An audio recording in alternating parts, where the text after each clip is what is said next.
What is up, everyone? Welcome to Masculine Mondays. Yeah, brother. Flex Luthor coming at you here. Episode 11. We're talking about a movie you might not suspect that has masculinity in it, Jurassic Park.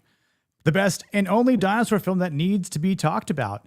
And I will not be doing it alone. We have a few latecomers coming in, but we do have a few people here now. None other than Emperor Goodwin. How are you tonight, my man? Ooh, yeah. I mean, the good news about this is that all the dinos are women, and so they don't really talk a lot. It's one of the better parts of this movie. Right. Yeah. We're gonna get into that. And we are joined by our very own Dennis Nedry, aka Masculinity. Masculinity. We got masculinity over here.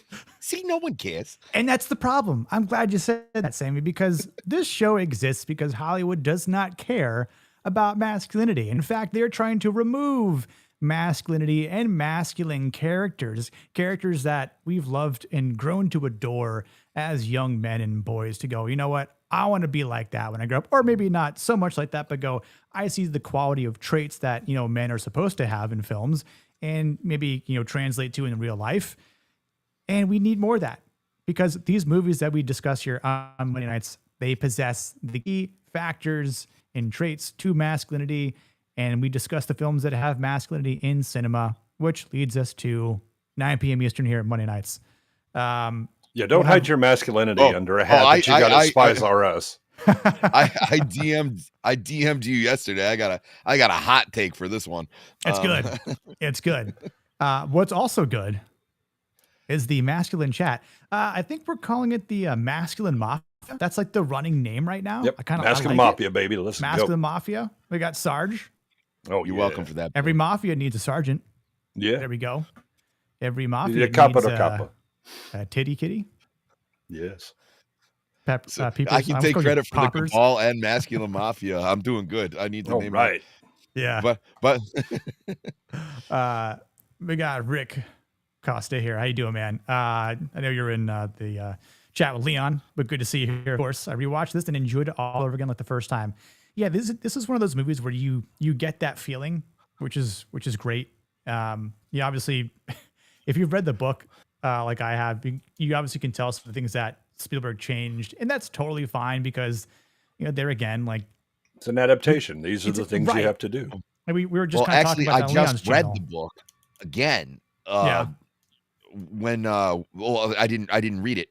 I had the audio, and when me and Mrs. Three-Peat went away for our anniversary, I like when we go on long road trips, put on audiobooks in the car, and I was just like, shit, why not? It's been a while. The new movie's coming out. Why not refresh? There's some dynamite masculinity in the book too. As a matter of fact, there's characters that are more masculine in the book than they are in the movie. Yep. And vice versa. Absolutely. There's more complex characters, I think, in the movie for the most part. And it makes more sense. I mean, it actually, again, it increases like the masculinity of a lot of those that would just be mustache twirling baddies.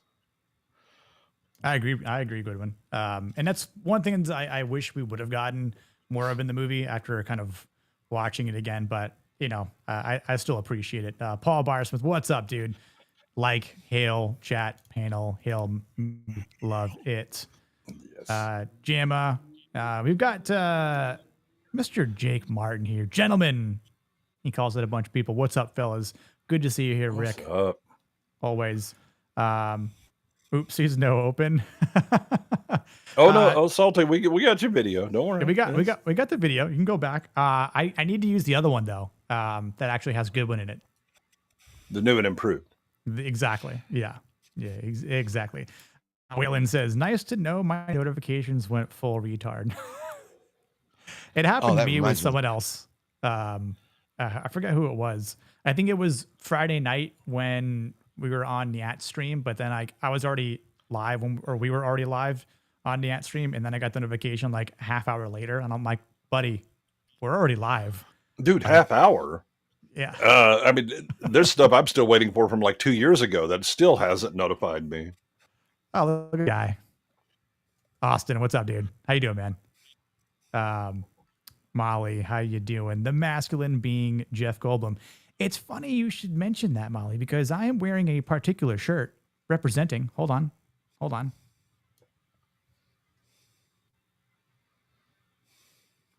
I had to represent Dr. Malcolm. Had to. Right before he does like the greatest movie laugh of all time. Listen, I made Molly, sure I to get a refuse to lot of believe this. you're not aware of the idea of attraction. Oh yeah. I got a lot of good clips tonight. It's going to be great. What's up, Blue? Nick enables super heats so I can get super heats. Whoa. No, that's on the OnlyFans, Blue. You're on the wrong channel again. Yeah, that's the other link. Yeah. In the bio. I think he means Uber Eats. Uber Eats. Well, I think that's also in a different link. This is a dinosaur. Oh. Yeah, loving the new profile pic. Yeah. Love this. Do you have the robot that turns those occasionally? How you doing, Sherry? Hope you're doing well today. Seen around a couple chats. Who else we got in here? Sammy's in the chat. Hail chat. It's beautiful. My shirt thirst trapping. Maybe. A little bit. Okay. So while we wait for the others to join, wait. We have Dilopha What species is this? Yeah. You ask that question, Gord, but do you ask whether or not the clip exists for such a thing? Because it might. We'll just have to wait until we get further into the story. So before we actually dive into the scenes, we'll talk about the masculine archetypes here in this movie. So thinking about it more, obviously, and I was talking to Leon about this, he says he wasn't quite sure that this movie would possess any sort of masculinity. And I said, well, after watching it again and kind of really thinking about it, the main masculine parts do encompass Dr. Alan Grant. There are things that John Hammond and Dr. Ian Malcolm do. I mean, even Robert Muldoon, as an example, while he's not in the movie a lot, I mean, he's more in the book, but for the sake of the movie, kind of would have liked to have seen more of him in it, because he is that alpha male who shows up, the hunter, right? But Arnold as well. Arnold has very masculine traits. Yeah. For Grant, I was calling him kind of a reluctant protector, where he does have a lot of intellect, he does have a lot of independence because of his job and what he does, but you can see how when the film starts, he's very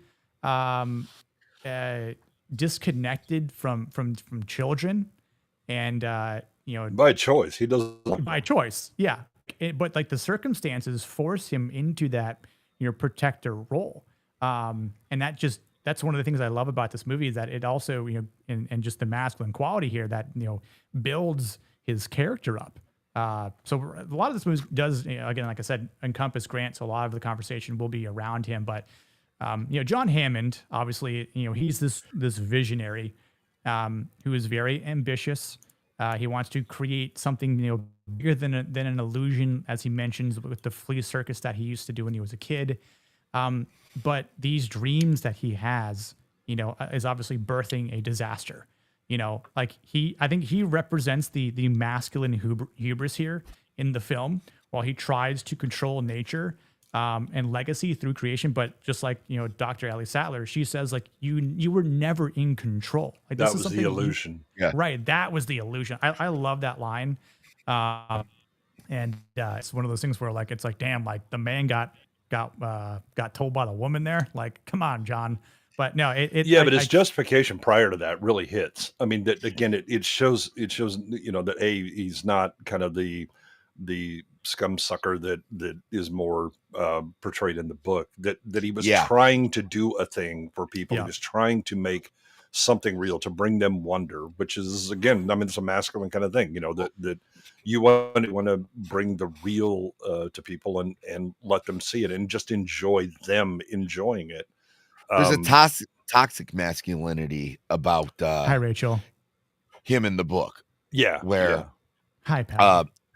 he's a much better character in the movie. Yeah. Yeah. Daxie, how you doing, Dax? What's up, Dax? FWC, my Florida brother, how you doing? Speaking of dino snot. Why am I dino snot? Because you're the only person. This is the who only said comment it you ever. made about it. Yeah, you went dino snot! Exclamation In our point. group chat, you were like, "Oh, dino snot." And Yeah. I'm like, Yeah, when the Bronchosaurus like has a cold and that's hi guys. Okay, Hello. but that's the only thing you said. Yeah, I figured you guys would get the reference. I didn't think I had to go You and did.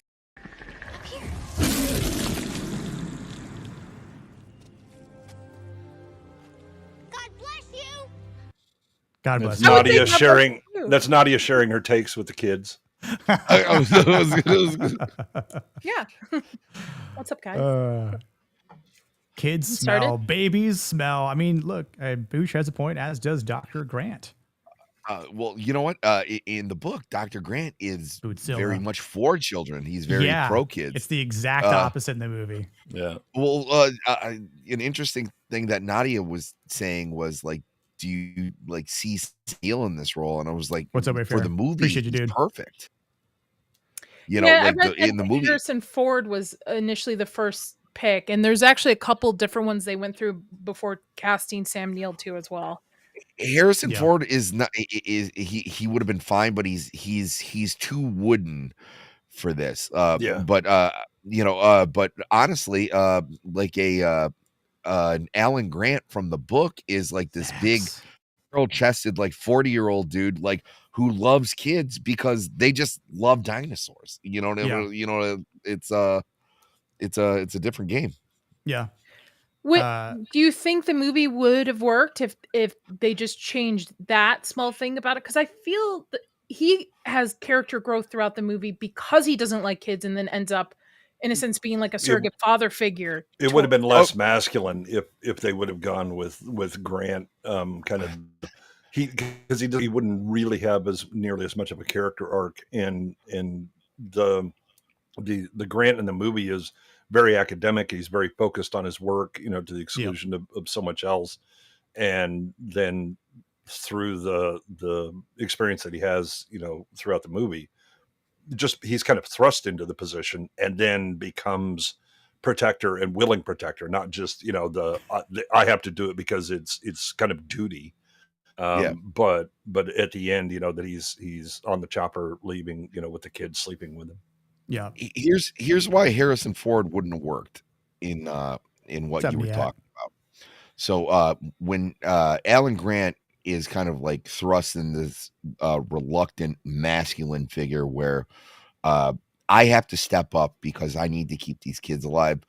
There's not a lot of nurturing in like Harrison Ford's act chops. Even when we had Indiana Jones in the Temple of Doom and he's dealing with Short Round is not a normal kid, and he treats him kind of like a sidekick where he's very blunt, like a short adult.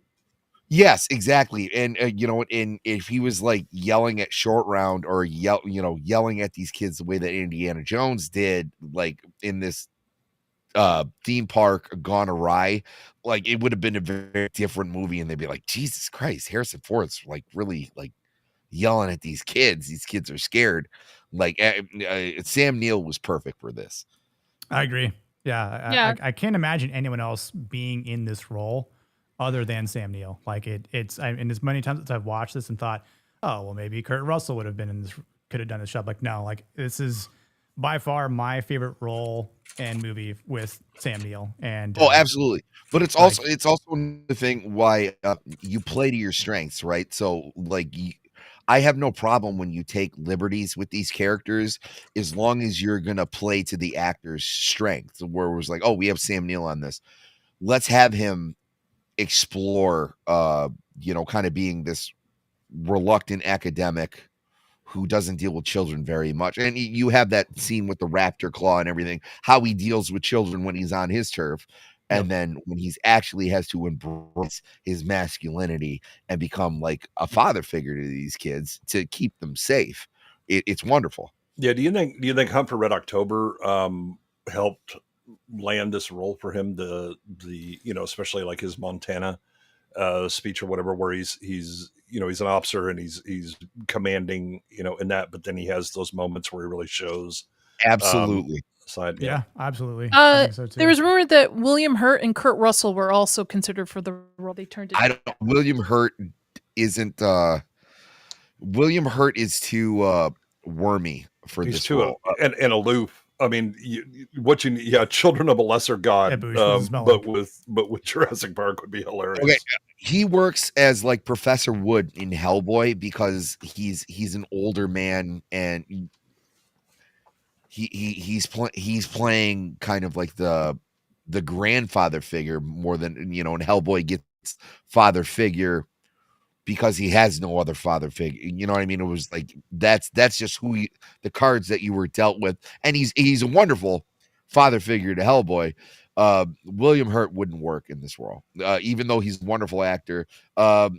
There's very I honestly don't even think that Gary Oldman would work in this role. There's a lot of actors who are like kind of in their prime who they don't exhume the masculinity that we were looking for in Jurassic Park, especially a particular species of masculinity that would be necessary for this movie. And just to kind of touch on some other archetypes, like with the lone wolf expert, you've got Dr. Ian Malcolm, right? He's very charismatic, he's insightful, but skeptical for the right reasons. But I love his logic that and obviously he has a lot of wit in this movie, and he's a bit of a flirt too, because obviously he's like he has that alpha character, like, oh, there's a attractive woman, well, I am sure as hell gonna go talk to her, right? And like he's not passive either in his approach throughout this movie, but I think he actually tries to act on precision, whether it be his words or his actions. Well, he oscillates around like the because when he actually gets into the discussion and starts making his arguments, he's pretty strong on that. But he also kind of has this pop culture rock star. It's kind of like the guy that you see on Oprah talking about a thing, and you're like, I think this guy's about 90% full of shit. Because he's just, look at me and I'm going to dress a certain way. I'm going to do all that. But he actually knows his shit, and his observations are correct. But like Hammond goes, look, I bring scientists, and you bring this clown. You bring the rock star. Yeah. And it's really dead on for that. Even in the book, he's described as a rock star academic, and they talk about and they address why he's like wearing all black. Even like in a jungle scene, they're like, oh, doesn't it attract more sunlight? He was like, you know what? I have so much more important things to think about in the day than to worry about what I dress. So my wardrobe is either black or gray because it matches, because I have more important things to think about. Yeah, it's kind of that Steve Jobs such a base thing. line. Right? It's such a base way of thinking too. So it's also something that I've noticed, like when you've come across like people who are like truly like rock star, like as a musician, where you're Steve like, Jobs. No, like I'm saying, like there's certain people who they do this because they saw someone else do it, or there's certain people who just do it because like they're in that lifestyle and they do it. He's not thinking about like, oh, I'm gonna do this because like it sounds really good when people ask me about it. He's like, he does this because he has shit to do. And it minimizes his cognitive load. I get up in the morning and I put on this thing because I only have these things in my closet, so they all work together and that's it. But that characterization is turned down in this movie, for the movie adaptation, where it's less about that and more about he is kind of the rock star mentality and a bit of pop culture and all that. And again, he's always looking for the future ex Mrs. Malcolm. That there's kind of a smarminess to him that is a good balance between like the intellect when he actually walks in and starts making arguments, and then his normal personality when he's just dealing with people. And you underestimate him to begin with, and then he definitely delivers as it goes.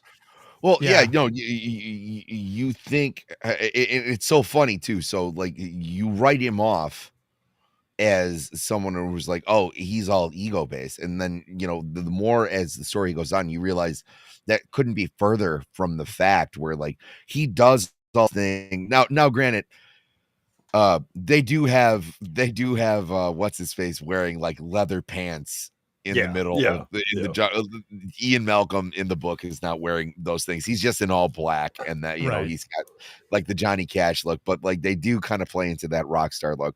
But the thing that everybody's ignoring is he's saying he is the voice of reason throughout the entire movie. We're going like, you are challenging nature. Who do you think you are? And he's the most unreasonable sounding, yet is being the voice of reason. Yeah, and I don't know about you guys, but most of the time in my life, when people have told me things that seem kind of outlandish, those guys in the back of their head, they kind of know what's going on. Those guys who have been around the block a couple times, when they've given you some advice that you really don't want to hear, and you're like, why would you tell me this now? And it's like, well, because it's going to be very important later. Yeah, because I see the 4 steps further down the road where you're going. Yeah. You mean Goodwin? Yeah, 100%. Yeah, I mean and it's interesting that Ellie ends up like delivering the emotional argument that convinces Hammond, even though what she's doing is kind of boiling down what Ian was discussing, initially, right? And the whole idea behind Ian's point, and he's a chaotician, so it makes sense, right? The idea that you have these very complex systems, and the problem with complex systems is very small changes at the beginning can lead to very unusual results outside that, right? 90, and it's a probability distribution. So like 99% of the time, everything's going to stay within this safe bubble. The problem is there's an outlier that if you up 100%, there's always kind of this finger that goes way the hell out into nowhere, right? And you wouldn't see it nor predict it, but simply because of the interactions of everything, that's where it can go. And so you can't predict how things will go in any specific run. What you can do is say, here's the probability curves. And the problem is you got this 1% where the Pirates of the Caribbean eat the guess, right? Which is not a good thing. And Ian doesn't want to hear that because he's locked in, but I've done all the things. I mean, he talks constantly about, I've spared no expense, right? Oh, he is aware of safety. No expense. And he wants to do the right thing, right? It's just that the thing that he has started playing with has consequences that are beyond what he can imagine. And it's really when Ellie does the illusion was that you ever had control in the first place. Yep. It's not a flea circus, which you establish here. I wanted to first scene, but in terms of the themes we do get in this movie, there's obviously a lot of leadership. There's protection. There's a balance between mastery and control. And then there's like this transformation of responsibility that is mainly, again, focused around, Dr. Grant's journey throughout this entire movie here. In terms of, again, how the movie starts and how we're introduced to Dr. Grant, which is, kind of interesting, where we've got a lawyer here, which I always kind of laughed the way they portrayed the lawyer in the movie compared to how he is in the book, which is complete opposite in the book. Yeah, I kind of feel bad for him. Yeah, he's the complete opposite. He takes out a velociraptor with like a pipe. Yeah. What? He's a bit of a badass. So we were the wrong. way that he's described, look at how he is, like in the way he is like Gennaro is built kind of like me. He's stocky, he's muscular, he's like he's not huge. He's like the anti-lawyer. Yeah. pretty much. Yeah. It's interesting here. And so the idea of, Gennaro was saying, well, where are we here with this, with Dr. Grant? We need Dr. Grant. Well, he's not here, but, this guy is talking to the lawyer about who Grant is. So like, in terms of how we're introduced to one of the masculine characters here is that, Grant is a digger, as he says, as he's finding another mosquito that's cased in amber, which is, one of the main plot points of the movie, as we all know, because that's how we get dino DNA. But Dr. Grant is obviously this rugged paleontologist who loves being in this element. He's comfortable where he is. He doesn't really want to venture out of this bubble here in the Montana Badlands. And he's got his team. He's got his woman, right? He's building this life, and obviously, like I like the look that he has here. He's got the aviators on. He's got his hat. He's got his flannel. Women around his neck a little bit. He sucks with computers. He's got a little bit of a curse on him, as he says. He touches things and everything kind of just starts to short out. But I think the one thing that we see here is that Dr. Grant embodies masculinity through his competence. Like he tries to educate everyone here. He goes, you could see how how it's one of they're called bird of prey. Like he starts to, because people laugh at him like he's what I'm serious. They do evolve into birds, and that's when he gets hackled by this little shit kid here. Yeah, fuck that kid. And Well, it's kind of funny because it actually lines up to Kid how the does theory suck. is now. Yeah, no, that kid does suck. Well, they did that. So they did that on purpose. Crichton. I believe Crichton was writing the book like kind of in parallel with this one. Where it just came out at the same time, or something like that. That's true. Boss pastors are. I think the It- second book is You're what right. writing. Good when it was within a year. Yeah. So they consulted. There's a reason that Grant dresses the way he does. They're referring to Stephen Bacher, who was one of the paleontologists that they consulted on this. And yeah, the idea that birds were dinosaurs was getting close to being pretty just generally accepted, but there was still some questions and all that. But he's arguing it out, and then some of the other things that they observe in that. So this is for a time, it's pretty accurate. There's a few pretty noticeable mistakes that they have, but I think it's just for visual flair. Actually, there were some major deviations that were made specifically for the movie, so the book is a little bit more accurate for the movie, as accurate as Crichton could be at the time. But another thing too about Grant and his masculinity here, we know what's coming next. This is the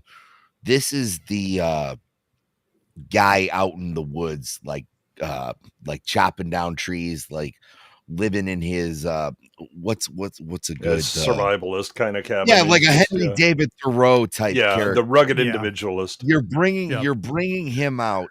Was it Walden? Yeah.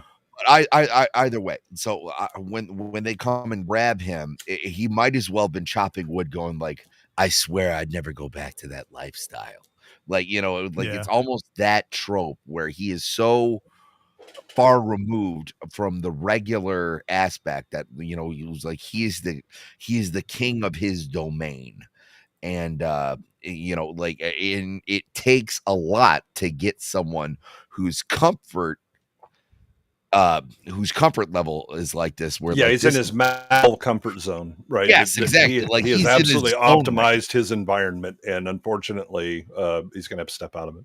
I just need to keep Goodwin around all the time because he can.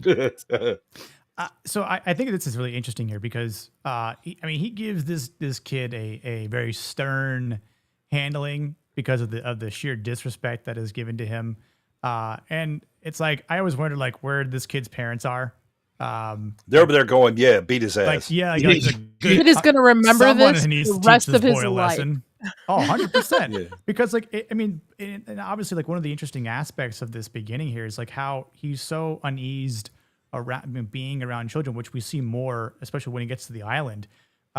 It's like he's almost not so much afraid of danger, or you question like, what is this guy afraid of? Because it's like he's almost afraid of being attached emotionally, and being vulnerable to kids, like having this paternal responsibility as a father figure. Like he doesn't want that, and he's very reluctant to Ellie, because when it starts to happen, that's why she smiles every single time. Like she loves to see that, because like she wants that from him, because they're together. And unfortunately, the third movie drastically screws that up, which is why I don't believe that is canon whatsoever. It's a piece of shit movie, but we're not going to go into that aspect here tonight. I love this. I love the scene though, because he holds the intellectual high ground here, where no one else is kind of questioning it. Even Ellie's like feeling bad for this kid, but she's probably like, yeah, he deserves it. Like it's like, maybe across the belly, spilling your intestines, but the point is that you're alive when they feast on you or eat you, as he says. But it's like, but try to be respectful next time, and the kid's like, probably has to go change his pants because he pooped in them. But well, that's a good defensive start means for Dr. Grant as a masculine character.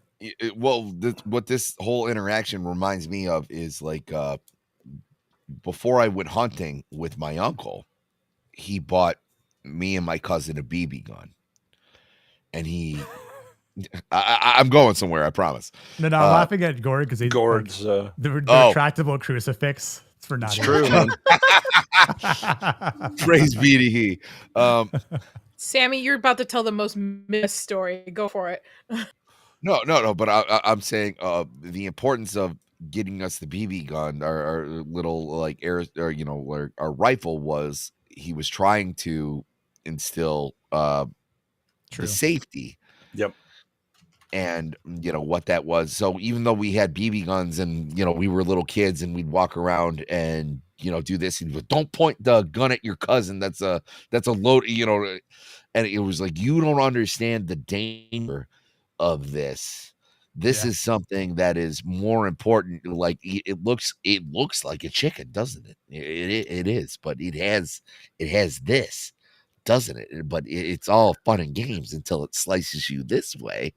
And then you realize that, this is a man who has been studying this thing his entire life. And I'm not going to let you make a mockery of this. It was like my uncle handed me a toy.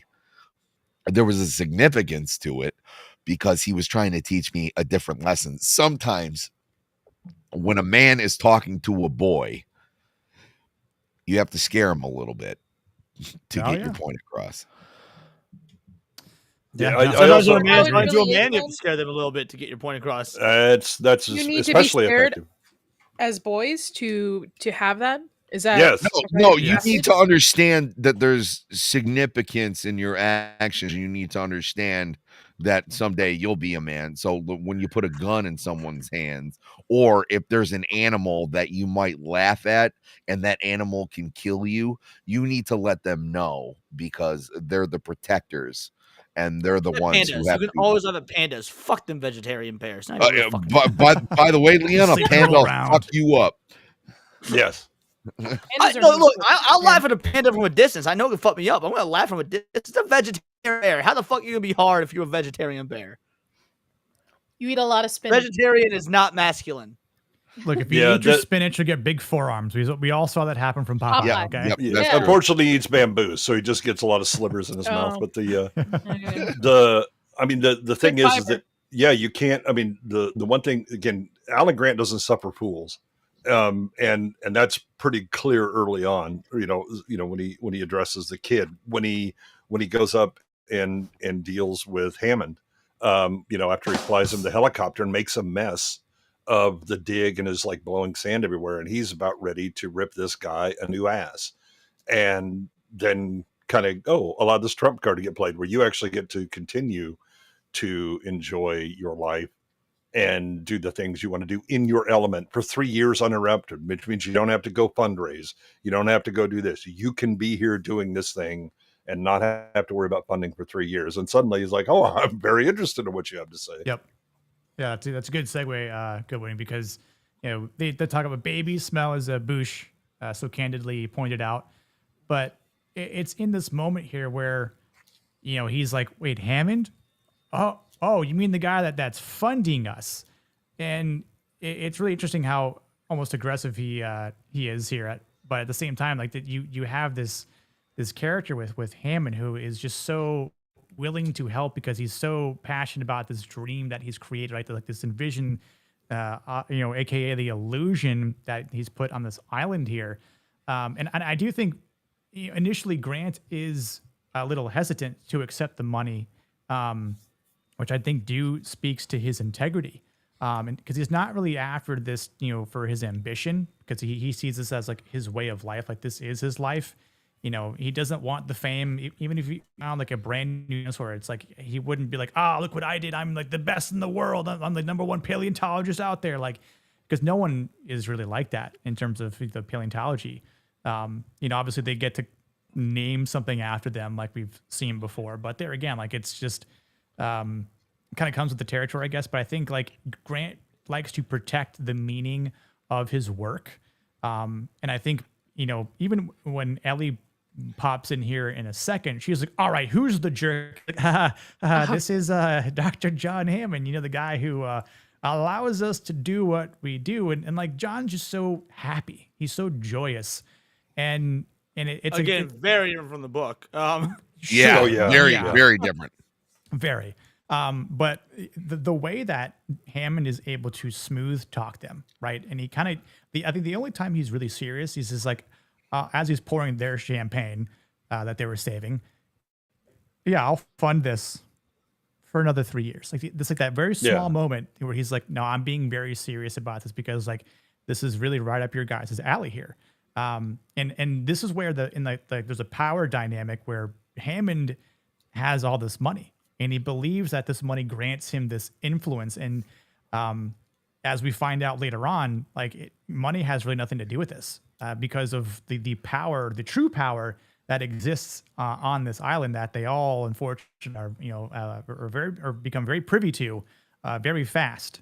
But it's a good scene. It's small, it's short, but I think there's a nice like subtle shift in the character dynamics here, especially with like the different types of masculinity that we see, sitting across from one another. Because once they agree to it, like they're hugging it out. They're just, again, very, I mean, in some cases blessed to have this opportunity. Not so much to go to the island because Grant's thinking 3 more years of this, like fully funded, no questions asked. Like this is heaven. Like, the Badlands in Montana is Dr. Grant's heaven. Basically is what he's looking at it this way. Would you also say that Grant and Ellie show the best cases of both masculinity and femininity, how it balances each other, like how men and women actually use those things to their advantage and complement each other with it? I think this is the best showcase. She's smart. No, she's not feminine at all. She did the hold on maneuver. Shut up, Leon. She's intelligent. She's beautiful. She's smart. She's charismatic, and I think she balances as well against Grant. So I like seeing that with these. Yeah, two. she's a very capable woman, both and not just intellectually, but also, I mean, there's certain physicality to her as well. Which we kind of come up with the we'll talk about gender roles in lipo situations later, right? In survival situations later. But there's a reason for that. Is because, okay, old man with a limp versus actual, young woman who is fit and athletic. Gee, I don't know which one is going to make it to a certain place in time. But Hammond, still he has that kind of gender role. I think they're a good balance because they both have similar intellectual pursuits, although her specialization is different. But they're complementary. But then also her desire to have kids and his complete lack of that, right? I mean, he's like ultimate bachelor man who happens to have a woman, but he doesn't want to take on the responsibility of kids because I think it would impede him. It would take him out of his kind of optimal comfort zone and life that he wants to eat. And I don't know that he wouldn't be just as happy if she went off and did something else and be like, oh, that's too bad. I lost a a valuable partner or something like that. But he would be still perfectly happy to be, digging around in the Badlands as a bachelor. Which is interesting because that's the thing, they though. would Go ahead, Nadia. they would flip it nowadays where she wouldn't want kids. Like she would say no kids are getting of my work with how modern Hollywood has been writing female Didn't they flip it characters. that way? Wait, Didn't they- Jurassic World have like the aunt and like she didn't want kids because she was Yeah. working or whatever? Like they Yeah. already had. They did that Oh, twice. We don't yeah, talk about Jurassic World, Leon. did We're that talking about twice. Jurassic Park. Bryce They Dallas did Howard. that twice in 2 different Jurassic Worlds. They did it in Rebirth, where they made Mahershala's character be all about the kids, and not ScarJo's. And they did it with Right. what's her face and It's the Dallas first- Dallas Howard. Bryce Howard. Dallas Buyers Yeah, Howard, yep. Yeah, with Yeah. and oh, by the way, the kids were because the parents were busy getting a divorce, and then apparently if My, Jurassic how World American. blows up or whatever, that'll heal your marriage. So you got that going for you. Yeah, and But, in JP, they were Dude, if I ever get married again and like I end up getting They like got a back together. divorce, I'm gonna just pay somebody to bomb Disney World and it's gonna save my marriage and that'll Yeah. be good. Just make sure your kids are there. Yeah, No, but well, what they wouldn't have also is the fact that a woman is actually working in tandem with a man, and there is synchronicity between the two of them. You don't see that anymore. And he's also still in charge. Yeah. Just right. He treats her as an intellectual equal, but at the end of the day, he calls the shots, and there you go. Yep. He's That's the one leader. good thing about this movie is they split up because she does her thing. So she's an ethnobotanist. So she's doing her specialty. And that separation allows kind of both of them to grow on their own. And then when they eat back up, they're a bit different. That's my second favorite word that starts with ethno. Yeah. I think another wonderful thing about their relationship in the book, and they're not dating. She's already engaged with some guy. She's also like 21 or something in the book, and She's he's a lot like in younger. I think she's about like 24 or 24. My bad. 24. Which She I- still wants these things for Alan Grant because it would just be good for him. yeah. Right. It was just to grow as a person is like these would be the next things to help you forward your life. And even though you might have to put a couple things on the back burner, you would grow as a person, and you might do better if you have the understanding of just having kids, like raising them. If you have A to dino's stand not up, going to hold your hand at the end. It's going to be your kid. absolutely, and it's Oh, also there goes my dreams. there's more there's more to life. Yes. It's been a tale that's been told since like Ahab and Frankenstein. Like when you attribute your life to something and then give no regard to anything else, like you suffer. If you're not a well-balanced human being, you're going to suffer. And so Yeah, I mean, there's an argument that he doesn't without a family, he never will become full adult. He'll be kind of stuck in this middling ground between boy and full grown man. you'll end up like Tesla, just like feeding pigeons and being a very sad man. Yeah. Like Andy Serkis helping Tesla out there. Before we get into this next introduction, I'll play a little clip here. Hang on. Here, or here, maybe across the belly, spilling your intestines. The point is, you are alive when they start to eat you. So, try to show a little respect. Okay. Yeah, bitch. Yep. I love the fact that afterwards he walks up to Ellie and he's like, "You want one of those?" And she goes, "Well, not that one specifically." Yeah. I don't want that one. Yeah.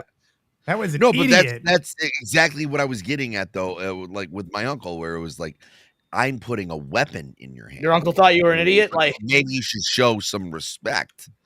No, his uncle told his wife, "Not one of those. I mean, I want one of those, but not that one specifically." I don't want the retarded one. Yeah. I want a smart one. A good one, One who won't shit his pants when I talk to him. Exactly. And No, this as an is- uncle, you always want that from the younger boys in your family. and we got the man I have on my shirt, Dr. Ian Malcolm, Oh. chaotician. -10, not a tank top. Listen, depending on how many views or likes we get, I might switch into a tank top. We can make that a little bit of a tier goal. Or maybe, how many subs am I at? Someone let me know. 413. Ooh, can we get to 415? Maybe I'll go change. We'll see. A little tiny goal. You know. How many 415, likes that's we more have? subs. Yeah, how many Look, likes we I got? sent over No, like 50 20. something people. If any of the viewers that I sent over don't sub to Nick, first of all, you know what? I'm not going to say that because it's Nick's channel. I will say liquidate your existence, but also sub to this man because he deserves it. He's beautiful and he's brilliant, and you want to see him in a tank top. But if not, liquidate your existence. That's the YouTube friendly way of saying KYS. Hold on. I I'll appreciate get that, you there in Leanne. a second. There. Hold on 1 second. Are you gonna get me there? Whoa! Oh, phrasing, oh. phrasing. Man, Crazy. just gonna Sorry, go ahead and finish sorry. you up here on the stream. You should be at 415 now. I was sick. All right, I see what you did. How many likes are we at? How many likes are we at? 39 watching right now on YouTube, and we're at 29 likes. Wait a minute. Okay. So We need to 10 of pump you those haven't numbers liked. up. We need to pump those numbers All up. Those right. are rookie including me, I numbers. just Yeah. liked. So 30 likes. With the All side right, boob. 40 likes, 40 likes in It's the possible. and it comes out. 10 more likes, folks. 10 more. Yeah, there we go. You didn't have a raptor claw? I had one. It was a plastic one. Oh, I know. Raptors are my favorite dinosaur. Yeah, I got it from my Woodzilla- pastor. Woodzilla really cool. understands subscribing is free. It is free. And this is a lovely comment here. He's lovely entertaining. I appreciate that. Thank you, Molly. But I also appreciate what Peepers is saying here. Stop being. Oh, never mind. I thought he was just saying stop being gay, and then Leon, I'll think about it. I read it too quick. So I have a clip for Boosh for this. But yeah, like button is free. Jamma gets it too. I know. What are you doing? I'm trying here. Nadia, do you have to go potty? Yeah. Are you okay? No, I have a standing desk. I've been sitting for Leon's stream. I can't sit for another fucking 4 hours. Okay, but you're doing the repeat PP that. dance, and we're No, worried. Yeah. I'm just Okay. moving around to get the blood flow. Do we need to have Oh, Chris take you to the potty? Rick, No, this is- I'm okay. I also have a standing desk. That's only I am so too. can I'm do standing. the thumbs up from Terminator. Yeah, Okay, like we're standing here. It's can't fine. I can't stand still. I'm sorry. I'm a jittery individual. Okay. Rick raises a good point here, though. I did, Rick. Yeah. Oh, all right. I'm out. Bye. My guys. pastor gave it to me. Did he do it in the Dak. past or present? That is a You know good this is point. Nick's And We channel? did it in the Fuck you all. baptismal. you're Wow, at that- 417. Ooh. Oh, Ooh. that's not all me. Oh, that means the That's not all number's 20. gone up. Oh, What's up, yeah. dude? Make Wow. 420 great again. Yeah, exactly. All right. So, not to get super sidetracked, but I appreciate you guys. So I think the seating dynamics here is quite interesting because of where Ian is, looking right directly, more so at Ellie than Grant, right? Like, it'd have been one thing if Grant was sitting right across from Ian instead of John Hammond here, but they place Dr. Grant on the opposite side of the chopper, which is very small, but there's a lot of there's a good bit of testosterone here, right? We have the quietness of Grant, but Ian is super bold and flaring, right? Where he says like you two, dig up dinosaurs, and they say like we try, but I think the idea that Malcolm here is he's trying to reveal this certain masculinity archetype that, again, what I mentioned earlier at the start of the stream, where he's got a lot of charm, he's got intellect, but it's almost like he has a little bit of an ego, and that's kind of like I think what knocks him down just a little bit. It's like when we get to it, the flare part, where Dr. Grant kind of already had the situation, in control to the best of like the situation there. But Ian decided to flare as well because it's like he wanted to do something as well because he saw Dr. Grant do it. Again, we'll get into that a little bit more, but I you know, I have a it's not question like for they're you, Nick. sure. Give me a second. Would Ian be representation of like the modern man, like someone who, in a sense, everything kind of, you don't go to war, hand it to him, where Grant is of the past, of the masculinity of like getting your hands dirty and I taking think that Ian is more property. worldly and has a public persona versus private who he is, and I think Grant is a more simple. He is who he is, and you get it, and you know the fact that Ian has no problems putting on the seatbelt. Grant ends up having to tie Yep. the seatbelts together, which by the So way Joseph. leaves Ellie with nothing. So good luck with that, Ellie. I guess we don't care about women and children first anymore, but Yeah, the way he's very smooth with it. Or- He kind of buckles it and just like kind of smooth out. Like he's like, look at that. Like he grins. You know, he makes a Yeah. little gesture and Grant's just like, the hell am I doing here? Like he's not good with technology. He's not good with seatbelts. You know, and I was just wondering with the contrast of the two of them, what it would represent at the time. Because to me, Ian is like what you probably would see nowadays, right? People who don't get their hands dirty, people who. Look, That's look, funny. Ian is not that soy. Ian is not I'm that not saying he's not. He has aspects What's of up, what usurper? modern men tend to be nowadays. Joseph. I'm not- yeah, I would say that like the Hello. modern you know characterization of man is it evolves from the kind of character that Ian is. Ian is very much like 90s guy. Right, Who I would agree cares with about his fashion, stuff like that, or whatever. There's You sort know of that, cynicism that was Manscaped. in style at the time that yeah, he's know, edgy. He's something- edgy 90s theater kid. Yeah. You know, yeah. Yes. Yeah. I mean, because I kind of thought about it a That's little it. bit I more. still have him on my wall over there, so you know it is what it is. Right next to your James Gunn poster. No, next to my Marilyn Monroe Pez dispenser. Oh, there you go. Nice. Yeah, because I kind of thought about it. I was like, you know, what sort of masculine energy in that helicopter there had like a more lasting value? Was it the charm? Was it the confidence? Or was it like the quiet control that Dr. Grant had? You know, like it's Grant, I would say probably- Grant shit himself a bit. He panics a bit trying to figure it out, but the thing is that he adapts to what the situation is. We're like, fuck it, I'll just tie it, it's even kind though of like functionally a that makes no foreshadowing, sense. right? It's like, Yeah. it's like a subtle foreshadowing. Yeah, Yeah, he's good on his feet. It's adaptability. Yeah. yeah. I would say Absolutely from a same. woman's perspective, Grant is more attractive than Ian, based Oh. off the fact Good he poll, actually. Hang on. like oozes Sam is masculinity. marriage material. Grant and Ian's like Ian's fuck a Mary one night. Kill kind of deal. Yeah, I got you. He's got the Yeah. quiet masculinity, the quiet strength, whereas Ian is boisterous and it takes away from his masculinity. Yeah, Ian's, well, Ian's the and one you this- date in college, and Grant While is you're the on one birth that you control. hope to, Yeah. that you hope to that you hope to marry. Yeah. No, Yeah, one is birth control, one is once you get off birth control. in this scene, either of them are viable. This. No, I'm Polls up. just saying, like a lot of that is coming across as bravado, right? And he has much more bravado than Alan does.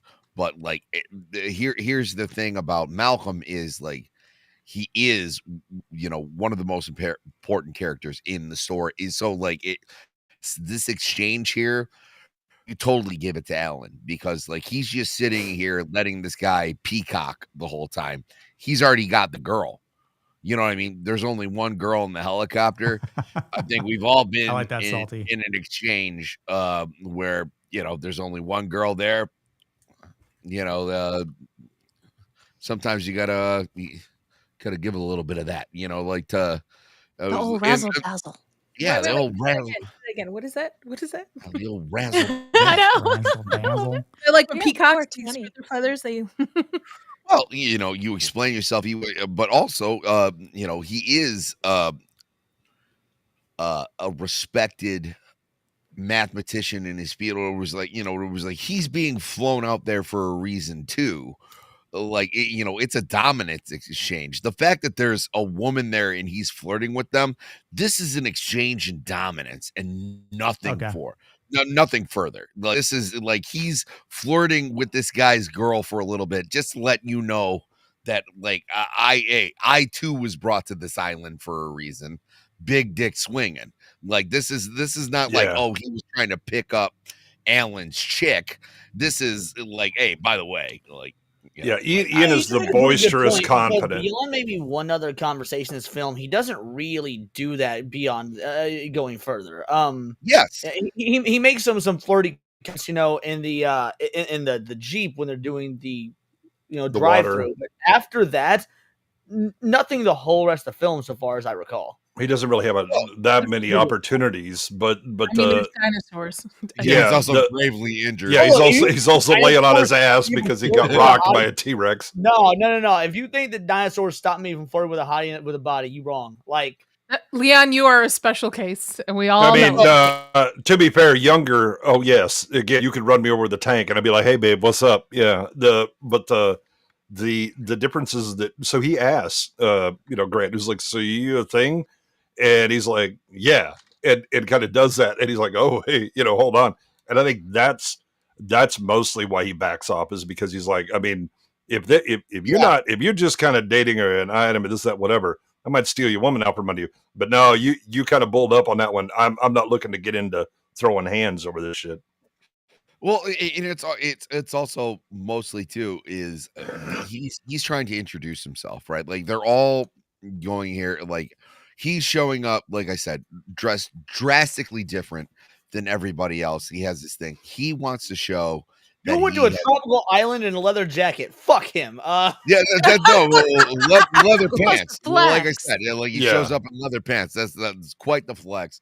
He's also saying, "Look, I know I present myself very ostentatious." Speaking of like, flex, look at that 420, baby. There we go. You love to see it. Swolverine. Putting the howling. There's some side chest for you. Who was it? Soul Assassin that asked for that? Here you go. I just heard all the panties in the chat drop. Hey, also shout out to the 69 people watching today and all across the platforms. You guys rock. I point out that Salty said if we hit 430, you have to put on tassels.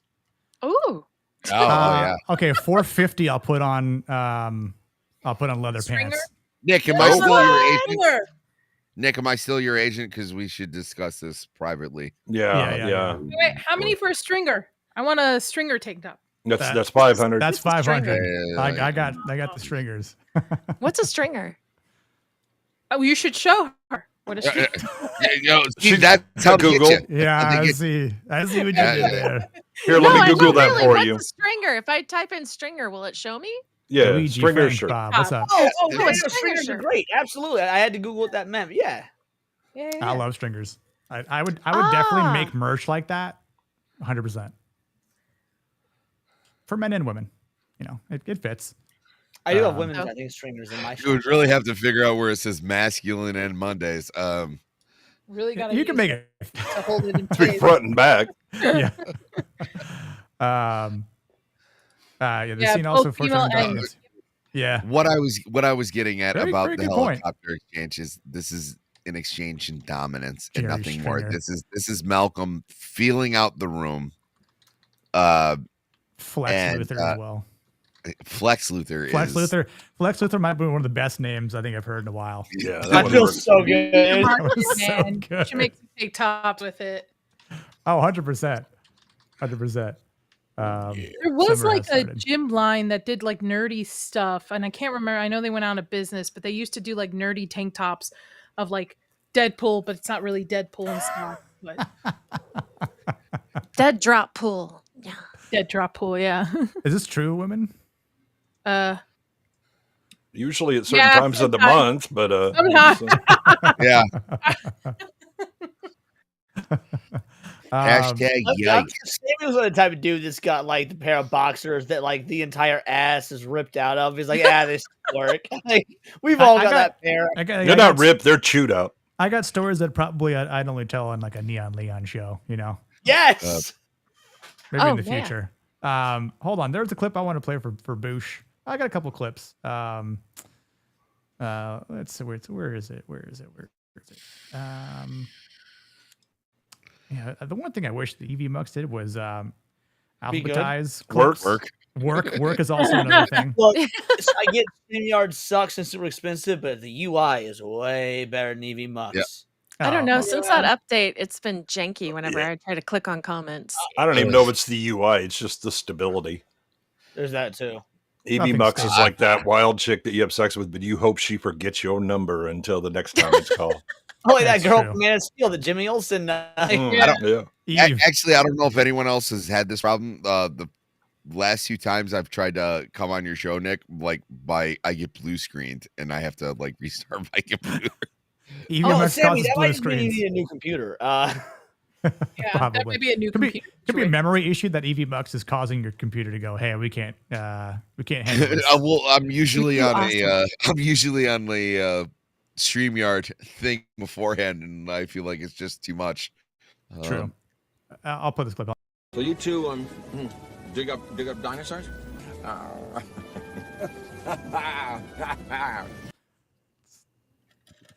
It's one of the best little laughs there It's in the such an world. insane laugh. It's such a like I want to know. I want to know like if he decided to do that, or is that something that Spielberg said like, give us a laugh, Jeff? You know, like just something. No, it's just Goldblum playing Goldblum. That's what he always it's a says. Goldblum thing. Yeah, right? no, that Like, was Spielberg going to Goldblum, going like, "Do your thing, man." Like, Yeah. just do you. Give him the Yippee. full Goldblum. Okay. yeah, no, it's like Goldblum treatment. it's like Dennis Leary's speech in Demolition Man. Yeah. Yeah. Was it, well, we got 5 minutes to fill. Go get it.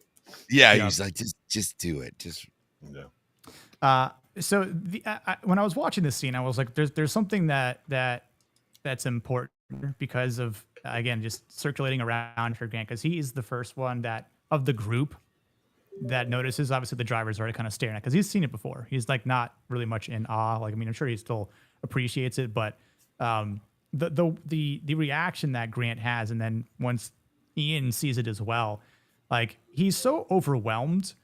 And same thing when he eventually turns Ellie's head to be like you screw this stupid leaf you're looking at. Like no one cares about these leaves here about. the thing Well, that eats he the would. leaves. He would care about that leaf had he not seen what the hell is out there in the Right? field. Yeah. Yeah. He Nick, just happened to see it Nick, first. Can you go back a frame? No, back to Alan. Like when he stands here. Just before he takes I need his hand. There you go. There's just for masculinity purposes, I want to say that's a bandana and not an ascot. Okay. Yeah. It is a bandana. Yeah. It's the one that she puts on him from There's the a stark Badlands. difference. Yeah. There's a stark difference. Exactly, yeah. It's good to point that out though, because no man would wear that. I didn't think No, that. real I You, didn't man have wear any that. other. I didn't think it was anything else, but okay. well, you know what? There's Yeah. people out there. If- There's reasons. Yeah, if it was an ascot, then Grant would be jealous that Ian is paying attention to her and not him. Right. This is kind of how that That's very works. good. When wears is a good point. Yeah. But I think that like this emotional humility that Grant has here is like pretty powerful, because it like he's just so succumbed to what he's seeing here. Like it's not like I mean he's just completely stunned in silence. Like he doesn't know really what to say. Like it's a dinosaur. Like he's almost unraveling as an Like a adult kid. back to a kid. Exactly. Like the thing that he's studied so much, that he's devoted his life to, the amount of time that he spent in the desert sweating, just around sand, more than even, Anakin Skywalker's been around sand. Like this man is, all about this Brachiosaurus here. Like that he's like, well, it must be like 20, 22 or 25 feet. And, Hammond says it's 30 feet. And then, the fact that Malcolm is also just dumbfounded through this power is, because this crazy son of a bitch did it, which I got that clip, but then of course you get the blood. We're gonna make a fortune. I was like, we're gonna make a fortune out of this. So he's just the power. I do of love money. I mean, Grant's reaction is a man who the bones that he digs up, those are as real as he will ever get to the thing, and how he views them as like living things that he's digging up or whatever. And he is then, nobody's told him what the hell's going on here. And the first thing he sees, and it stops him and totally unraveled. It is the impossible thing that your greatest wish that would be impossible to achieve just got dropped in your lap. Mhm. And the world has just shifted 2 feet to the left, right? And it's like, what the hell? He is off balance and intellectually. And while he has the emotional response, he recovers quickly enough that all of a sudden he's now in full scientist mode. How tall is it? You know, it looks about this, all that, right? He is Do now. they nest? Yeah, her and and Ellie does the same thing where she has the oh my god look, and then Well, it's they're just like we already talked in it, about right? with They are in Honduras. full science mode. Yep. Well, because you also have to understand, I was like, a lot of this is, you like, you're part historian, you're part biologist, and then like, And a lot of it is, theoretical yeah, scientist, right? you're just going, basing off of the actions of modern animals. You're trying to attribute, oh, well, this behavior might fit on this, and then all of a sudden, something that you've been doing for like by the age of Alan Grant here, let's just say a Nice rough soul. guess of 20 years, and then all of a sudden one of those things walk by you, like that would be like if I was like an Egyptologist and like all of a sudden like a pharaoh walked by me. I'd be like, hey man, can I ask you some questions? No, Like, man, I'm over here building this pyramid. I got shit to do. Talk to you later, man. like, Yeah. you might have a couple But this is as much as like that was great for him to see here. The fact of him just hearing that they have a T-Rex and it's clocked at like 32 miles per hour, like this is what truly like it makes him weak to his knees. It drops him to his knees, and it's sort of like where I was like, if a masculine character is sort of stunned to this length, like he's just in so much awe, like is that something that we generally like downplay, or because to me I'm like No. this is Well, important. So the word you chose is correct. It really is awe in the true Mhm. definition, not the bullshit that we tend to do, right? Right. Awe is a combination of fear and just being overwhelmed at the thing that you're seeing, right? It is beautiful and wonderful to see, and also terrifying in what you see. And I think that's what he's feeling right now, right? I mean, again, the world has fundamentally changed out from under him. Somebody just slipped him off of the world and sat him on a different one. And, at first he's doing the scientific stuff and then it hits him, right? Yep. The what I am living with, and he is overwhelmed by it, and he should be. Yeah. Well, it's you also get two examples of masculinity here, and precisely that moment when you see Grant like hugging his knees, shocking and all. He's missing the point, and Malcolm has it the entire time where he's going, "Who do you think you Dude, are?" he has a tear on his eye. I never noticed that until. Oh like, yeah, he cries he because has he a says they fucking really tear, do dude. hurt. They do really do move Yeah, and hurt. that's I Right. mean, men, is this an appropriate time to cry? I know, like, Fuck yes. Yeah. Absolutely. Because this doesn't make him weak. This isn't like, oh, you're a pussy or anything like that. That's not what's No, happening this here. is you being like This is seeing something that you theorized about for years and years. it's like his most. Sorry, Sammy, go ahead. No, but I'm also saying you also have Malcolm in the in the back, even though what's he saying? He was like, "You crazy son of a bitch, you did it. You did it. He actually did it." And and I don't want to jump forward on That's all good, this. Jake. These aren't actually dinosaurs. You know what I mean? And I think that This is a facsimile of so even still, even though this is how these creatures are behaving, they're not really dinosaurs. Honestly, this might be one of the best modern adaptations of Frankenstein that we ever got. Yeah, That's true. but I think that It's true. again, because Grant is not the creator,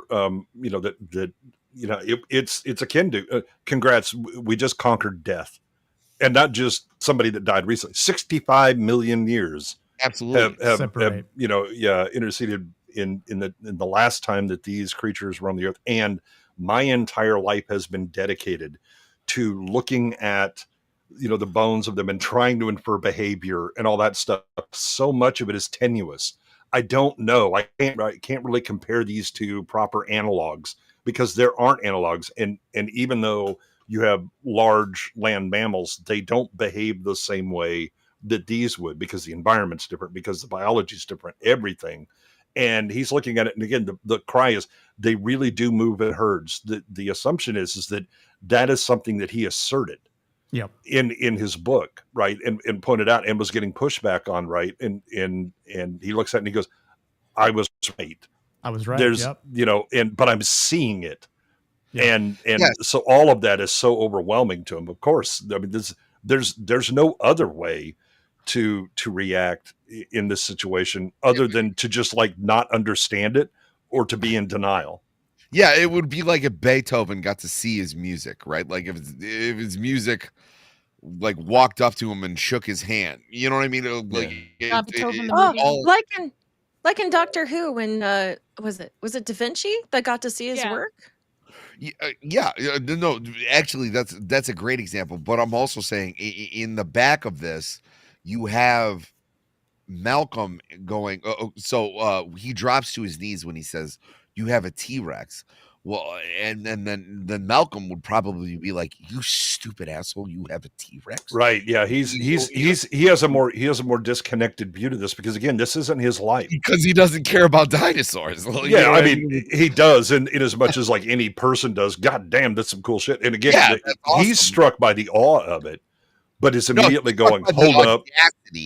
Of it, Malcolm. Well, I mean, the look on his face is holy shit. That's a fucking dinosaur, right? I mean, there's an awe to it, but it doesn't have the same impact as it does to Grant and Ellie because that's not his life, right? He's immediately looking at the possibility, upside and downside for this, and the warning light is blinking in his, in the back of his head, going, hold up. They just decided to pull some real shit here. The complexity of this problem just exploded, and so many bad outcomes are now shining before me. Yeah, and just to kind of address FSU here, also you're FDNY paramedic. That's awesome, dude. But yeah, I agree with what you said as far as there is a time for to be okay for a man to cry. But I think for the sake of what Grant has to go through, I mean, he is faced with a couple live or die situations. I mean, when he's literally at point face with the T-Rex, like he is not crying in those situations, right? Or even when he's like in between two different raptors, like he's protecting Ellie and the kids at that point, and he's like he's got in his face for like whatever's about to happen, like let it happen, and then obviously that's when like the T-Rex comes and kind of saves the day for them. But it's like this is the precise and correct moment for him to actually shed a tear because of everything that Goodwin just explained and makes sense and coincides with his backstory or his life's work, sort of, right? But well, I think there's a big distinction between and yes, I crying and I shedding a tear with this server. Yeah. Okay, there's a big, huge difference between like sobbing and like having like a single like tear. Yeah, I don't think as a man you've actually lived a masculine life if you haven't cried at failure or success. 100%. To answer whether it's true or not, I didn't think so at first, but looking at where I am now compared to where I was when I was married, I would actually say that yes, in fact it is. There you go. It's only one way out for Chris out of this marriage. It's about the journey, not the destination. Now we need to get that 4-0. Okay, a good example of like a man crying would be like Mark Wahlberg in Four Brothers, where like after he excuses himself from his brothers, and he's like splashing water in his face, he's trying to compose himself. This is a man just overcome and like he like sheds a tear. Like I was like, I have to tell you that there's a stark difference, between that. There's no problem with men having emotions. Well, we discussed it in sorry, Nadia, I'll just say this real quick. We discussed it when we talked about Saving Private Ryan, right? Yeah. I'm so sorry I missed that one. Like Miller is in the church. He has this one, or no, like I was before that when he's like, No, it's when after the battle, when the medic gets killed. medic dies. Yeah. Yeah. And he's in like, has a quiet moment, like, you know, where I'm behind like the bunker or whatever it is. And he starts crying like right then and there. So yeah, just another example. But well, I mean, I think if you know, you have a child, you know, see child born or whatever. I mean, that will bring a tear to your eye. But also like Defeat, where you put everything into it for so long and come up short. It's a good one, right? Yeah. And like when Norm Macdonald was on The View. I mean, that would make anybody cry. Yeah, it was beautiful. You know, like getting choked up just thinking about it. I just want to ask, yeah, is what are Cindy you gonna say, alive? Nadia? Sorry. I What? just want to ask, is Cindy alive? I would hope so. I think her My avatar internet is like, different. my internet is really, really laggy. I've been trying to fix it. I don't know what's going on or how I can make it better.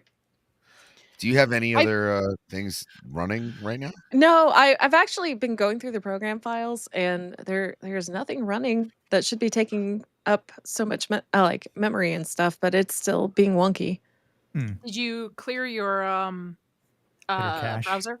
Yeah. Have you tried unplugging your modem and plugging it back in? Yes. I did Have you twice, reinstalled actually. Windows? No, I was saying, do you have anything else running? So, like, when Mrs. Three-Peat watches, if she watches it and she's streaming it, like, on the big TV, Uh-huh. like, sometimes I might get a little lag, but, like, if she's just, like, watching it on her phone and... Because it's not using Wi-Fi, it's using... Yeah, absolutely. Ah, no, nothing's on. That's the thing. I don't know. I think it might be my computer. It's been giving me grief for a while. I was telling Leon that I keep getting blue screen of death. Oh, that'll do it. Yeah. Yeah. It's spreading. I was just making sure. Yeah. I wanted to add, and this is obviously from a woman's perspective. So yes, I get it. Take it or leave it. Mostly you're going to leave it. I think it's okay for men to cry at important moments in life, like you guys are saying. I think the problem nowadays is that we are allowing men to cry at every moment. Like milk spilled, you're going to cry, instead of having those male figures to instill the when it's appropriate, because you're supposed to be leaders. Women are emotional. We're supposed to cry. We're supposed to look at you for direction in what to do and guidance. Yeah. And if you're crying, then fuck, we're both fucks. Like, so I like this example of, again, bringing back the balance between Grant and Ellie in this movie. It's a great balance between the two, especially when it comes to high stakes situations. Oh, I think that's one of our. I think it's systematic as well. I was like, far be it. I don't think like little boys should like play sports and where everyone gets a trophy. You know, like I think that's a bad thing. Like men need to learn how to lose just as much as they need to learn how to win. Okay. You know, like if you when I was playing sports as a kid, if you got like most improved player at the end of the school year, that meant that you were like the fattest kid on the team, or you had like a disability. Okay, like that was nothing. You actually didn't like really improve. You know, it was like that's not. Kids need to be able to handle you know, life. Stressful, life yeah. Kids need to handle stressful situation, but men, especially boys, need to be raised as, and again, raise your own kids. I don't have kids, but as you're supposed to be what women, we're supposed to turn to you guys for guidance. We're supposed to rely on you. You guys should be the ones that lead us. And if you're crying, you're having a mess over the fact that your video game won't start, then we've call the meter now. The meter now. Like, let's end it. Humanity needs to wrap it up.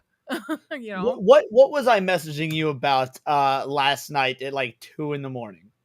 Oh, you were having a snit over not getting past Hercule. Yeah, Liam, you don't count. No. There's a reason. I was stuck and still am stuck in a particular part of a video game that I need to get past for a video I'm making. I've tried so far. What was the last number I put in chat with you? 37 attempts. I thought it was at 36. Okay, 36. The point is, guess what I didn't do? cry that I couldn't beat a fucking video game. I just kept trying. Oh I will man. be Yeah. on attempt number 37 when I'm done with Moxie's stream tonight. And do I rage? Yeah, this fucking game. Fuck this shit. I'm fucking done. I hate it. That's what I do. I hit start. I do it again. Like, yeah, like I've broken controllers in the past because That's I was different so pissed than off. crying or over Yeah. it, like being a baby. yeah, about and that's it. what I'm getting at. So I'm actually agreeing with you, Miss Jump. But there the are Gun people who fucking like Nadia. will lose tournaments and No, cry, but I'm though. telling you, let Chris do it for you. That's what he did Yes. for me for Alien No. Isolation to get me around working Joe's. No, because we're men. Here's a better example: is there was a point in time, my wife's father had just Because died. Flex Luthor, Dax. Because my wife's Flex father Luthor. had just died, and we were Love it. working on we were having a lot of trouble financially, and I was very stressed out, and I felt I had I had to cry. I did not cry in front of my wife, because if I cried in front of my wife, She my would wife, panic. yes, there's some things that you need to do that you have to realize. And by the way, she had Ooh. just suffered a terrible loss. Hi, LMA. You're not going to do that because you realize that you have to man up. It was like, I'm not saying men don't cry. I'm saying men don't cry in front of the people who need them, because then that makes them even more scared, because they're like, oh my God, this guy that we're looking at for the answers, he's crying just like we are. What are we gonna do? Yeah, I men think don't though- cry. We're not pussies. In just marriage kidding. situations, No, men see- can cry in front of their wives. Particular moments. Again, I yeah. don't think. Yeah, I don't Depends think on the all moment. moments. Yeah, so like if Chris's parents passed away, I can understand him crying. Or Oh yeah, well Yeah. I mean like we were blessed with a child, the birth of our child, or Yeah. a dog dies. The dog died. Like, yeah, there's excusable. certain things that like I mean, I remember, I'll never forget when this was right before COVID happened, like a month before it. Like I was literally in the gym and I was having a great day, great pump. Get a call, okay, dog just died, and like everything just kind of stopped, and I was like, I need to leave, because I was number one infuriated that I wasn't there. So it was like I was upset with myself. I was frustrated. Like it didn't really even hit me until days later that I was like, "Fuck," you know what I'm saying? I don't know if this is the proper place to say it or not, but like when Hondo shadow. passed away in my hands, yeah. we were at the emergency vet, and they weren't able to get it in time, get to him in time and fix it. There was a crowd of strangers I didn't even recognize, and maybe this makes me weak, maybe this is masculine, but I dropped to my knees and sobbed because like I'm holding my dead best friend in my hand. I'll never see those people again. I wasn't a bed. Maybe I should have been. Maybe I should have waited. That's totally completely appropriate, Yeah. Leon. Yeah. okay. Here's a good example. So I think it was the first or second year Damn, dude. in Marion Morgan. We were at Disney, and my buddy was getting married in Disney World. Very like crazy expensive. My father gave me a call. We had just got done, and my wife is very much a I wouldn't want to call her a Disney adult, because like there's those like weird things. There's but, like, connotations to that, yes. yeah, she's Yeah. not like that. But so we're out there, and since I knew we were going to be out there, and there were certain expenses that were paid for us, so there was ways that I could treat my wife that I couldn't like if we were just specifically like going to Disney on our own. So I was able to like really up the ante because certain expenses were paid. So we just got done having like breakfast with like Beauty and the Beast, and my father called me and told me my grandma died. And he was like, "Hey, we were gonna wait to tell you till you got back, but like, And then I remember looking over. We were on Main Street in the Magic Kingdom, and Mickey Mouse was like leading a parade down Main Street. And I'm going like, this is gonna be a fucking weird place to like process this, but it was like, I just but thought also, like a the good same friend of word mine was was short, getting. dude. I imagine you What went to full Happy Gilmore and Mickey Mouse. Like, what the fuck do you get to be happy about? No, but it's funny. We actually have like pictures of it where like because especially people have gone to Disney, like you schedule a lot of those things like, hey, we're gonna go to this ride at this time because of this. So like times where I'm like at the Peter Pan ride or at the haunted house, and I'm just kind of like sitting there on the picture, like my wife's like this, and I'm kind of like, like, It all but yeah, I'm trying to hold it together. One, it's not just for my wife. Two, I'm here for my friend's wedding. You know what I mean? It was like the last thing I wanted to do was make that situation about me. So all I was trying to do, and then of course, like the shuttle buses, like they had a problem and like shut down that day, and it took me like 3 hours to get back to the hotel room. It was like, my wife's like, "Is everything okay?" And I was like, "Everything's gonna be fine. All I want you to do is go out with your friends and like let me have a little time to myself to like get myself together. Like let me rationalize like what has happened." Because I was particularly close with my grandmother. I was that kind of a shock. Because my grandfather was actually the sick one at the time. My grandfather actually has Parkinson's, had Parkinson's. So everybody was expecting him to go for couldn't drive within like the lines, like he couldn't line up properly. No, he wasn't a woman. Oh my gosh. Thinking about it, I've not never Asian. seen I've never seen my dad cry. I've never seen him cry. But my sisters have only seen him cry once, and it's when the doctors told him we found out later, but I told him I had like a very rare cancer. Turned out it was my auto disease, and he was loading groceries up. He went to Whole Foods, bought me a bunch of like organic foods, and he just broke down crying in front of my sister. But myself, I've never seen my dad cry, even when his own mother passed away. He probably did it privately. And I think he's not masculinity. No, Leah. I'm kind of the same way. I just there's certain people like if I had children, I've never seen father cry. I did not ever like certain funerals or after becoming a father. I started crying like a bitch. Certainly, I cried at T2 watching with my kid because like she was crying. She understood the circumstances of Arnold's. Like when Arnold says to Edward Furlong, like, "I know now why you cry. It's something I can never do." My daughter was 6. I was letting her watch T2, and I looked over and I saw her crying at that. I noticed I was starting to cry, but because she was crying, I watched T2. I'm fucking fine.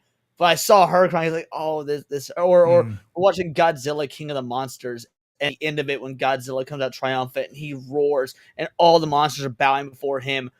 She looked at me and she goes, "What are you doing, bro? Cry!" And she forces my head down, like to bow. Or, "What are you doing, bro? Bow!" And she forces my head down to bow to Godzilla. And I started crying, not because like, oh, it's a sad. I was like, my kid is so fucking cool. Like this is a crying stream. We're all gonna start crying. Moment. You cry. No, you okay. cry. Proud You dad cry. moment, exactly. Yeah. There's certain movies that can bring those things out of you. That's the different thing. That's not what I'm talking about. That's what I was looking for in Superman. That's what I was looking for. I wanted a moment that I was tears, and I couldn't get it. But anyway, let's get back to Jurassic Park. There is some there's some bleed over, of course. Okay, if you're gonna watch certain things, there's times. Okay, I'm telling you, during the T-Rex scene, if Alan Grant would have started crying, should I be kids would have fucking party, freaked out. No, cry party, man.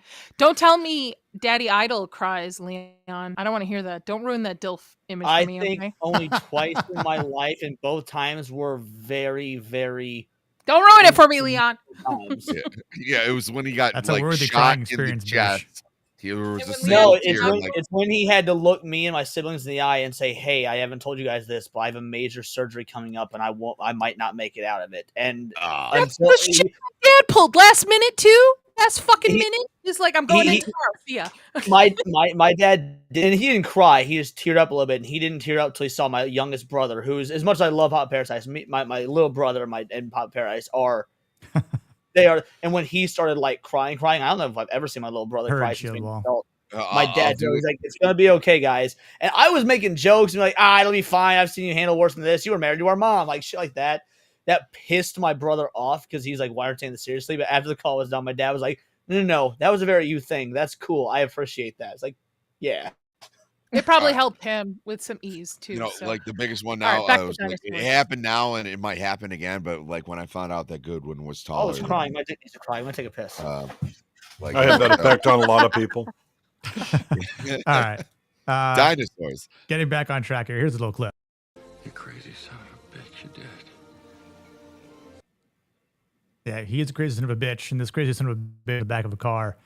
Yeah, so but in juxtaposition though, like that reaction to seeing the dinosaurs, other than like dropping to your knees and you know, yeah, like that's like the difference in their archetypes, right? And that's just like the character that Malcolm is, as we see here as they're embarking on the Disney tour. So it's my understanding there'll be dinosaurs on this dinosaur ride. oh, that leads this leads thing to my on? favorite line in the whole movie.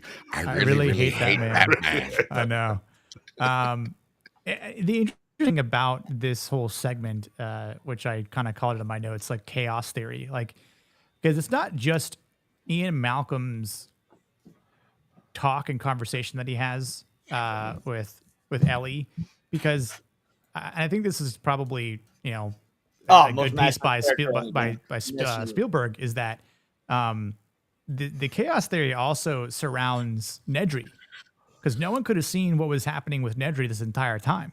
No, the point is it's a complex system. Any little thing, Yep. At the right time for the whatever reasons can cause everything to collapse. And also, this is what you get for going with the cheapest contractor. Yep. Well, That's but true. also Nedry is kind of like a gunslinger. Like he's good with computers, but this is the problem of when you hand something off to a man who was not masculine. This is he's not he is masculine at all. anti-masculinity in this movie, where like he is In the remake, they would make him gay, and I'd actually be okay with it. I don't think I honestly don't think that they would make him gay. I think I that was they would. joking, but yes. I honestly, I think they would make him a try-hard bro. And A Giga Chad. Oh, you might be right. Yeah, he'd be a programmer. Yeah, he'd be a programmer, 100%. But he's No, I'm not willing- kidding. That's an actual term. I know. I know Really? 100%. I'm But okay he's with that. he's willing to sell his loyalty to the highest bidder. You know what I mean?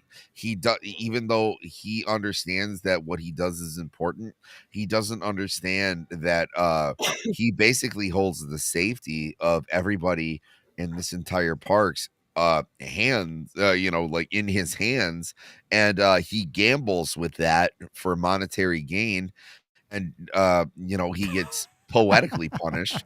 I actually prefer his death in the book to his death in the movie, and the dinosaur that takes him out, that's the biggest deviation from the book that you see is like how that's handled. But like I would have loved to do that. I don't know. I'd because, say like, Ian Malcolm surviving this movie is the biggest deviation from like. Yeah. No, Wait, because he no, dies in the book? yeah, Well, he dies. They bring him back for they the read second they one, read though. on it in the second book to where he actually did live. So Yeah, like, that was Michael Crichton's like biggest regret Probably as a writer is spoiler alert for this 20-year-old film. Yes, Ian Malcolm does succumb to his injuries, and he was pressured to writing a sequel, and he was like, I thought that like I already told this story pretty well. I don't want to like go back, and he was right. Like, no, he was completely right. I never read the sequel, so I don't really know. The Lost World is not good at all. It really there's problems where a lot of people will be like, oh, it hasn't been translated correctly. It's not even a good book. Nope. And you can just tell that. Is there more Lost World in the movie? Huh? Is there a book past the Lost World, or is it just the two? No, books? it's just two books. Okay, because I bought the first one to reread it because I haven't And read anything good that you've ever seen in any movie subsequent or like past this has been something that's been not shown in the first two movies that was just like recycled. So like the in Jurassic Park 3 they have the pterodactyls and the pterodons That's in Jurassic Park. They Yeah. they just never got to it. Yeah. Well, it's the same thing with the river raft scene. Like this, that's supposed Yes, to be in this absolutely. That's as one of well, my but favorite parts in the entire book. yeah. Fun fact, I Raphael haven't is read the very book slow. since I was in middle school, so I probably was way too young to read it in the first place. I remember it having more horror element. Oh yeah, the book is straight out horror. It's a sci-fi horror book. Which, to be Yeah. fair, I Yeah. consider this movie a sci-fi horror film, but it's very light on the horror. It's I With just how love that bad the only people who Afterbirth got was, the I'm river raft scene- surprised they just don't remake this, reboot the franchise closer to the book. Yep. I would love to see that. I would love to see like an 8-part like HBO But it's family. series. Like It's not doing family this friendly. correctly. That's why not. Another thing, the only people who got the river raft scene was the Sega video game. Just wanted to throw that out there. No, that is true. That is true. just fun facts. Raphael from the Ninja Turtles' favorite book is Jurassic Park, and he says it is way better than the movie. That is canon. It's true. Yeah, I remember that. It makes me very happy. So, Kristen's Jurassic Park is overrated and lame. huh? What? Husband hates Wait, the book or the movie? The movie. He wouldn't read. No, he's a man. Oh, he wouldn't read a book. Yeah. Oh, all right. Yeah, he thinks this movie's overrated. Dinosaurs No. are practically screaming masculinity. Hellboy's that you overrated. watch I'm just this. kidding. No. I don't know what to tell you.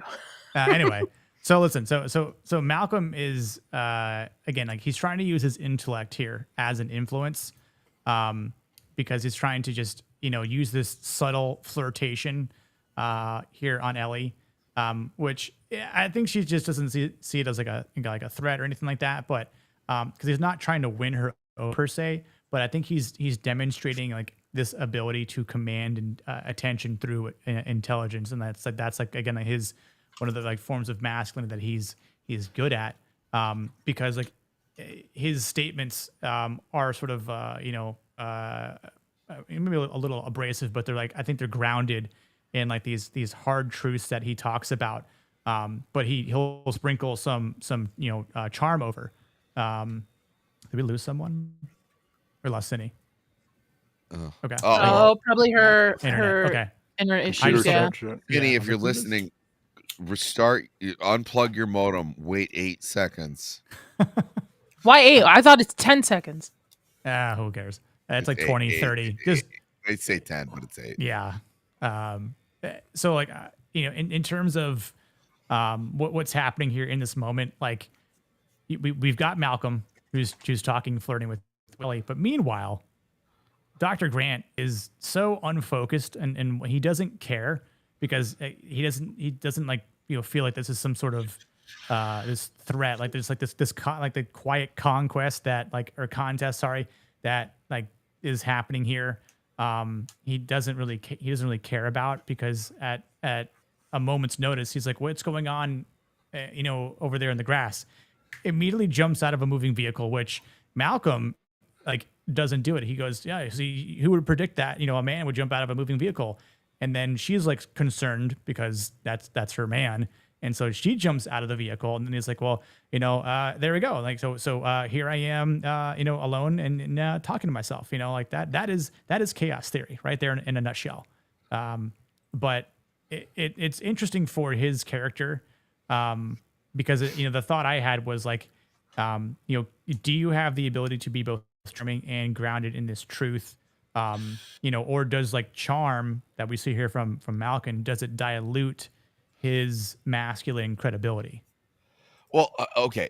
There's a couple of things that are like true at once in the scene, and I also feel like the stills are kind of disingenuous on this.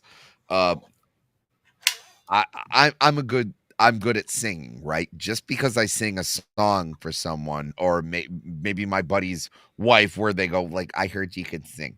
That doesn't mean that I'm trying to like take his wife, or like he's showing this person what he is good at, and trying to explain what his field of study is to someone who has been, What's up, Rossi? Around Alan, like basically in the desert for whatever. He's trying to like show what his expertise is in. Alan is completely masculine in this, the most masculine in this, where he's like, this guy is like doing his whole little song and dance. By the way, there's a dinosaur out there. I'm gonna go check that shit out. He's so comfortable in his situation that he's letting this guy do his whole little song and dance out there. And there's no reason that Ellie cannot be charmed by this guy kind of showing him or showing her his spiel, and going like, hey, the whole little drop of water thing.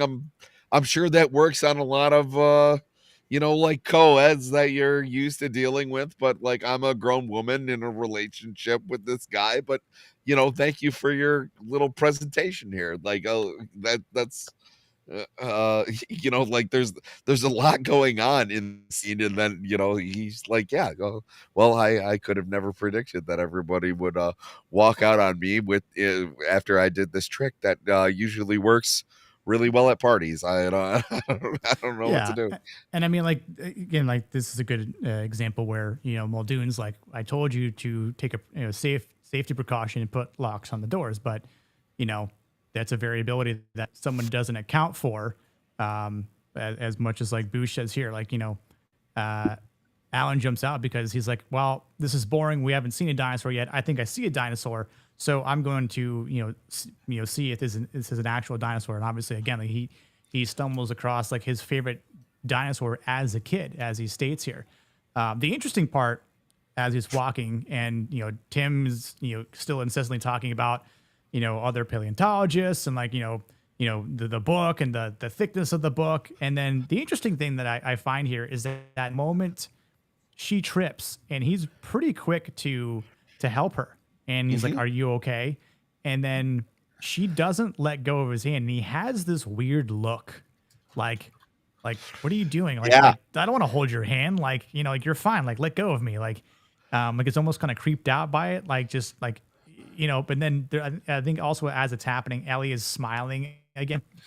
But even here, they're still kind of like holding hands, because it's like he's kind of just accepted it in this moment up until he sees it and is like, wait, stay back. So he's starting to be a bit of a protector.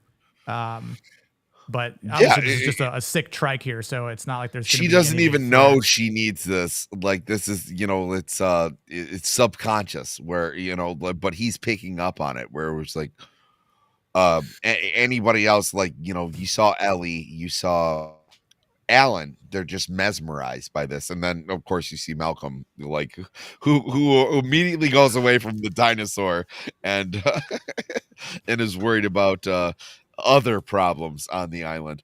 But when he grabs her, it registers between both of them. He's like, oh, I'm needed here in a way that I'm not usually needed. And he just goes with it. Also, when he's like leaning on the Triceratops and like just listening to it breathe, it's like one of the best moments in cinema. Yeah, I think there's like a little GIF out there, a video of it being Ian Malcolm shirtless, and that's what he's leaning against, or it's like or maybe it's a meme, I forget, but yeah, and this is sort of like a highlight of Ellie more than Grant here, because Ellie is just doing what her profession entails, and she just dives right in. Yeah, she's getting into the plants and the West Indian lilac, and it's like droppings. We have to look at the droppings, and Malcolm says like she's tenacious, and he's like, Grant says like, you have no idea. Which, I mean, we kind of saw a little bit of that earlier on. Was that Liam? So that is one big pile of fertilizer. Yes. I do have a clip. That is one big pile of shit. Definitely one of the best moments in this movie, just because. Yeah, I do. Bush is right that there's so many things happening at once, because this isn't the shit movie making lock into one thing and all of the world stops until the camera switches over to them. But like Tim Babbling, he actually brings up like the I read your book, and then I read your theory, but then this other guy, and they do mention Bakker in his book, and it was bigger. And so that clearly means it's more important because it was bigger and all that. And then like Ellie takes a jabs like, yeah, I mean, his did have a lot of illustrations, kind of point out that Bakker was making this more, pop friendly kind of thing. But then, yeah, with the girl doing the hand and then all that. I mean, it's a good chaotic scene that they then, and oh, by the way, here's a triceratops. Oh shit. Right. And then with Grant, once it, may I, and, checks with them. Cause again, he's sensible enough to be cautious around a giant fucking animal. But then like just listening to her breathe. Right. And you just see the joy that he has, dealing with that. Yeah. And Nedry, obviously, I don't know if we played the clip on the stream. Like I know we played it, but behind scenes, because it was what Sammy's wearing. But we'll play it again. You shouldn't use my name. Dodson, we've got Dodson here. See, nobody cares. Nice hat. No one's wearing a hat though. Also, welcome back, Cindy. Is your internet okay, my dear? I got blue screened. Ooh, computer. Okay, well. Yeah. Sorry about that. Hopefully it'll clear up whatever crap was going on. Yeah, for sure. Hopefully. Did you guys notice this? Which I mean, it was pointed out to me like maybe a few years ago. But he has a picture of Oppenheimer. On his computer. Yep. Yeah. Yeah. Chaos. What? Yeah. Oh wow. It's on Destroyer of Worlds. It's behind this computer behind him where we can't see it in this frame. I think I want to say I have another frame with it in it, but maybe in the clip at least at the very most. But it's probably when Samuel L. Jackson is working on it. Yeah. Yeah. But this is I think the chaos that he's creating here, right? With the infamous Barbasol can that have never been found, and we should have never gotten any sequels in.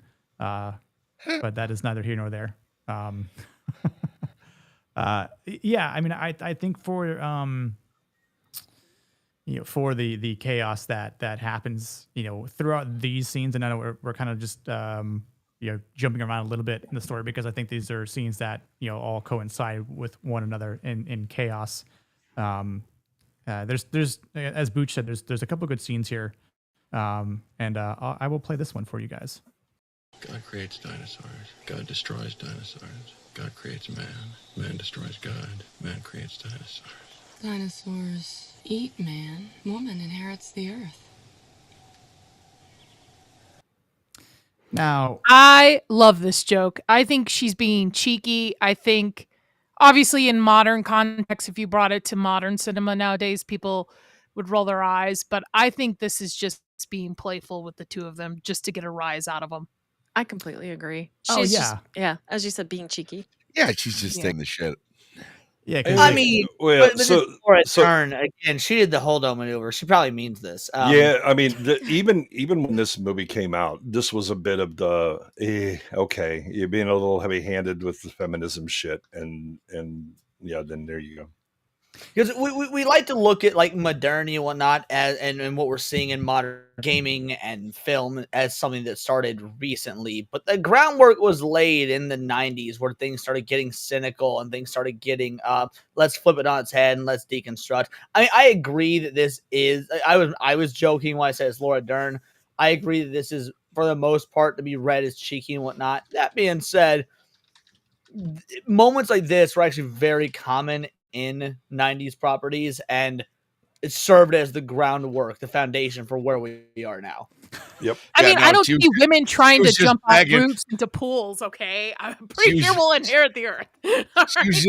She was just begging to dye her hair purple and let a ship run out of gas and not tell anybody her plan in The Last Jedi, right? That's good one, Jake. That was where that's where we were going, right? Well, the natural progression. Well, the interesting thing about that too, when she says, "Well, women will inherit the earth," well, what gender inherits that island of the dinosaurs? Females. Well, yeah. What happens? No. So, And then a it's man, funny you and bring one that of them because when switches you gender. told me we were doing Jurassic Park, and you were like, you sent me the list. Hey, ideas for titles. And I said I've never considered Jurassic Park a particularly masculine film, not an emasculating film either. I've just never considered the masculinity of Jurassic Park. Mhm. One of the things I had thought of was that like all the dinosaurs on the island are female. Well, at least they're supposed to be. And like that was that's I'm glad that got brought up because I actually had that thought when you and I were DMing earlier or a couple days ago or whatever it was. Yeah. Should I just drop it? Yeah, I'd say that's a good good segue, Sam. If you want. Yes, and we know bitches ain't shit. No, sorry, go on, Sammy. I was fucking. No, so you have nature writing itself, like realigning itself in Jurassic Park is everything that was on that island is made. It's a facsimile of what should have been, and they said, oh, all of them are female, and all of a sudden the dinosaurs themselves, granted now through like DNA processing and they talked about making using amphibian DNA, and there's a wonderful thing about amphibians is they can change gender. So the dinosaurs actually made themselves male because masculinity is important in nature. Nature decided that males need to be a part of this. Is your dog a male or a female? Purposes to reproduce. You need in this context, you needed one of these dinosaurs to switch around because there is a natural need to reproduce in all animals And in human beings. So and human beings too. Yeah. Sammy, is your dog a male or female? My dog is a male. Good, because I love the because nature needs males. I just saw your dog start running in off the camera. My giant dog and my giant, or no, not my giant wife, but my giant dog. My giant She's dog. larger than life, as in she has a big personality. We love you, Mr. Repeat. The love of my life. Is Can't the, give me a kiss tonight. Is the she's so sweet. Okay, sorry. Is the is the reason like where they said they take out the amino acid lysine from them? Yeah. Is that real? Oh yeah, no, that's in the books too. That's how they control them. That's how they thought that they couldn't leave the island. Yep. Isn't the science of the Jurassic Park book actually like 90%? It's pretty good on. No, it's that was pretty always what good. Crichton was good at, especially for the time. Yep.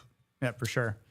Yeah, you can kind of see it in the clip right here. It's a little blurred out, but you could see it hanging or like attached to his water or monitor. Please! God damn it! Hate this hacker crap. You can see it like in the background there. I wish I could see it. For some reason, I can't see clips either on StreamYard or EVMux. Really? You can't see the actual No. clips? That's weird. Oh, sin. Cindy plays by sense of smell. I know. Also, if you stand really still, she can't see you. Can't. Her vision's based clever on girl. movement. So we're gonna shift just a little bit here into obviously when they arrive at the park in the beginning, but it's how all of this unfolds when John Hammond says, "I'll show you," right? I'll be And so honest. you- If I Go ahead. become unreasonably rich, that's what my foyer is going to look like. Oh, with having like T-Rex Yeah. skeleton. Oh, I Mhm. would do the same thing. Yeah, I would 100%.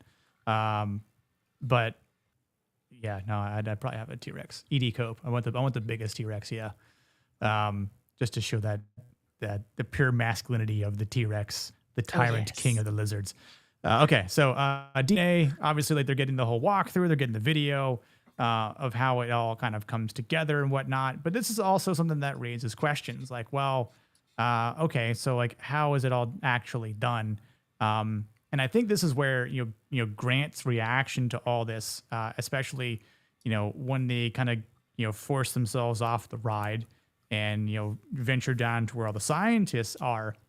I think this is where we see more of his moral foresight come into play.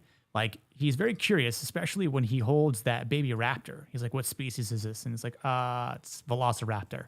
He's like, that fear kind of sets in because after he scares the shit out of the kid and talks, a big game about how ferocious raptors are.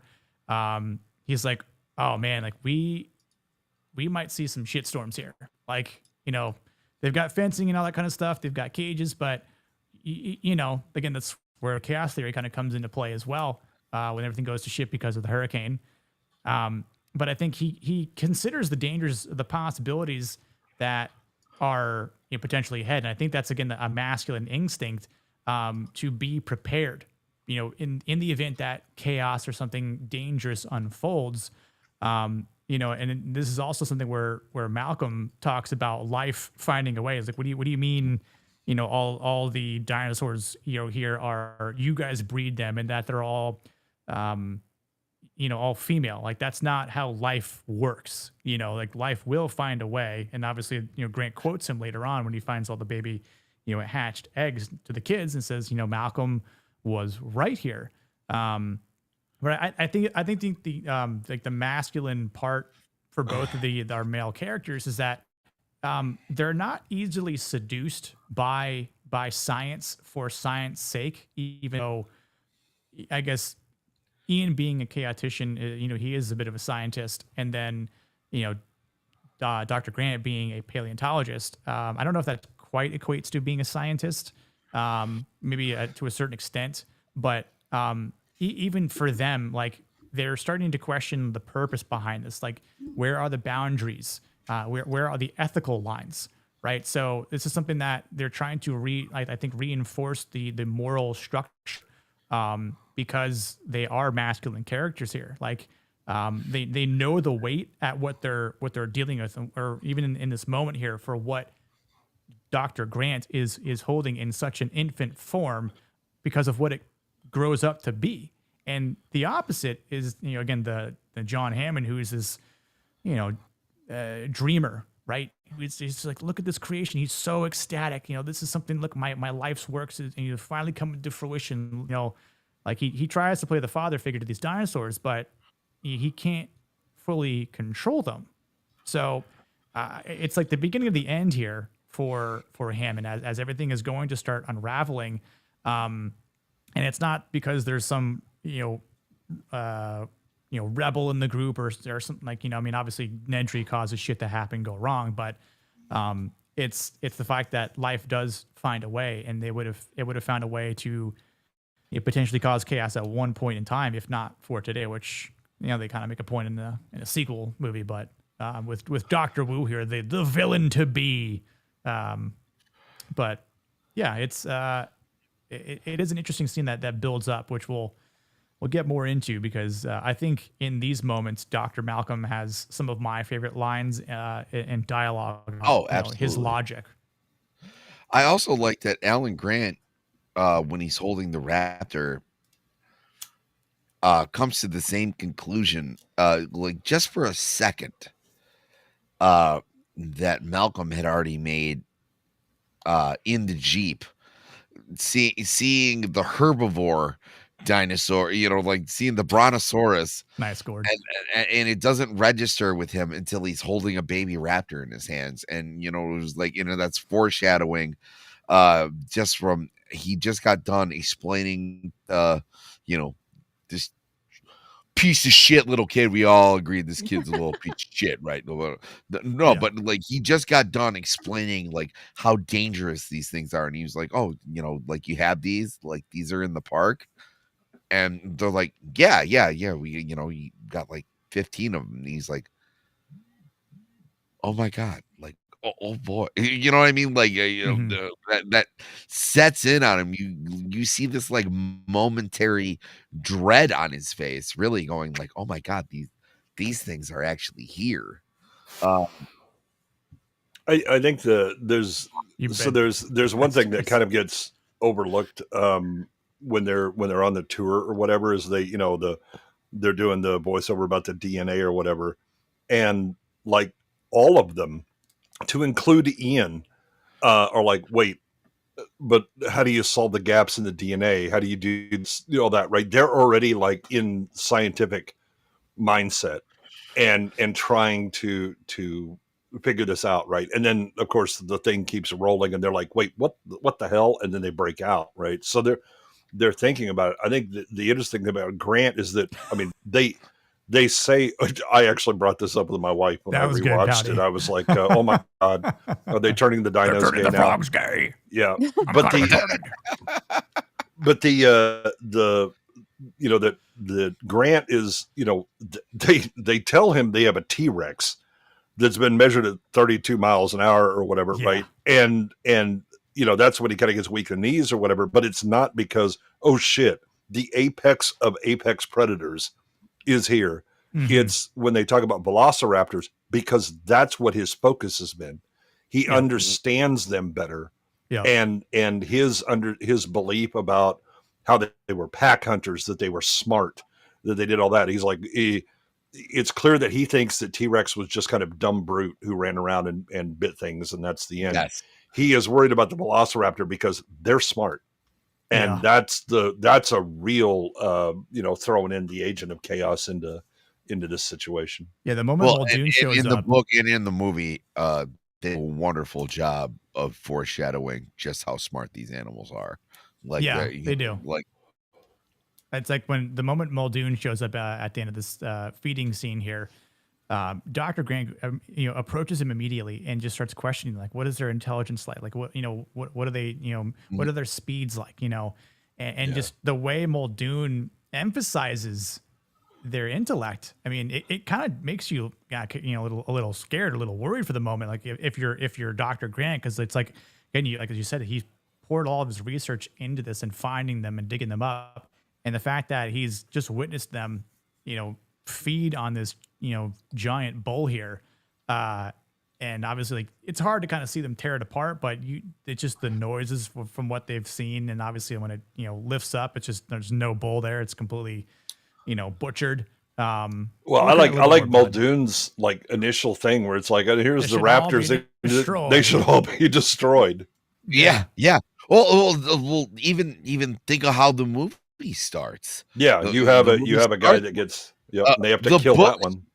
The book starts with a raptor attack, and you know, I would say the book is even more brutal because it's the aftermath. You know, and they're going like, oh, it was a mechanical accident, and everybody who's at this clinic is going like, hey, most of us aren't even educated. We're not. We're just helping out because we want to help people. But anybody who's past the MCATs can tell you that this is an animal attack, and it's probably the worst animal attack I've ever seen. And you know, and it establishes that fear right away.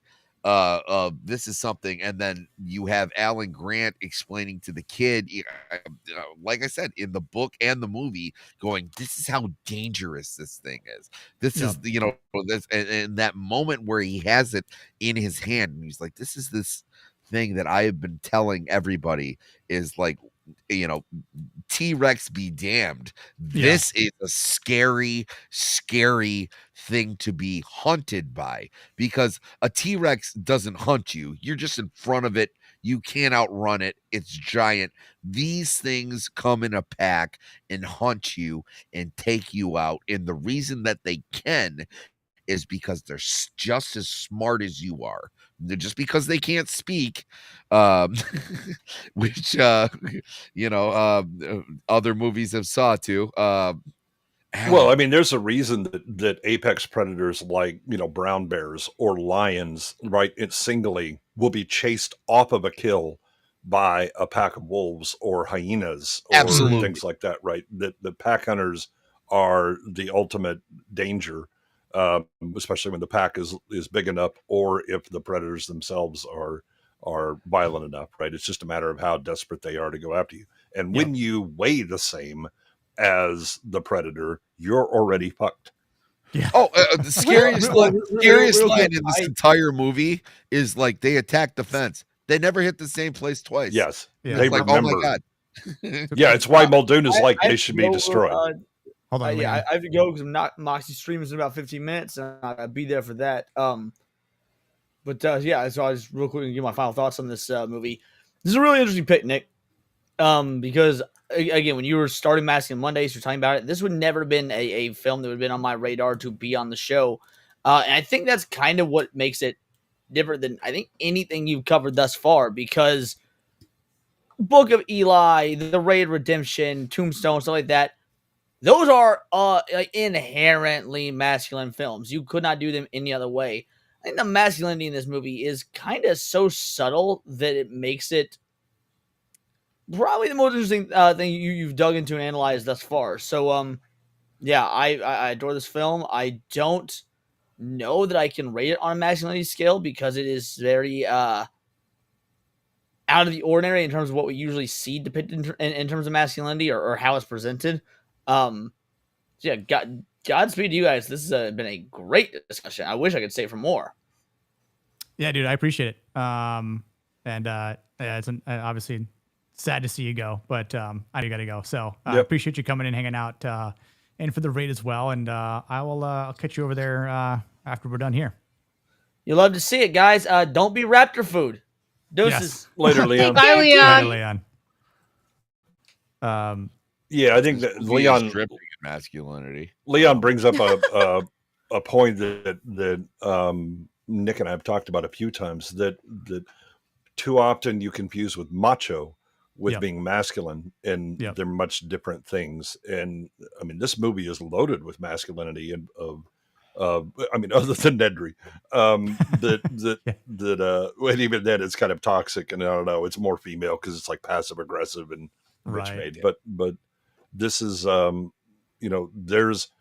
are great masculine archetypes in this, even for some of the flawed characters like Hammond. But nobody would really point at this and go, this is macho. I mean, if Schwarzenegger was in this, he would punch the T-Rex out and then, like slap the raptors around and all that stuff. And that's macho. That's not masculine. Yeah, he'd say something like, see you in another 365. Yeah, what killed you? I'm the Ice Age again. Haha, because I don't understand ice or time. It's kind of funny that I call my fist the asteroid. Yeah. Would it have been more efficient to put the T-Rex in more of a pit enclosure so he couldn't climb the walls? Yeah, it would have been for all of the carnivores. That would probably have been a really because I mean T-Rex, it just would have gone insane. Yeah, it's a good one. Yeah, the idea is, again, it's like this isn't zoo where you just see them in cage. This is like a safari park where you get to see them run around and do things. Well, and another thing, and I know you guys can tell me to shut the hell up, but what they keep hearkening to on the book is, and they say it a lot here, is they have gone to such great lengths to. It's not just that they've resurrected these animals; they've also done their best to resurrect the plant life, and the atmosphere, everything. Things. And so like they have free roam. So like the fences and the cages, they're not there the way that you would necessarily see like in a zoo, like in a pen. Everything is like sectioned out, and everything is set up where sometimes even these dinosaurs like intermingle. So the crappie, or the crappies, the choppies, the little green one. What are they? Compies. The compies. The compies. The reason that they breed more of them, and you end up seeing that scene in the Lost World where they bite the little girl, but they're the first dinosaurs to get off the island. But the reason is there's so many of them, but the reason is you saw that big pile of shit, they'll eat that shit. So there was a reason they created this whole ecosystem. So if they know that compies eat dinosaur dung, you're going to make a bunch of them. It's the same reason that where you have like a sucker fish when you have a aquarium, like it's going to stick to the walls and it's going to clean up the algae.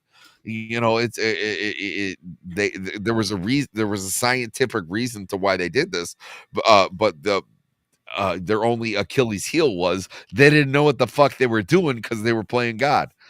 Well, yeah. So like, I mean, this is just a minor bit of context. I'll say too. Like, I don't know if anyone's ever played the game Jurassic Park or Jurassic World Evolution, right?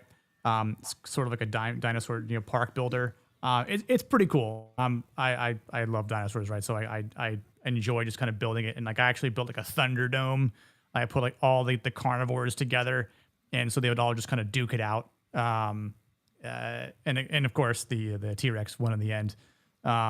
But the interesting aspect of even in the game, like the game logic, when you're building like enclosures to keep the dinosaurs in, right? Like you need a higher tier fence to keep a T-Rex in because it's so powerful, because it demands that authority and respect, but also it requires an exuberant amount of land to roam around, or else it will go crazy. And what'll happen in the game, Cindy, is like it'll actually break out of the fence because it kind of just gets restless because it doesn't have this like amount of land to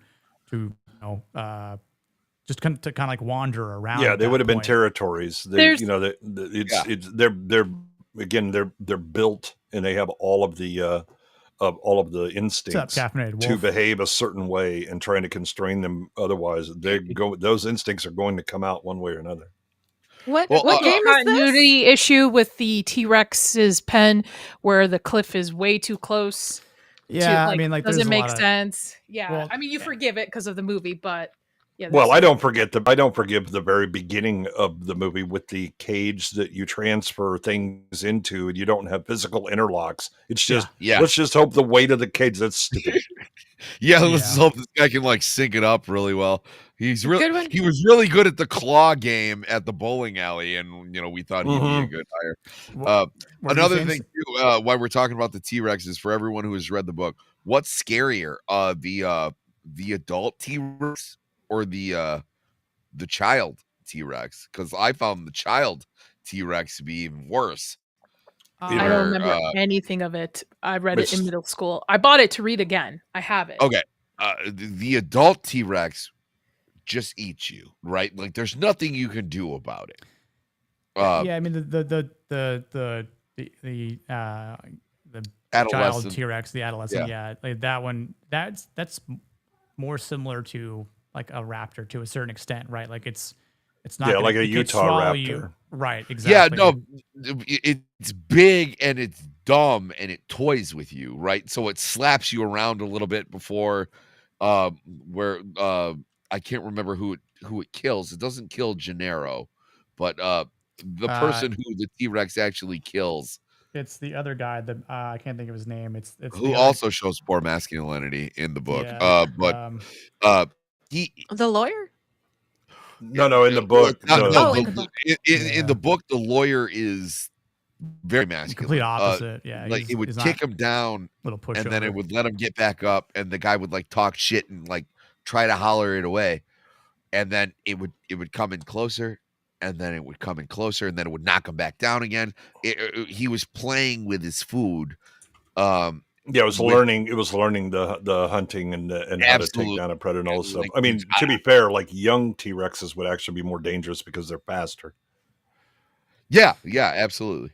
I want to get to a certain. I want to raise a couple interesting points here. So, number one, as the feeding is occurring, this is Hammond who's looking at them, right? But you can kind of see through their faces, like I mean, Malcolm immediately understands what's wrong here, and you can kind of see it in a different scene, I think, or a different part of the scene where. Grant is obviously, extremely intrigued. Maybe it's like right here. Like he has so many questions that he's pondering right at this very moment. To where, again, the other alpha male shows up and says, they should all be destroyed. And again, Grant immediately walks over. He's like, all right, tell me, give me the details. I want to know everything about these raptors. And so again, he speaks a lot about it. And you know, the other, like, there's a brief moment where Hammond and Ellie are talking, but their conversation, stops because the more important conversation is occurring between, Grant and Muldoon here. And obviously the funny thing is, all right, who wants Chilean sea bass, right? But I'll play a couple clips because we've talked about it, and this is for Jake.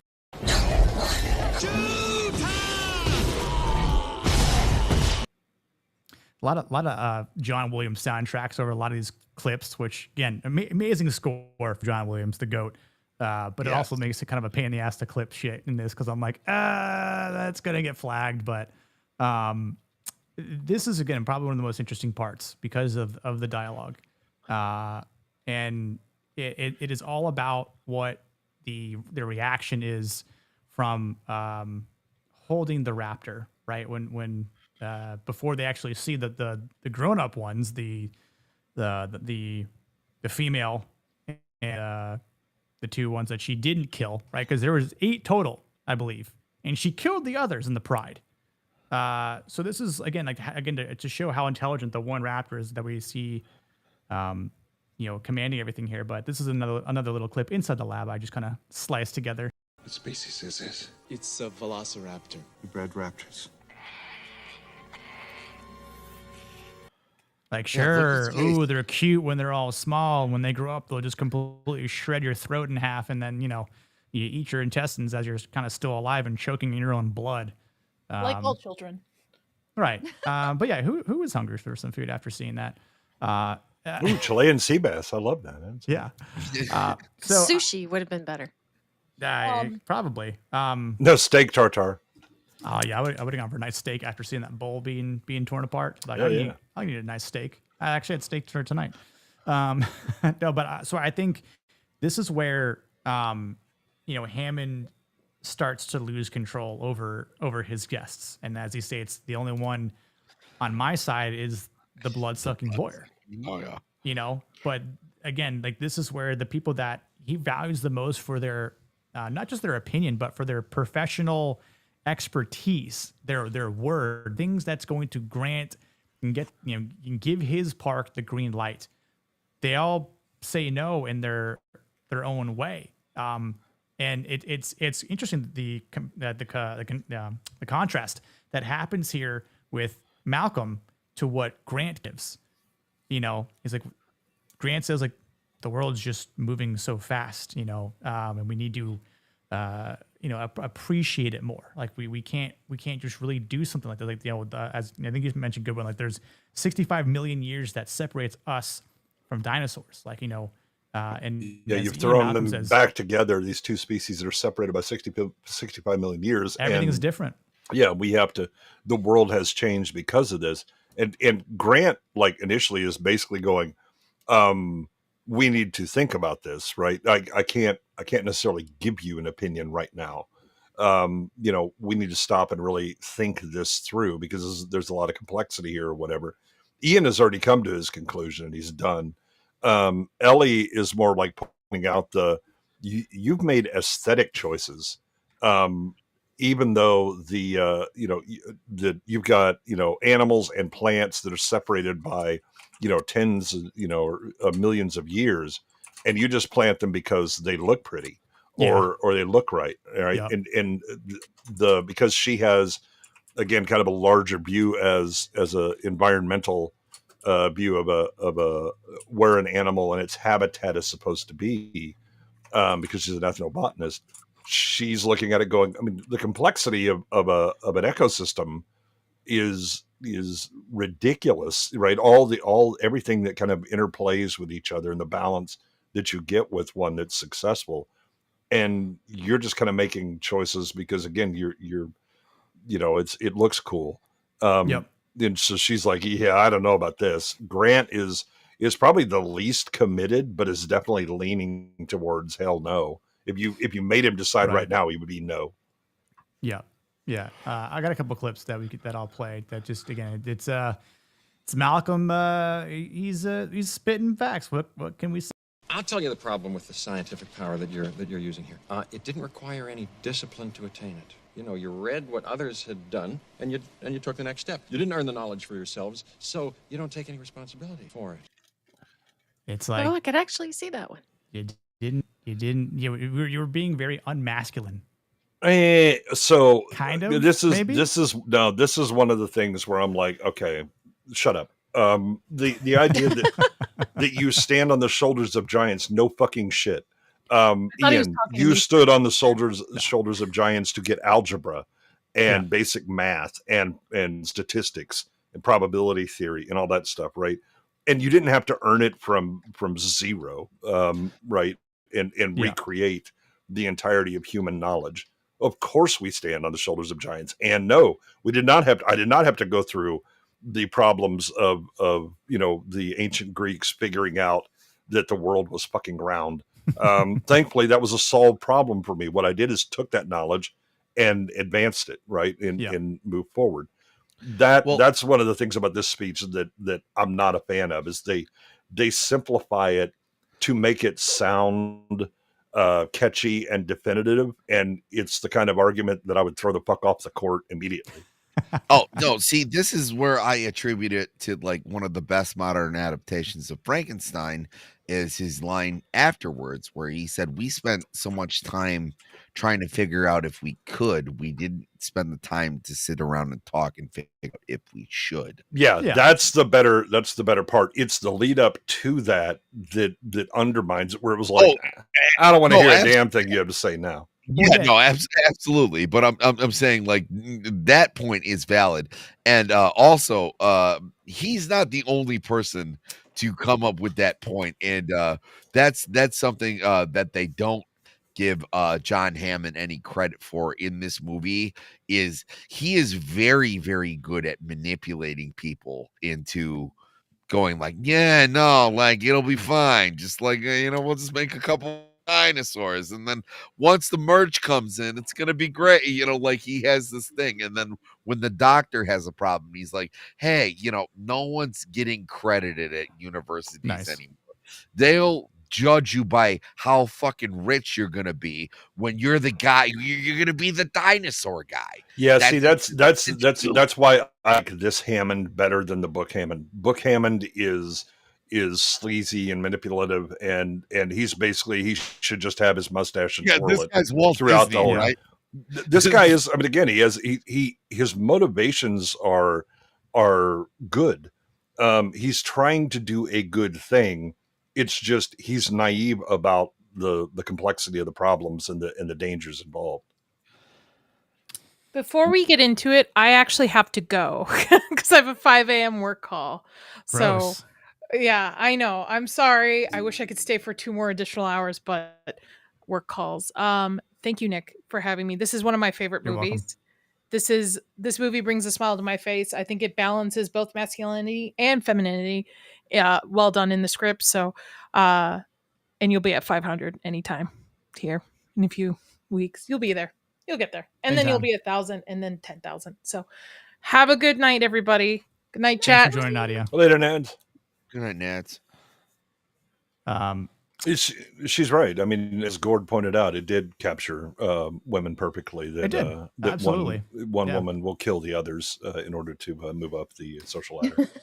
And there's only one left.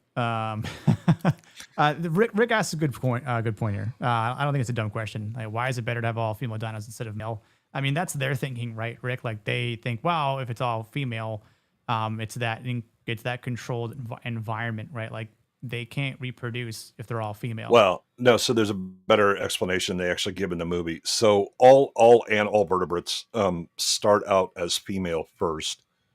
And they block that. So they block it, right? Because to make males is requires more work. Yeah. So they're basically going forward. This is the simplest. Biology already kind of gave us that. Now they say that, and immediately when they go and they use frogs, and I was like, why in the fuck are you using amphibians who are notorious for being the ability to reproduce asexually in certain environments, but also the ability to gender swap spontaneously. Yeah. Animal that's been helping out liberals for years. Yeah. Hollywood mostly made of amphibians. Is there a better creature that would have filled the DNA? Yeah, birds or lizards. Yeah, Well, I mean, yeah, absolutely. like birds was a good point considering they kept mentioning it. So Yeah, the Well- problem is that birds are really only derived from like theropods. It's a specific line, so it wouldn't No. really help you so much with like brachiosaur or things like that. yeah. Here's the thing though, when they say like, "Hey, we broke this DNA code," for the most part, there's it's it's enormous. So they in a rush job were filling in gaps, and instead of actually taking the time to actually realize that's why I said like none of these are actually dinosaurs. These Yeah. are Point, Boosh. genetic freaks Yeah, because they're like the took dire in- wolf thing that somebody yeah, announced. they, Like they last took year. they Yeah. took amphibian traits and added it in because they were more pliable to fill in those gaps instead of Yep. taking the actual time to sit down and look at the reptilian, look at the bird, the avian, look at the avian and add those in, but instead amphibians seem to be like a catch-all, but what they didn't realize is like they created something that even though you were able to theorize on what they could do, another thing about chaos theory is now that you've created something different, you can't predict what they can do. Yeah, it's a And- complex. It's a complex system, and DNA is ludicrously complex. Not Yeah. Absolutely. it's not just read from top to bottom. Yes, Each but the most different important strands thing- are triggered by different biological processes. they so aren't- I inserted this thing. Oh shit! The problem is that then causes this cascade of other things that will read different parts of the DNA differently, and now I've got an animal that isn't what I intended it to be. But it's also Alan Grant, all these people, they're out of their element because now this creature that you've been studying your entire life, it's not that creature. Right. These aren't dinosaurs. As Right. much as you would Right. as much as you would think like your eyes tell you it's a dinosaur. It's not. This Well, is and something else. it's the same kind of mindset that goes, the science says X. The science don't say shit, right? And and this is true in Same. science. No. Right. You always have confidence levels, and I don't care what the hell it is, to include the laws of gravity and thermodynamics. Those aren't absolute, written in stone. This is never going to change. They are considered theories that Yeah, apply absolutely. because in infinitesimally, measured out 99 point and then add all the nines you want. It is always proven correct, but there is always the option of this being wrong. And you always approach things that way. You can disprove gravity if you get your math right. Like there's ways to do it. Right. All right. There's a reason that it's the theory of gravity. It was like, for Right. the most part, this is a scientific norm. But had you added these other factors that no one ever thought would come into play, well, then it's an entirely different mathematical equation. Like it's and then to say that, oh, we've taken these precautions because we have years and years of study on this. You have years and years of study on this animal that died out 365 million years ago. This is something that you created in a lab. This wasn't brought up naturally, and you didn't even use the correct puzzle pieces to put this thing together correctly. No, you have not done your homework, and and Well, again, there's a chaos- hubris that operates within all this, Yeah. right? That we believe we are correct, and that there aren't, anything that we don't posit the idea that we could be incorrect in what those consequences could be, and that's the fatal flaw of Hammond and Wu and the others below them, right? That they believe that, well, I know what I'm doing, when it was like, you slow your roll a bit there, son. I mean, it by current knowledge, but that's the limit. Also, I did want to make a request. Yeah. Go ahead. I did want to make a request of Cindy. Cindy is as the resident sexy voice. Could you read Yes. Bush's poem that he wrote? It's very touching. Oh my God. Let me pull it up. Go ahead. Hold on, let me lower my light. I'd like to read a piece of my poem based on DNA. Thank you. God, that was man. That hit even harder than when I read it. I mean, that was That's amazing. God damn. Guys, That's a top tier. That girl got talent. Wow. Top tier clip of the night. I have to excuse myself. 38 seconds. Don't you get me in trouble with the missus. Oh, she's asleep. Oh, okay. Yeah, That's safe she then. never watches my stuff. No, I was gonna say, where's Rick's comment? Yeah, so they're technically not real dire wolves, right? No. So it's kind of we just made that point, but well, I'll play the second part to Malcolm's little rant here. You stood on the shoulders of geniuses to accomplish something as fast as you could, and before you even knew what you had, you patented it and packaged it and slapped it on a plastic lunchbox, and now you're selling it. You want to sell it. Well, yeah, and that's right when he That's the other problem I have with Yeah. his speech is the anti-capitalist angle to it, and it's just like, just fuck off. And then that's when Hammond is able to kind of propose his rebuttal. Yeah. But that's Condors. Yeah, condors. Condors are about to be extinct. If I brought back condors, no one would say a damn thing, right? And then suddenly Ian gets a little flexible in his absolutism, doesn't he? Yep. And that's when he drops this. Our scientists have done things which nobody's ever done before. yeah, but your scientists were so preoccupied with whether or not they could, they didn't stop to think if they should. And I think that could be said for anything, right? Much like this dire wolves, right? Like these aren't the same creatures that once previously existed in full form. So like even if they found a way to legitimately bring back dinosaurs in our reality, like it might be again a cool spectacle at first, but at the same time we'll all realize that this isn't the same thing that is dead and been buried in the earth for tens of millions of years now.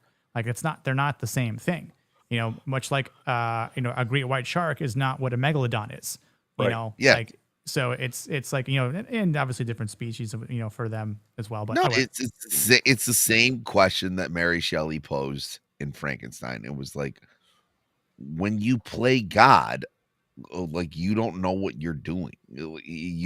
So Frankenstein is actually a moral about the walking away from the things you create, the lack of responsibility that goes with it. That's why the monster becomes what he becomes if he had been loved by his creator, but his creator creates it and then walks away from it.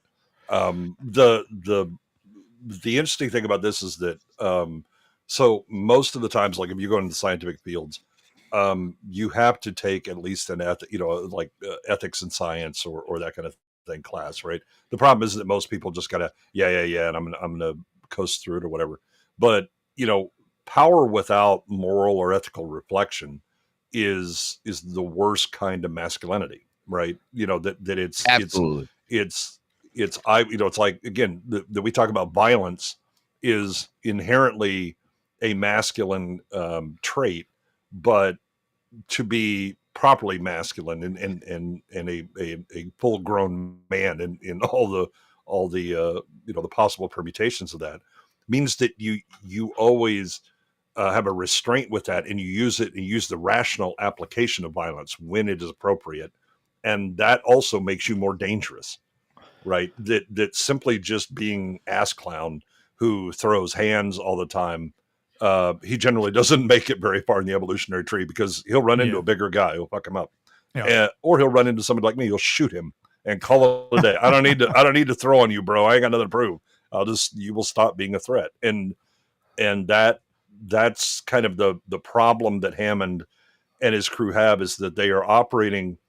Hammond is in the movie, and again, it's why Hammond is a more sympathetic character, and I think a better character, is that he is doing this out of, his motives are good, but it's because he's being naive, and he so very much wants to do this thing that he is blind to the ethics and the morality and the consequences that can happen, right? I think one of Ian's best lines is the one about the, when Hammond is like, look, Disneyland had a lot of problems, when it first opened, the rides were breaking down. He's like, yeah, but when the Pirates of the Caribbean break down, they don't eat the guests. Exactly. Yeah, but also something that I think that you're overlooking here is he's already taken the precautions to the naivete is like one thing. He's already done things to supersede like international law and do all these things. So I still think that my critique still remains valid, because even though he had no idea that his creation was going to run amok, it run amok just the same. And he's claiming naivety because like he's not taking responsibility for his actions. He bought an island to do this. He got the best scientists on Earth to do this. Right, he's playing within the rules. Yeah. Well, no, he's not playing within the rules. He is. These are part of the rules. That if he was doing this like on the mainland, he would have a problem. So he moves where the rules allow it. Yeah, well, no, he went where there are no rules, and now he's trying to bring the rules back into it after everything has run amok. Well, no, his board is already had on that, because he's answerable to his board, and his board is brought in these experts to evaluate it. That's why they're here. Mm-hmm. Is to sign off, and that's why the lawyer is here, and suddenly the blood-sucking lawyer is the only one on my side. No, I'm talking about when everything fails. He everything that he has done has run amok, and even though he's empathetic and he was like, I was just trying to bring joy. It doesn't matter. The fruits of your labor, right? And that's again the naivete, right? That the consequence. He thought that it's basically we have a lot of rules, and to be fair, he's correct. We have a lot of safetyism bullshit rules. And he is operating at the cutting edge of tech, and like a lot of cutting edges, is the reason that there's a bleeding edge, and he's kind of on that bleeding edge, right? And so you have to go where it's allowed. The problem is that when shit hits the fan, when he's talking to Ellie about that, he's explaining again that he wasn't. I'm not just here. He has an argument with the lawyer about no. We're not. Anybody should be allowed to see these, because he wants to see that it's not about the money. Yeah, he wants to make it a park, but he goes, "What have I done?" That's the biggest part between Hammond in the movie and Hammond in the book. Is right? Hammond in the book. Hammond in the book was like, "Fuck him. I'm gonna get my lawyers, and I'll take care of it." I think just before he dies, he blames his grandkids. Yes, he was like. Yes, it's why the book, the Hammond, the character in the book sucks. Yeah, this version of that. That's one thing I can appreciate is Hammond in this movie was far better than what we got in the book. He's a better cautionary tale. Well, no, he looks right into the camera and goes, "What have I done?" Yeah, like and you know what, and you're at that point. You fucking should, right? Like you have to go like, hey, I even though like he has this wonderful dream, he has all altruistic, like me, like he's like, I don't just want to make it like this big money trap. I want kids from all over to be able to come see this, and I want to share this with the world. And then all of a sudden, those things that you wanted to share with the world break out of their pens and start eating. And they're busy trying to eat your grandchildren. Yeah. But that's the thing is that he has, it's the hubris, right? The I don't see it. I don't see it. No, I can still make this work, right? Again, the idea of control that he's going to do this. And when he realizes, oh shit, everything has gone to hell and my grandkids are out there. And this is a mess. What have I done? Right. Yeah. That's the realization when it hits him. And it's a sympathetic moment for him, right? Because again, he's motivated. His motivations are pure. His goals may be a bit sus, right? But there's again this blindness that he has because he does have a certain childlike naivete about things. When I was making the Frankenstein comparison, I was comparing Hammond from the book, and Hammond from the book is even worse from Frankenstein because, like, at least Frankenstein atones. Hammond goes down going like, everybody is against me. I had this great idea, and everybody else fucked it up. You've all failed me. Yes, exactly. You know, it's like comic book villain. Are we the like, baddies? No, not me. I mean, you no, might be, not me at all. Like I'm the worst type of masculinity there could possibly be. And I Like, think how could I that's ever be wrong? I have a lot of money. The book for this is, again, it's a good book, but it suffers from many of Crichton's books where he has really good ideas and concepts that he's gonna put into play, and the general plot and how it goes is very interesting because he takes it to the logical conclusion that it'll go. The problem is that he's shit at writing characters. Yeah. And, Okay. and so he just makes cardboard cutouts that are necessary to make plot happen in book. One more thing, I realize that we haven't even gotten to the T-Rex attack, and I keep like bringing up shit about the book. I will not bring up anything else. Also, I just want to bring this out after seeing Westworld and Jurassic Park. I'm just stating this theory. Michael Crichton had a very terrible experience at a theme park at one time, right? Yeah, he did. Maybe he was on one of those rides at Disney. The Pirates of the Caribbean ran around raping and pillaging, and he was like, "Oh shit!" Like the ride shut down, and like one of the pirates just went kind of like. He might have been touched. Like, yeah, it could have been touched. You don't know. I do love the lawyer's line on this. Is it heavy? Yeah. Then it's expensive. Put it back. But yeah, we're getting ready to talk about the T-Rex breakout, which, Rex is doing what a kid does and just obviously gets around and finds it. But I mean, it's really interesting for the sake of the gravity of the situation here, because it's like maybe it's the power jumping back on, like no one really has an idea of what is actually about to happen, and obviously, like, where's the goat? Sorry if you're a vegetarian out there, but the lawyer also makes the line like, "What's wrong, kid? You ain't ever had lamb chops before?" Like, but this is where Tim just sees the goat being swallowed whole.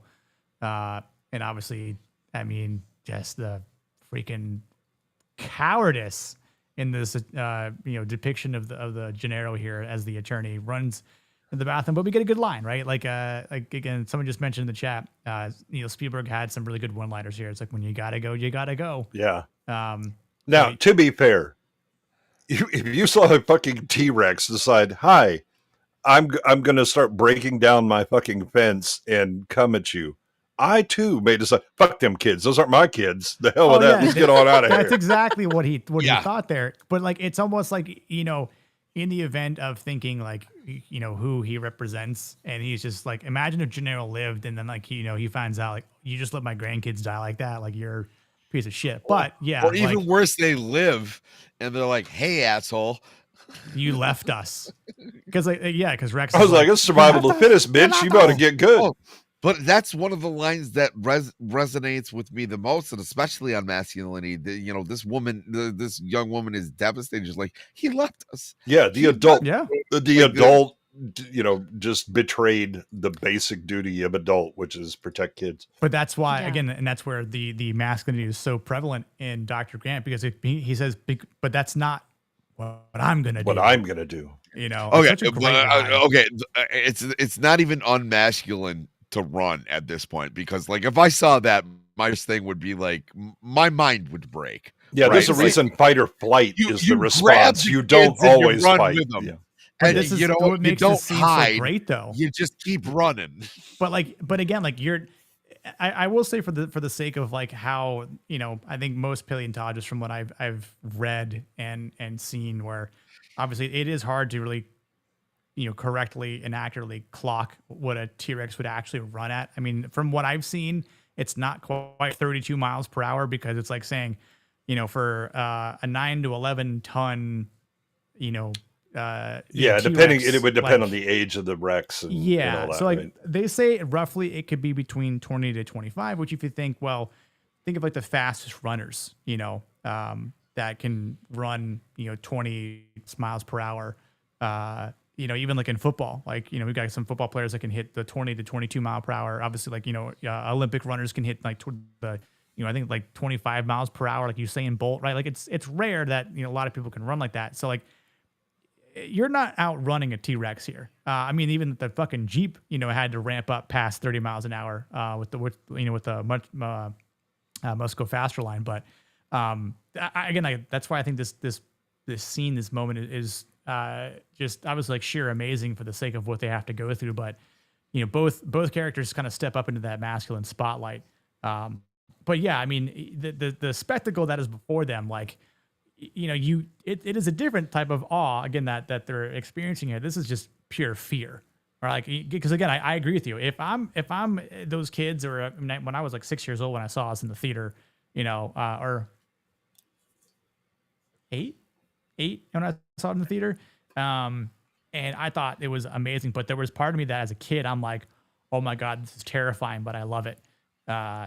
But if I'm an adult, if I'm Dr. Grant or Dr. Malcolm, like, yeah, what am I doing? Am I going, fuck this, I'm out?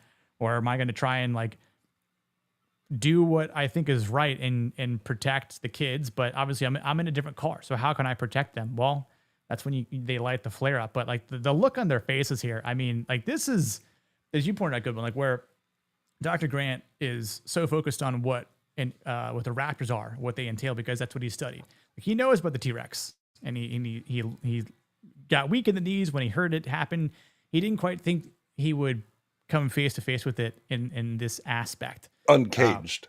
Uncaged, roaring, ready to go. I don't move. It's business based on movement. And then, turn the damn light off. It's like, dumb kids are going to just, think they, it's right. But, which I kind of thought like maybe, Rex would have known something, but there again, he's a kid and he's, in this moment of being terrified because of this T-Rex here.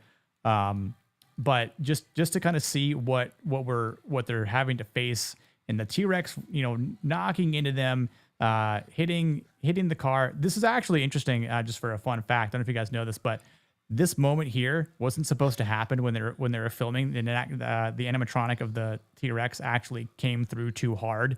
So that was like a genuine moment, which I'm like, that would probably give me nightmares if I was either of those fucking kids as actors. Okay, so that was an animatronic. Even though it's walking, it was still an animatronic? No. So the up close of like the head, a lot of the shots that you'll get, like that's an animatronic right there. The T-Rex walking is CG, and there's a reason it's like raining and all this. This is CG, but they had to synchronize everything. So like, that's a real vehicle that it's hitting. Yeah. And they basically have like cables that they're pulling it to make it rock when the Rex hits it with its head. Right. This is how CG is supposed to be done, right? Where you combine it with all CG the done right. Yep. Yeah. Like, I got a couple of scenes we can play. Cause God bless you. Like just, like again, just the idea of if you're trying to be masculine, like, but when you just see and you hear this again, like do you shit your pants? Do you feel bad about it? Like, I don't know.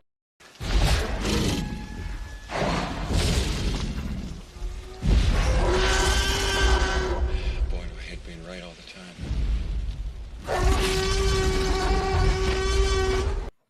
Like just hearing that, because it's like, imagine like, and we don't know what a T-Rex actually legitimately sounds like still to this day, but if that's what it would be loud. Yeah, for sure. It would be terrifying and loud, but just the first time hearing it, most likely it'll be subsonic. You won't hear it. Yeah. It'd be like elephants making calls. Right. But just the idea of it, I would be absolutely floored. Yeah, again, this is hi, it's a killer whale on legs and it's walking around and looking to fuck you up. Well, Holy shit. If that was the case, if that was the case and it made whale noises, that would actually burst your eardrums. No, so again, it's subsonic. Okay. The thing about like T-Rexes and a number of theropods is they have a very simple hyoid bone that doesn't allow like their tongues to move or their throats to make a lot of noises, and so their hearing and their vocalizations would have generally been like subsonic, like a elephant's long distance communication. you don't hear it because it's below our ability to hear. The frequency is so low, but low frequencies travel much further. Oh, Yeah, that's interesting. there's been some interesting, like, I mean, I've done my fair share of like T-Rex research just because I'm so intrigued by it. But I mean, there's a lot that these movies got wrong. Like it's not stupid. Like it can see things, and if you move, it will follow you. So this whole like there's no its vision is based on movement. bullshit. That's bullshit. The T-Rex had the largest eyes of any land animal and the best smell as well. Yes, so, like, best sense of smell. I was like, oh, you're like 7-8 miles away from you. I smell you, and I'm smell gonna hunt you. Like, and also, you wouldn't have the vibrations when it walks because it had pads Padded on its feet like tigers do and other big predators do. And that's what they're saying was actually one of the most terrifying thing is it's like this giant, carnivore could stalk you and you wouldn't hear and they it. lived in forests. Yep. So again, yes, they stalked to hunt. Yep. And I'm like, wow. that those stats alone freak me out more. And I'm like, nah, definition man, of nope, surprise, motherfucker. Nope. That's one surprise. But another thing too, a lot of scientists like animals. I believe this is with, animatronic like, here. a keen smell can. Oh, wow. Yeah, that's usually the thing that they use first. So it's not, so like when a dog runs into a room, it smells everything. So when you walk into a room, you take a look around. When a dog walks into a room, it takes a smell around. Yeah. That's the first thing that it does. I was like, this is doing it from like yards and yards away. I was like, you're not just standing there. He knows every single person's whereabouts in this situation. Now in the actual I guess encounter, like in the movie, it is what it is, but I'm saying it is way scarier than what we're getting here. Yeah, I mean, it's like, again, tigers, the largest cats, big cats, in the world. And if you watch like video, there's a great one of it's some Indian game wardens, and they're riding elephants. They're looking for a female tiger that they have already shot with a tranq gun, and she runs off into the grass, right? And she is sneaking up on them, and all of a sudden you just see the grass kind of rustle, and she leaps and hits the guy on top of the elephant. Right. And they're looking right at, I mean, the camera's pointed right at where she would be, and you don't see her until all this kaboom explosion and arms wide with claws out and mouth agape. They are very good at stalking and they are made to not be seen. Otherwise they don't live because they don't eat. Yep. And they remember and they hold grudges. They do. Well, also, like, humans just aren't used to being hunted, so like it's naturally just a scary situation. If you go into a place where that it's filled with tigers or like big cats, like, well, shame on you. Like, well, there's plenty of places where people live where the cats don't go. It was like that. This is something that we've evolved as a people where that hasn't been a problem from us. We've never dealt with anything like this before, where there's something like the size of your house, like twice the size of your house walking out. So when I my first child was born and she was toddling, and we went to a zoo, and we go by the mountain lion cage, and they've got like these little perches and bunks that they can kind of be on or whatever. And my wife walked up, and I was walking up, and they could see me, and they're like, whatever. And as soon as they saw my daughter, they hopped up on their perches and are just locked on her because she looks like prey. Right. And she's kind of moving like an animal in distress because she's a toddler and all that. And I'm looking right at them, and they're just like paying me no mind. They're like, bitch, I'll take that from you. That's no problem. Right. It's just to be utterly ignored. And again, I'm like 6'5", 200 plus pounds at that time. And they just look at me like, you ain't gonna be a problem. I'm getting to that. That is a humbling experience. Yep. Right? It sets your place in the food chain, and you ain't on top unless you've got brains. Yeah.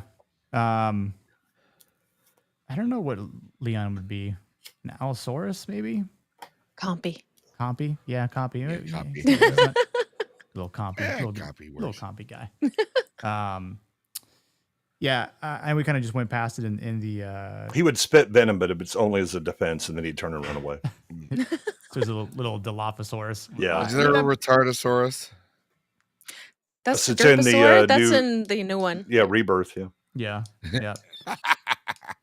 Bulbous head. What other clips I've got? I've got a clip with the animatronic for Yesenia that breaks through the sunroof.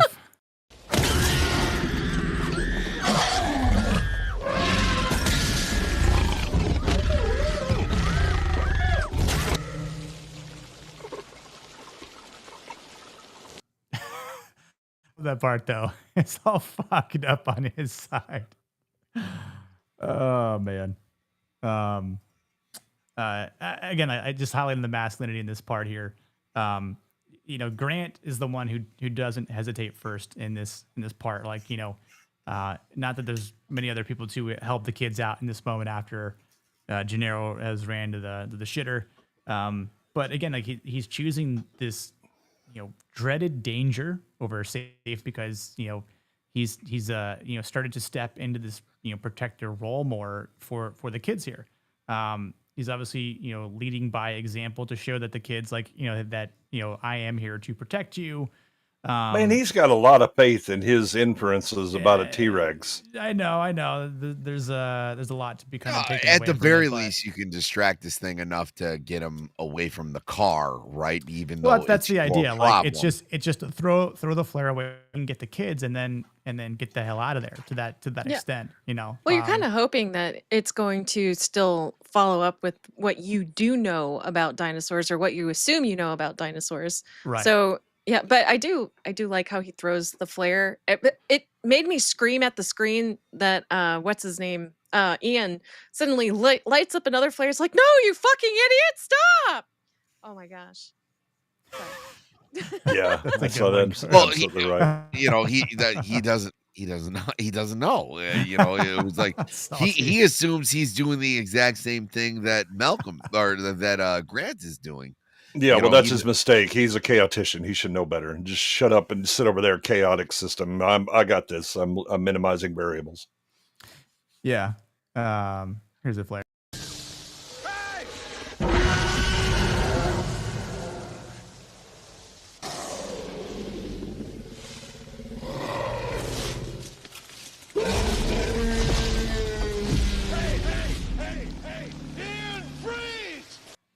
Like it is the dumbest. That is one of the dumbest things for you to do. Like, and again, like he sees Grant acting in that role. Like, oh damn, well, I need to do something heroic like that too. And it is just like him trying to be charismatic as well, but it kind of puts him in an awkward spot. Almost gets himself killed here in the movie, because he's like yelling out like, "Get the kids, go get the kids!" But he does a shitty job because he's not. He's doing the opposite of what Grant did. Like Grant, stood still to his, again, knowledge of, going slow with the waving of the flare and then throwing it. But by that point, the T-Rex is kind of like, already, all right, like what's going on here? I got one flare over here. I got another flare here. I'm pissed. I got homeboy running with one and then throws it and keeps running. Guess what? I'm Right. still locked onto you. Here we go. Exactly. It's like, oh wait, so you're gonna, listen, or like he doesn't listen to what Grant said. Like where he in the car, he goes, "Don't move. Division's based on movement. What are you gonna do? I'm gonna take a flare, throw the flare, and I'm gonna keep running." Like you're in black too, all black. You probably could have just dove in the fucking mud and somehow probably, I mean, you might get stepped on at that point, but at least you have a better chance of it not running after you and eating you at that point. But yeah, I've got that. I've got the little clip for where's the Malcolm's flare? Where's his spotlight?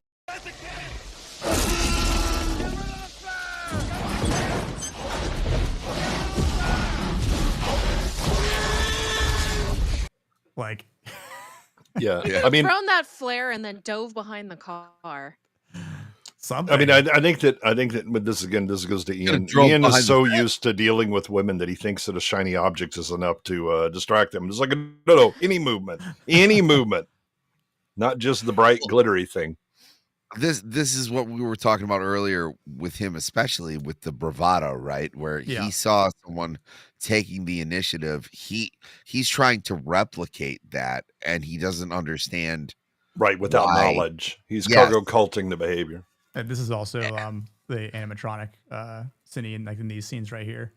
Oh, okay. Yeah. I mean, because I was like, this really can't be CG, can it? Because it's so good. No, it was so Stan Winston's group did the animatronics for this, and a lot of this was pneumatic and hydraulic.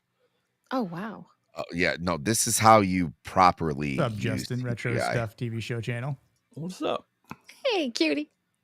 So you got a Jurassic World in your logo there. We're talking Jurassic Park. Why would that guy sitting on the toilet without the seat up? No, he's not He even didn't doing have it right. time. Yeah, he already He still crapped had his pants on. Yeah. Yeah, I was gonna Yeah. say he wore Eating the on the brown. toilet is pants. just wrong. He's waiting for his prostate to relax. The interesting thing though, I mean, again, they get Gennaro right with the that he's in such an alien element. He does the thing that most people would do, which is I'm going to get in a building. Never mind how flimsy it is. Right? You see people do this shit in hurricanes or tornadoes, where it's like, I'm going to get in that thing. I was like, dude, I could push that down. The porta potty is not going to save you. But it's just there. Oh, I'm in walls now, and so I am where I'm supposed to be, and that doesn't end well for him at all. But again, it makes sense why he would engage the behavior and not just keep fucking running. No, it's the illusion of safety. Like we well, it's the we've familiar. gone- yeah, but it's also, it was like we think we've got beyond object permanence. Like when you're scared, we have not. No, it was like no, that dangerous thing happened to me, but that was all the way over there. Sure. Yep. The other thing that I'm gonna play another clip and then talk about it here. Where is the clip? Here it is.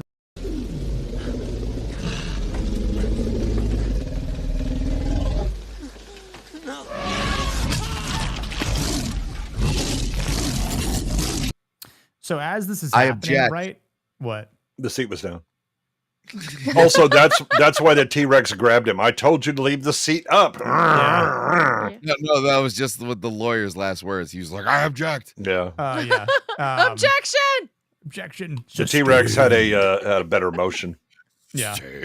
But as this is happening, like, Grant goes immediately to check the kids, right? He doesn't see if Malcolm's alive. He just saw Gennaro get eaten. He's like, well, this is my chance, my opportunity to get the kids. And, he starts to, but Tim's foot stuck, but he's still, working in the moment, like, action or taking action to, rescue Lex, get her out first.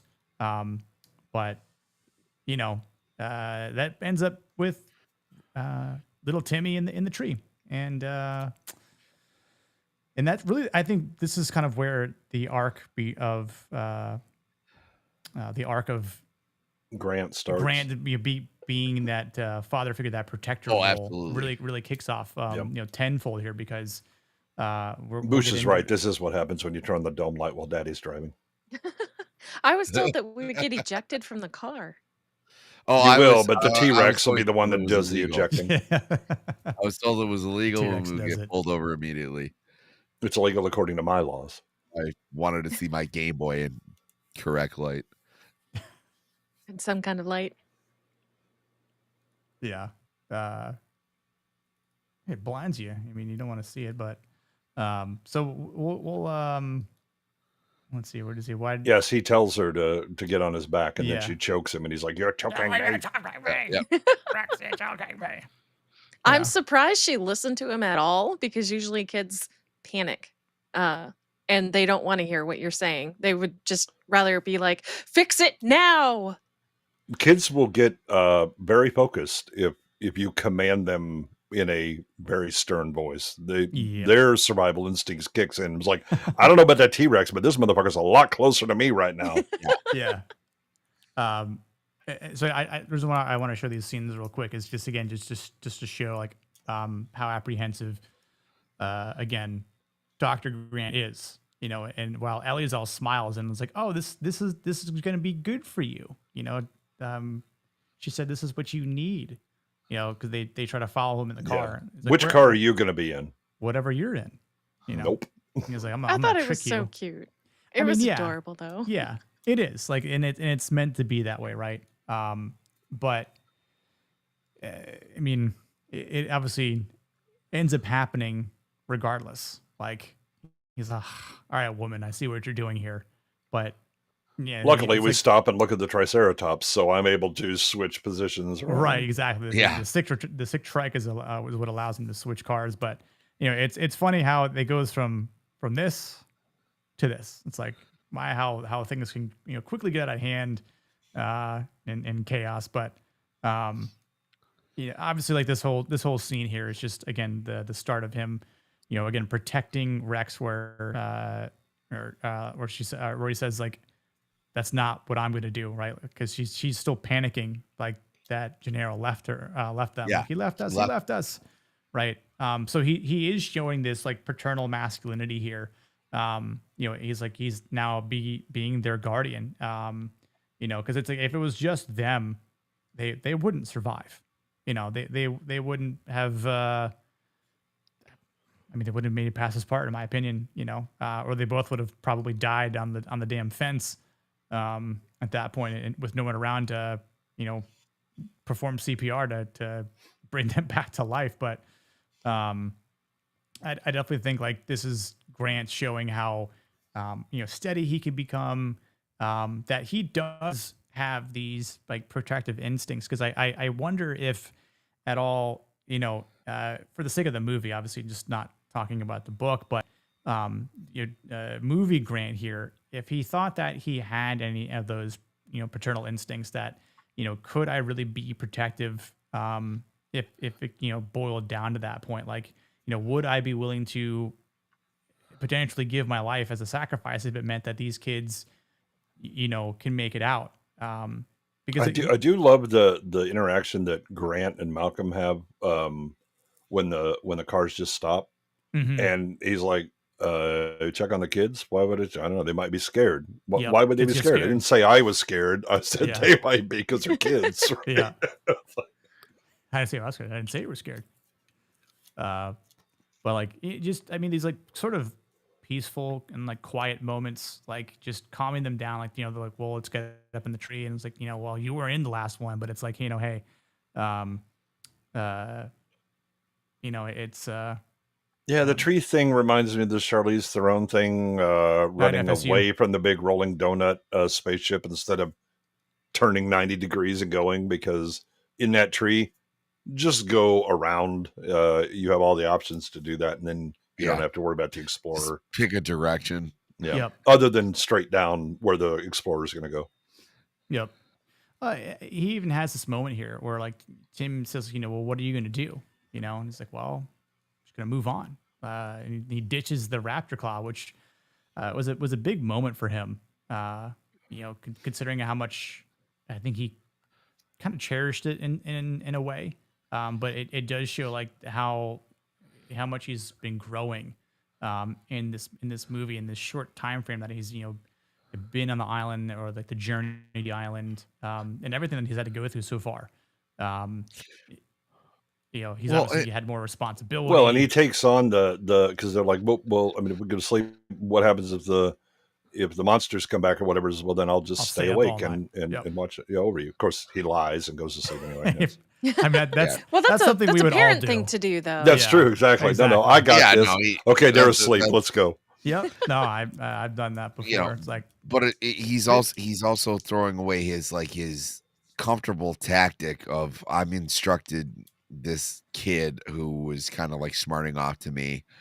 I'm going to instill the fear in him. The fear is already there. It's time to step up and not hide behind and go, well, this is what these things are going to do to you. I need to keep these kids safe. Yeah, I need to lie to them. Yeah, yeah, and act like I have the answers. I need to throw all that out the window. Like it's very symbolic of him just taking charge on this, and this part was well done as well. Yeah. We'll play this clip for Nadia, because she enjoys dino sneezing.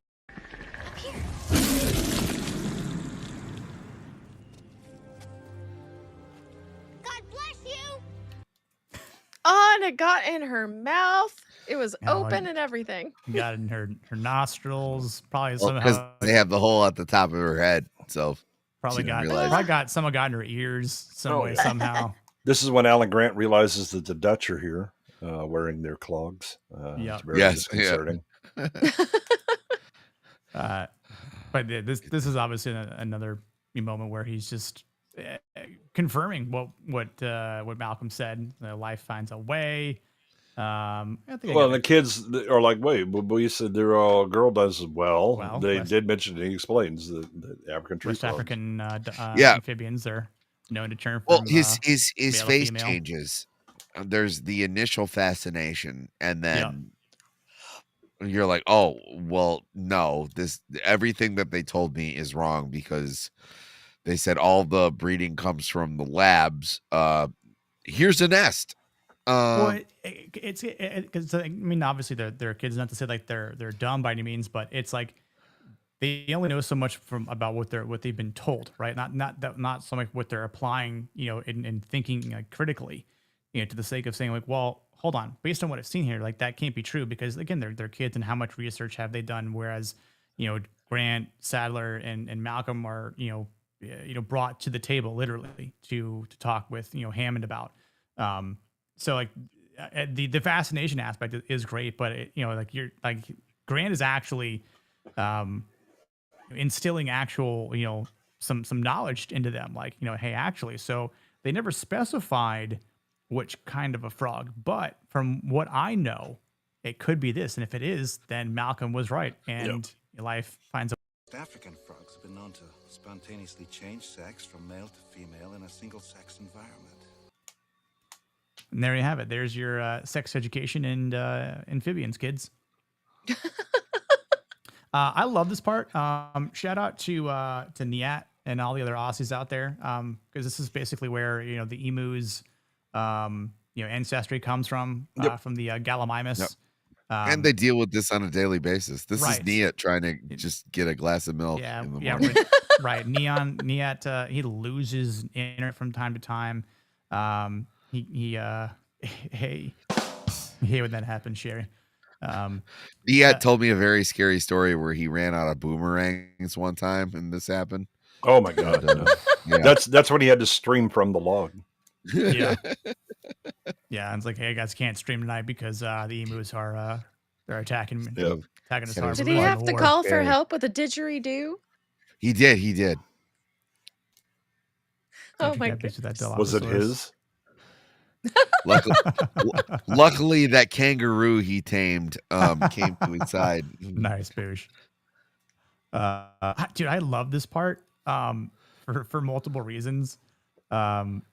Number one, because it's the T-Rex that just comes out like this.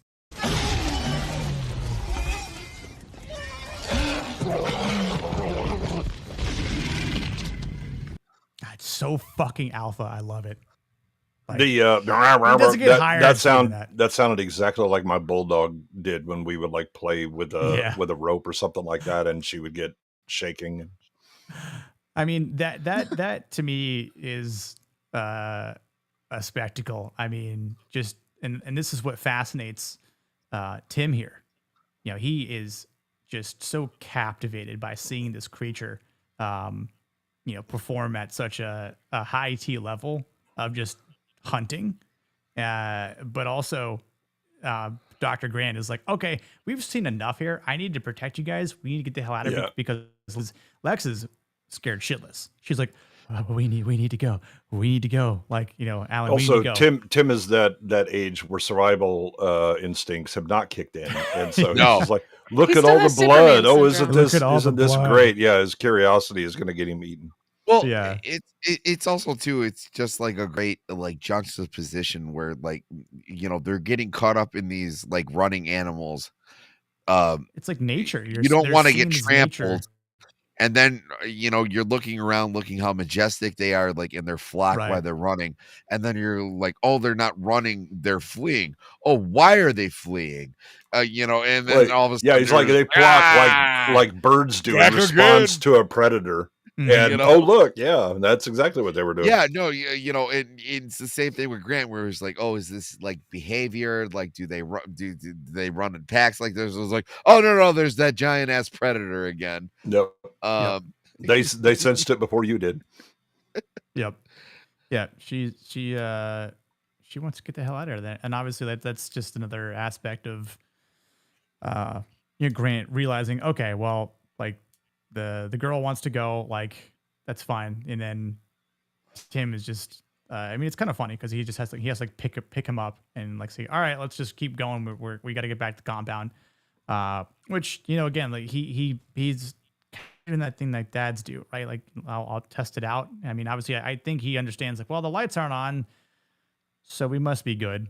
If he had any sort of observation before when the lights were on, that probably will signify this fence is on because maybe the lights weren't on when the T-Rex broke out, so therefore there's still no power. Like he's probably smart enough to figure that out, which he does. Well, he's also thrown the stick at it, so right, yeah, he does, and but like this is his first dad joke. I would do the same thing. I'll be honest with you if I was in that position. I would too. Oh yeah. But it's also again an understanding of there's been a lot of damn tension going on or whatever. Mm-hmm. This will relax everybody and all this stuff. Okay, well we just climb over this and we're good. But yeah, we almost got eaten by a T-Rex. Had to deal with the whole tree. Almost getting hit by a falling car. And then seeing a T that's still on the hunt because it wants to eat because that's what it does. So we need to keep moving here. So let's just break the tension up. That's a good point. Good one. But it's this smile, and honestly, this is such a big moment for him. It's a huge breakthrough of how his masculinity is transforming here. I think it's a big moment for his character growth. Because then he's like, it's fine. Like we'll just climb like climbing a tree, right? And they hear the Rex roar. So it's like, all right, we got to move, fast. But it's the calmness in his voice that's like, take your time, like just ease over it. It's just like climbing a tree. Like it's fine.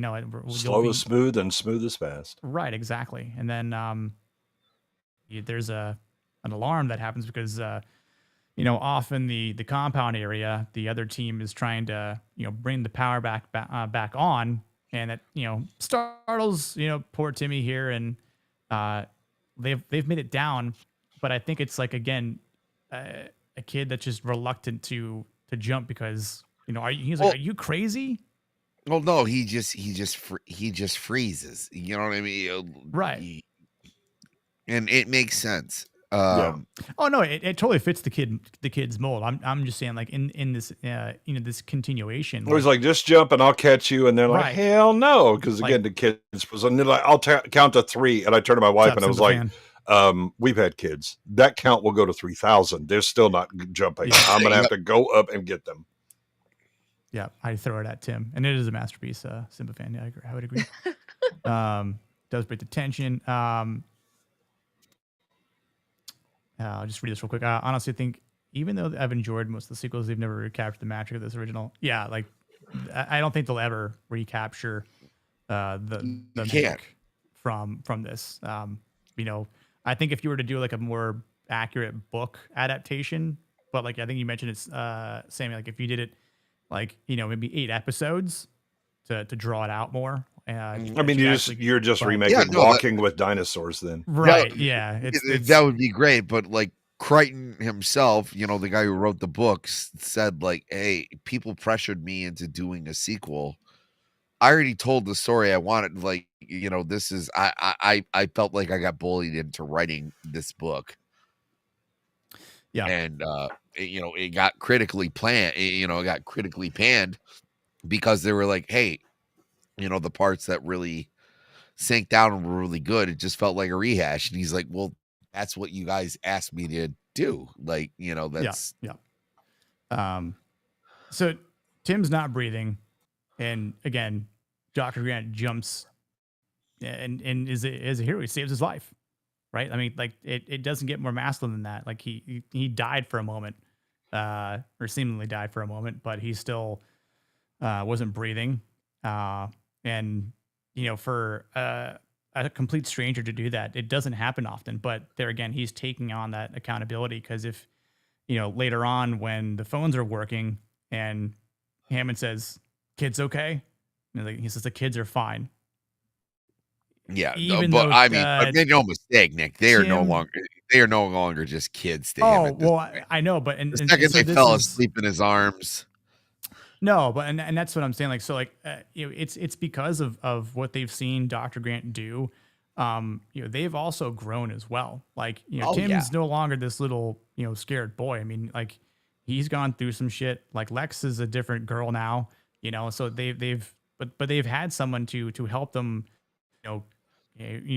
forcibly grow because of the situation and the chaos that they've had to face, and it doesn't end there for them, right? Like, and I think the lessons that they've briefly learned from Dr. Grant, play into this next part here, because he's like, I'll be back, I'm gonna go try and find the others. I'm gonna go try and find Ellie, right? Which Grant does, but in the act busy. Gray's here. What? I said, act busy. Adam Gray's here. Oh shit. Hi, Mr. Gray. Adam, do you want a clip? Yeah. You want a clip? Yeah, he does. Give him a clip. Give him a clip. So you two dig up dinosaurs?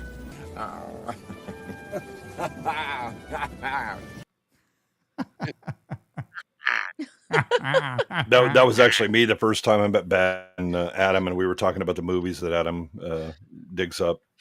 Oh, you know what it is? Good one. It's Burgess Meredith doing the Penguin. Like, yes. You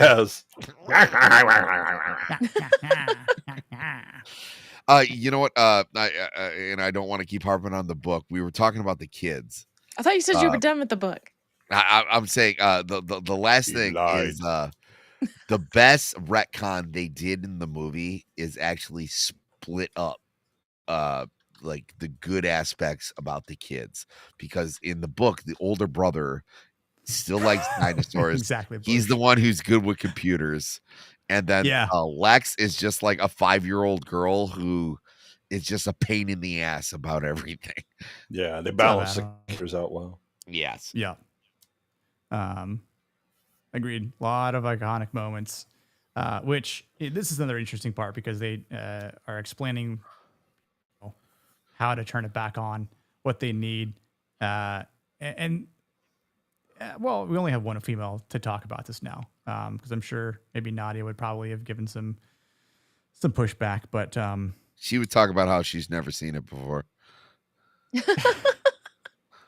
I thought I had the clip for it. Hold on. But maybe I don't. I thought I did. Weird. Anyway, Hammond says it really should be me going, and she's like, why? And he's like, well, because I'm and you are. And she's like, look, we can talk about the survivability with sexes later when I get back, but just keep the channel open or whatever she says. And also Muldoon, bro hits leg day. Oh yeah. Yes. 100%. Bro does not skip leg day.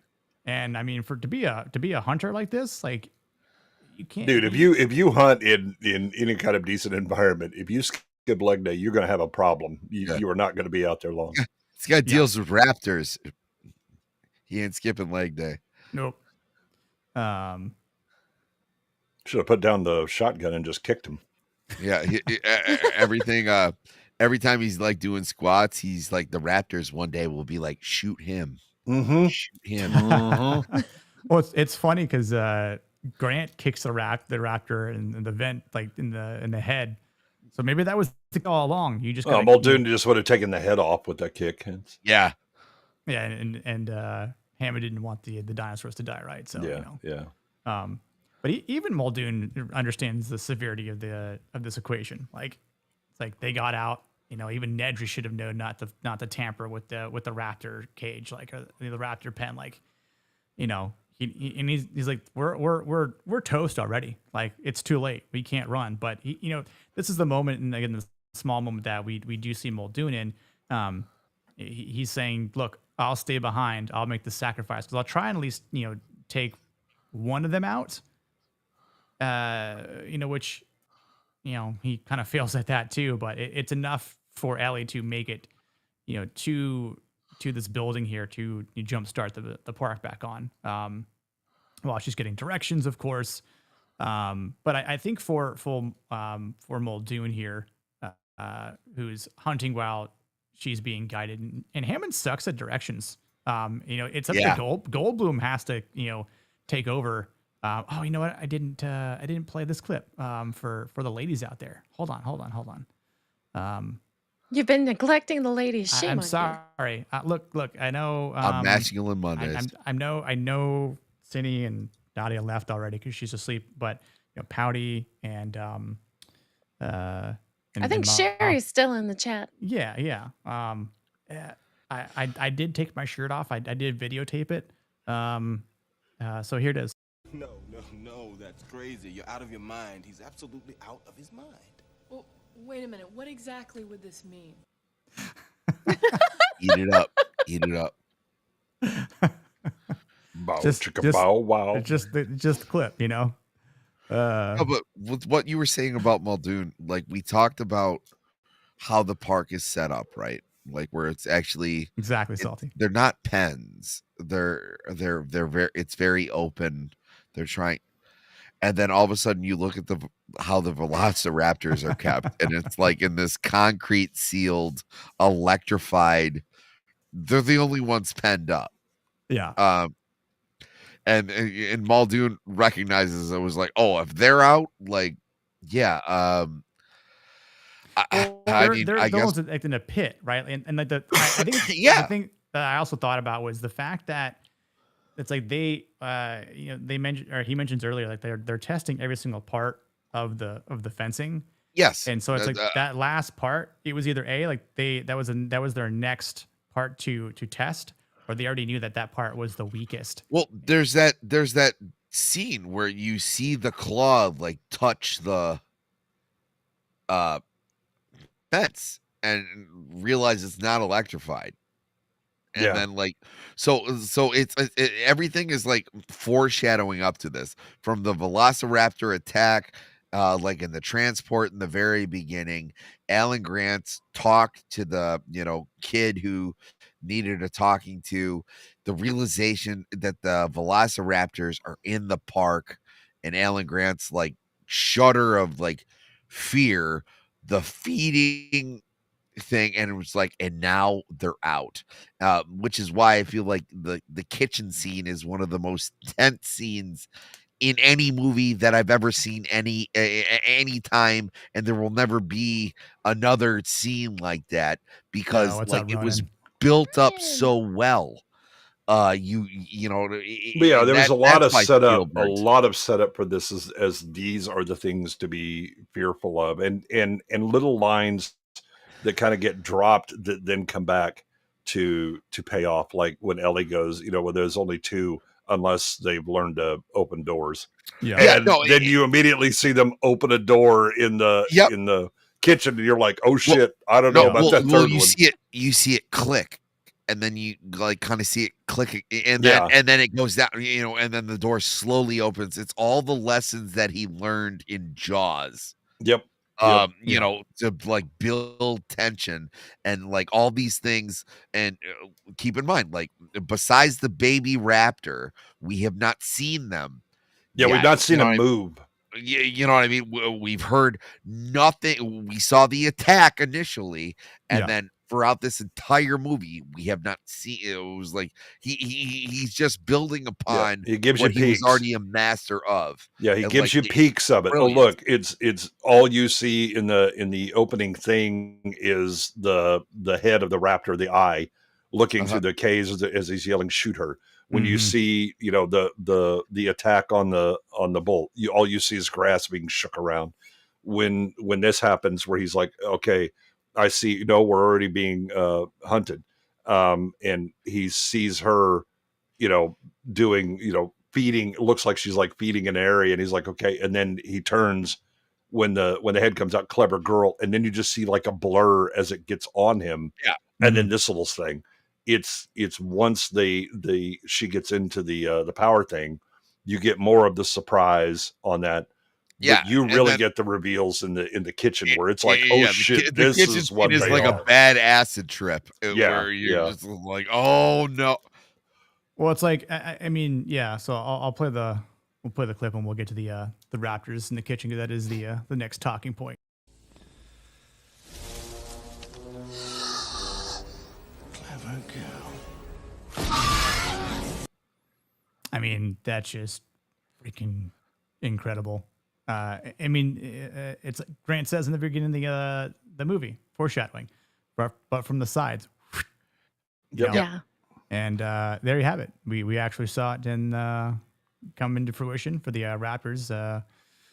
Set up and pay off. Yeah, Yeah, exactly. but another thing too, like this is the guy who's like most Dude, skilled it was. with dealing with them. You know what I mean? Like this is the game hunter of the group. Like this is the guy who you should expect to get from Night the Salty. Jurassic Park challenge Good to see you, man. start to finish.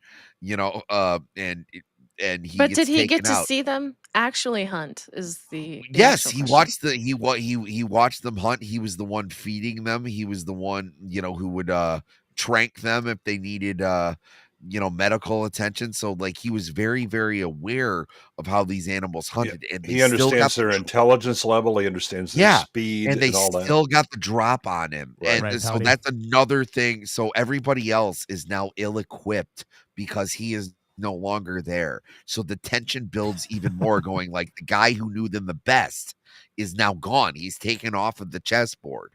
You know what I mean? That's another tension building thing. Yep. This is brilliant. Yeah, yeah, and it only gets worse. Like I said, for the kids. Yeah, it does. I mean, look at Tim's ears just full of blood. Yep. But I love this just subtle shake that Lex has, like scary Jello, and then her Watch eyes. it wiggle, see it jiggle. Yeah, and Tim knows, right? Like even though he's a little kid, he knows because he's read the books. Yep. Particularly Dr. Grant's books, and this is something that, like, the Rebirth tried to capture, and just it didn't land. That's why I said in my review video, I'm like, they didn't have the same feeling. It was a lot shorter as well in that movie than this was, and Again, it it's was two like kids. watching, you know, somebody do the greatest hits, but it's like the local band performing at the county Covering fair, them, yeah. doing the covers. Like this is so terrifying. This part, when I was a kid saw it in the theaters, I was like, this kind of spooked me, because I'm like, oh, I could see this happening for real. And like this eye peek, I mean, like this was just one of Spielberg's best shots here. Yep, like I know you're there. Like just the frontal. Sorry, Cindy, go ahead. Oh no, I didn't mean to interrupt. No, you're fine. When I saw this in theaters, my grandmother took me, and I remember like this part spooked her so badly. She had her feet up in her chair and she was cussing in her native tongue. And What's up, Draconis? it was quite interesting because my grandmother does not swear. And to hear her just going off during a movie, you knew she was watching. She never watched another movie with us in theaters after that. Oh yeah, no, I remember this specifically freaked my grandmother out as well, where freaked my mom out from what I remember as a kid. She got up and said, well, you kids shouldn't be watching this. And my dad was like, this is cool. I'm like, hell yeah, it is, Dad. My dad took us to, or my mom took us to see Critters. So, I mean, Yeah, but I love this part though too because of the ominous music that plays over it. Because I mean, it is just a big part. It's like let's look at open doors. Oh, well, it's John Williams. You know, Sure John. enough, like here it is. It is smart enough, and obviously it makes the call like, "Hey, bitch, where are you? Get in here." I'm thinking with my big toe, of course. Look. Oh, This, the little tap. This the little tap guys. This is Kata's best moment in the film here because he has this on loop. Yes. Yeah, Oh, he has does. raptor feet. Yeah. Oh my gosh. Raptor feet. This might be his true fetish. And it's got the clicking of the claws when they lift Yeah, them. Oh, yeah. The clicking is the best part. It's the clicking that gets him bricked. That's the That's actual exactly right. Even the door opening, like I said, like you watch them figure it out in real time. You know, like you see the handle go down for a second, and then you see them slowly getting control of it, and then pushing the door open. Where are you going? Like these guys they're aware, and the only thing they're going for is they know that the food is in the kitchen, and and I mean, I think because they're able to get around and they're able to survive, essentially, is I think because of what they've learned in their time with Dr. Grant, right? Like, I think it's enough to help them, find a way to use their surroundings, right? To crawl around. They're small. They're they've got some agility to them, even though Timmy has a gimp leg at this point. Man, it don't matter with kids if you're trying to actually round them up, and they'll slip out of your hands. You're trying to get them. Exactly. He's wise enough to run towards the cooler, and then gets one pinned inside, but then forgets that the other one's there, and it has that look like, you kids ain't gonna let me out of here. But I love this moment here too, where they've obviously linked back up. The protector has come back to save them. But man, when you're face to face with a raptor that you've since researched, like this was a big moment, I think, for Grant. Like, oh my God, it is the Velociraptor. It is the Velocipastor that is here to baptize me in blood.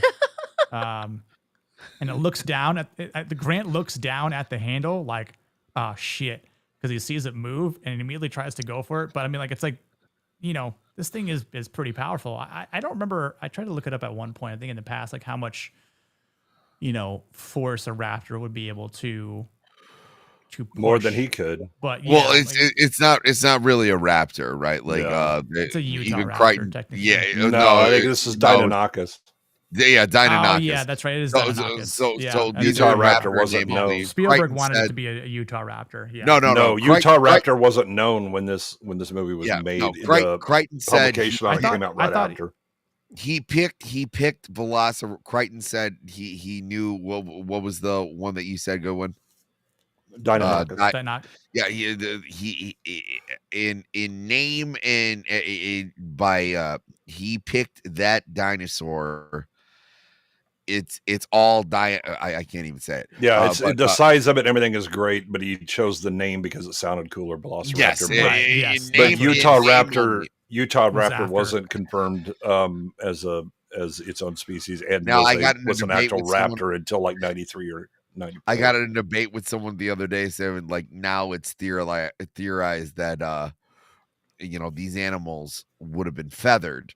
It's not theorized. They actually have fossils with them. Okay. Covered Do you in think it feathers. would have been any less scary? And my venture is no. No. It would have been just as scary. If this I was definitely think happening it to would have me. been scary. I mean, because at that point, I think it. So there's a moment where I thought I had a clip for it, but there's that's the moment when the T-Rex attacks the Gallimimus, and he says, "I bet you'd never look at birds the same again."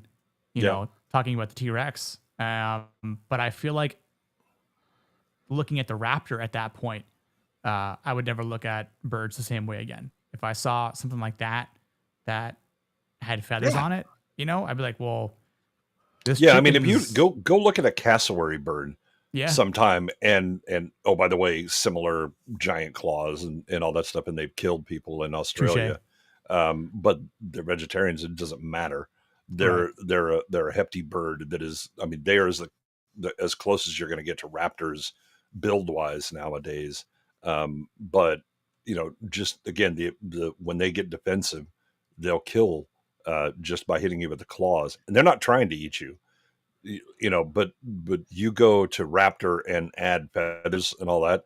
I think it would be more interesting to see like them being colorful and all that, and still it's a bird, and then you see what they do, and you're like, holy shit.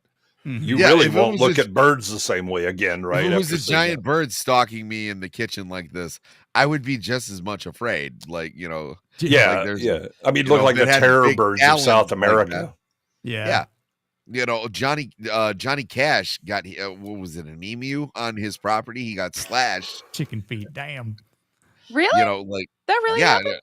Yeah, he had to go to the hospital. Like it clawed him from like his chest down to his stomach. Like he almost died. I wouldn't go like, oh, yeah, it wasn't as scary because it had feathers. You know, I would still be freaked out. You have like this ostrich-sized thing that's capable of eating you. I don't think the feathers were that big of a deal. It's again the behavior, and it was to be like, oh shit, look at that. Yeah. Johnny Cassowary. Oh yeah. I did find this clip. I looked. It ought to be me really going. Why? Well, I'm and you're Look, Come on, let's go. we can discuss sexism and survival situations when I'm back. I think it's a little beyond that. I'm responsible for this whole thing. It doesn't matter, old man. You walk with a cane. Meanwhile, I can run because I'm a young adult. I still love her sass levels, though. She's just ready to throw hands at all times. Yeah. Yeah, for sure. Another clip I'll play as we near the end here. Where are my raptors? Where's my raptor clip? Do we need to call them? Yeah. It's funny you did that, good one, because that's exactly the clip.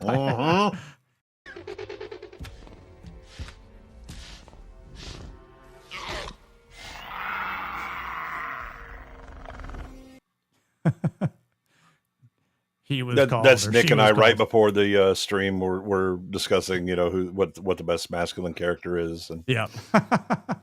Oh, it wasn't Chris Pratt? No. With the stop. I'm showing you the hand now. I'm the alpha. That hilariously starts working on all dinosaurs as that shit trilogy continues. You know, there's someone had to do an edit right where he like pulls that shit, and then the raptor like just like bites his arm off. Like that, you need to do it and do stop in the name of love. More like a 6-foot turkey. You stupid little shit. Have you met one for turkey? Exactly. That would have been the other response. Like, you want to go see a 6-foot turkey? Go see this bird. It exists, damn it. Or go look at the emus. So yes, at the end here, obviously, again, the book, this would have made a little bit more sense for it to be Tim, but the swapping of it, which I mean, I didn't really care so much for the movie. Like, this doesn't bother me at all. But this is the scene where my eyes roll out of my head. It's a Unix system. Shut the fuck up. Yeah, right. That is an issue. Yes. Oh my god. Also, this I mean, not to kind of get into it, but this kind of pissed me off where she's like, she just kicks the strap away essentially. So I can't reach it. And I'm like, if you would have just like taken your back off it for like a split second, you would actually been able to tow it. That's what you get for being an ethnobotanist instead of taking ballet lessons. If she weren't wearing boots. Yeah. No, but in all seriousness, like I was good with computers in 1994. That meant like I could successfully like upload like Math Blaster on my I mean, I work with Unix systems. Never ever has there been a UI Yeah. like that. That's bullshit. This is needs to look, because otherwise you're just gonna get tappity tappity tappity tap. Okay, yep. No, I'm just saying. We just needed, and again we get the I'm in that the requisite hacker Clickety statement. clackety click. Yeah, I wonder if I'm in. was there anyone else that was potentially considered for Ellie Sadler? I wonder. I don't know. I can't imagine. Hey, I Timmy, can look it up. Stop having a little fucking grab shotgun. I know that's the other thing. Like Timmy could have immediately grabbed the gun for Grant, instead of just banging on the back of Lex's chair, like he's helping her reboot the entire park. But yeah, it's okay. It's okay, John. Yes. Can I answer that question? You sure can. Robin Wright Penn, Gwyneth Paltrow, Helen Hunt, and Stacey Hydak. Robin Wright Penn would have been amusing. The Princess Bride in Jurassic Park would have been. That'd have been pretty interesting, honestly. Yeah. You said Gwyneth Paltrow? Mm-hmm. Helen Hunt and Stacey Hydak. Helen Hunt would have been good. Helen Hunt would have been my choice. I think. Yeah, Helen Hunt would have been the best one. I don't hate Gwyneth Paltrow either. Like I said, they have changed the characters to play the actor's strengths. I feel like that would have been more like. What's she gonna do? Sell vagina candles to the dinosaurs? No, we didn't know. You see, Goop them. it's the same thing that we got into the Superman thing, where people would like argue, and I was like, "You are under the luxury of knowing that Clark Kent is Superman. We have the luxury of knowing that Gwyneth Paltrow is fucking insane." At the time, we did not know that. I mean, she had the smell of crazy on her, even in like her early career. Yeah. That and is true. It didn't matter. Her head was in a box in 7, so how could That's she true. possibly- That was some of her best acting is in the box. Yeah. This is where Grant kicks the raptor in the head. It's like, yeah. Oh, I see you. Yeah, you can see this boot to the face, bitch. Get knocked down, but I'll get up again. Oh, he just wanted some food. Tub But, like, thumping he raptors. also- Oh my god. Yeah. By the way, total masculinity right there, because you're not sure if you're getting your foot back. That's what I was gonna say. So like, if all the rapper had to do was just clamp down at the right moment, and I'll just drag you down with me instead. So like, again, he just took a. Oh shit! Gord makes a great suggestion. Diane Lane would have been great. Ooh. That's why they pay him the big bucks. Diane Lane would have been good. That's why he's the sovereign. That's true. So you mean Ma Kent, Gord? Is that who Diane Lane is? Well, she's been in a lot of things over the years. So. But Gord loves Man of Steel, though. Yeah, it's true. I heard Streets it of Fire, actually her best work. I That's love true. Streets of Fire. So do I. Just for throwing Zac Efron. Zac Efron, 10? yeah. Noah's Ellie. Oh God, yeah. Why didn't you say that name? Shut up, hater. You know that would have been. Why did you say that name? Yeah, hold on. Why did you say that name? Yeah. But yeah, no, that is a big masculine moment there, because then he helps Lexi up, make sure that she's safe, and she's going before him. So like he places himself behind the kids in case the raptor were to somehow come up or knock the vent back. Which definitely down. won't happen. Right. Because there are. Oh snap! True, there are. We'll be singing when we're swinging. Another car moment where it's not the car that falls on top of him; it is a skeleton of a T-Rex. I think it was, or is it Brontosaurus? One of the two. Oh, here we have the cleanest wound in cinematic history. Yeah. Which one? The one on his shoulder. Oh yeah. It's just. I scraped myself on the alcohol pads. The dermis is completely gone, but like no blood. No.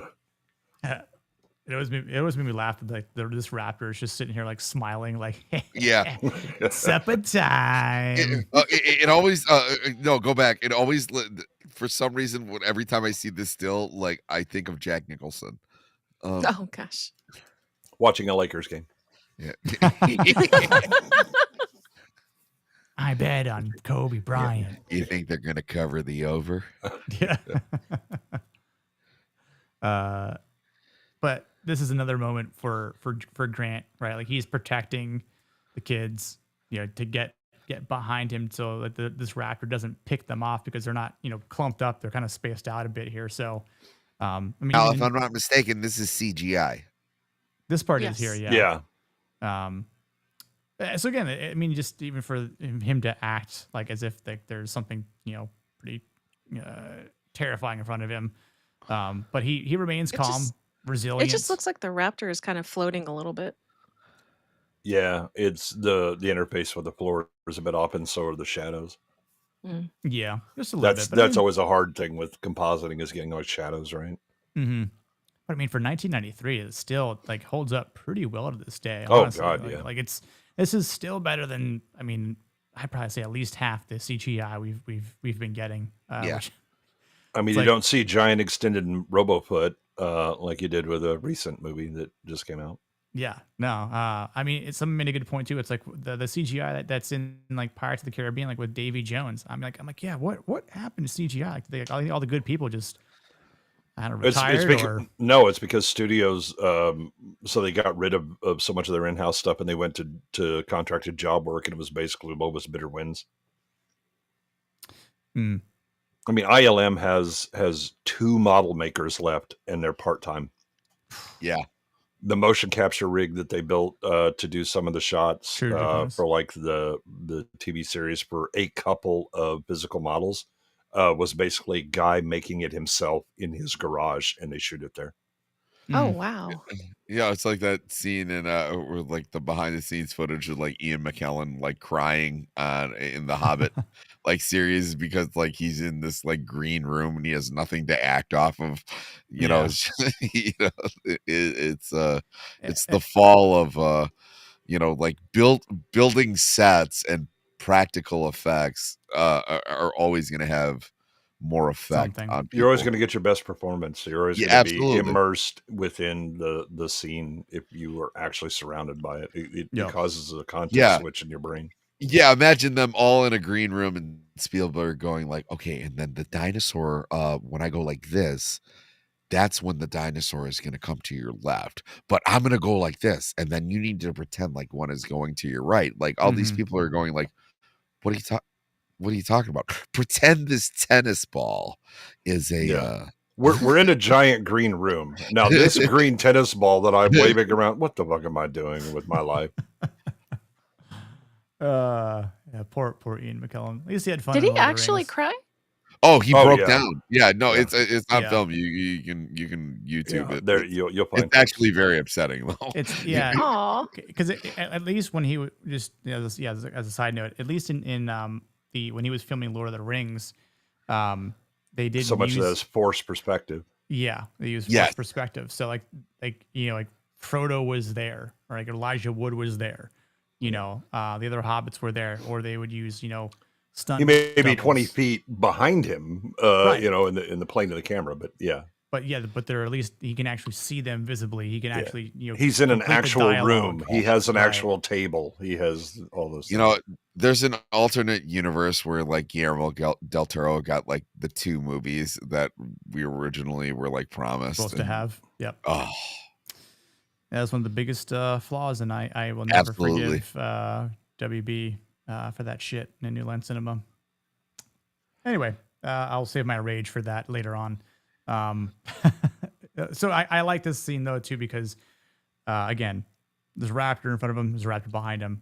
He's got a stern look on his face. He's not like whimpering. He's not about to cry or anything like that. And then this kind of does fit the lore accuracy. As Guido and I were talking about, where the silent predator comes in and you're dead. Surprise, motherfucker! Surprise, bitch! Yeah, the ultimate. I'm gonna chuck your ass into my own skeleton here in just a moment. But the female gets all, or the main lead female gets all pissed off as they make their escape, and they GTFO, and it's like, hang on, I want this little mosquito bite. Let me throw you into my skeleton. Yeah, and that ain't Shaft. That's Dolomite. give you a nice little roar at the end here. But yeah, it's interesting because this is where Grant says this line.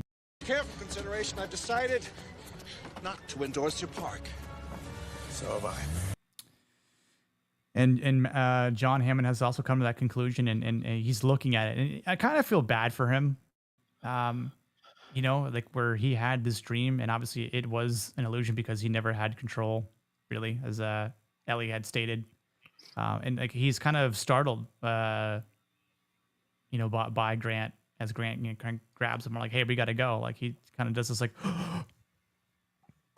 which again, I kind of felt bad for him. It's like, come on, John. And he's John's in his feels. Or he doesn't cry though. You know, notice he doesn't cry. His whole dream, his whole park, his whole all of his little dinos that he watched grow up are being left behind. He's abandoned them as the a temporary father figure, I guess you could maybe call it. But well, yeah. like we've talked about the entire time, like this John Hammond has managed to keep his humanity. So you know, he doesn't have a question. You know, he doesn't go out like cursing his grandkids because, you know, they're the ones who screwed it up. He's not looking for someone to blame. He's now being faced with all of these questions that now granted, when he was funding everything and he was paying these people and they were just doing a job, and it all ended up he was for the being, women, Kalika. he was being confronted with all those things when he had people to come see the park, right? Like, hey, you asked yourself, like, hey, should we be doing this? Is this the right decision? Do you know, do you actually think that you can pull this off? And, for the most part, he thought that he could. And he's staring at his cane, which is a piece of amber with a mosquito in it, going like, it started from this little thing and it escalated to this. And, but like I brought back what was important. I brought back my grandkids, you know what I mean? Even though like they're hugging Alan, which, they should be at this point, because like he, they've been through some stuff, but well, now there are, he's actually seeing the weight of what he has, brought about. And that's masculine too, is going like, I screwed up here. And it's even more because this guy's insanely rich. He's not used to be called out like this, but it was like nature itself has called him out. And like that's a heavy thing to bear with. Yeah. And this is a great actually, well, before I make my point, this is a great idea, Gordon. Yeah, new poll. Ellie or Velociraptor? Velociraptor got a little more curves, a little thick. She might be a little got bit those more, nice thighs. Yeah, got some thickness in them thighs. Yeah, a little bit more Great spicy. singing voice. A little bit more of a bite. She's clever. You'll definitely get some clawed back. Yep. Yeah. Oh yeah. At least if you're with her, she might stay a woman at that point. Yeah, we both should, but and you really don't have to do a lot of convincing to get her to eat you. Well, Gord, we know who Kata would. We know who Kata would pick, right? That's an obvious answer. Yeah. Like, who has the better feet? Oh my Raptor. gosh, bigger too. feet. Yeah. Like, look, you. Kid, all Kata has to hear is 6-inch toe. I'm in.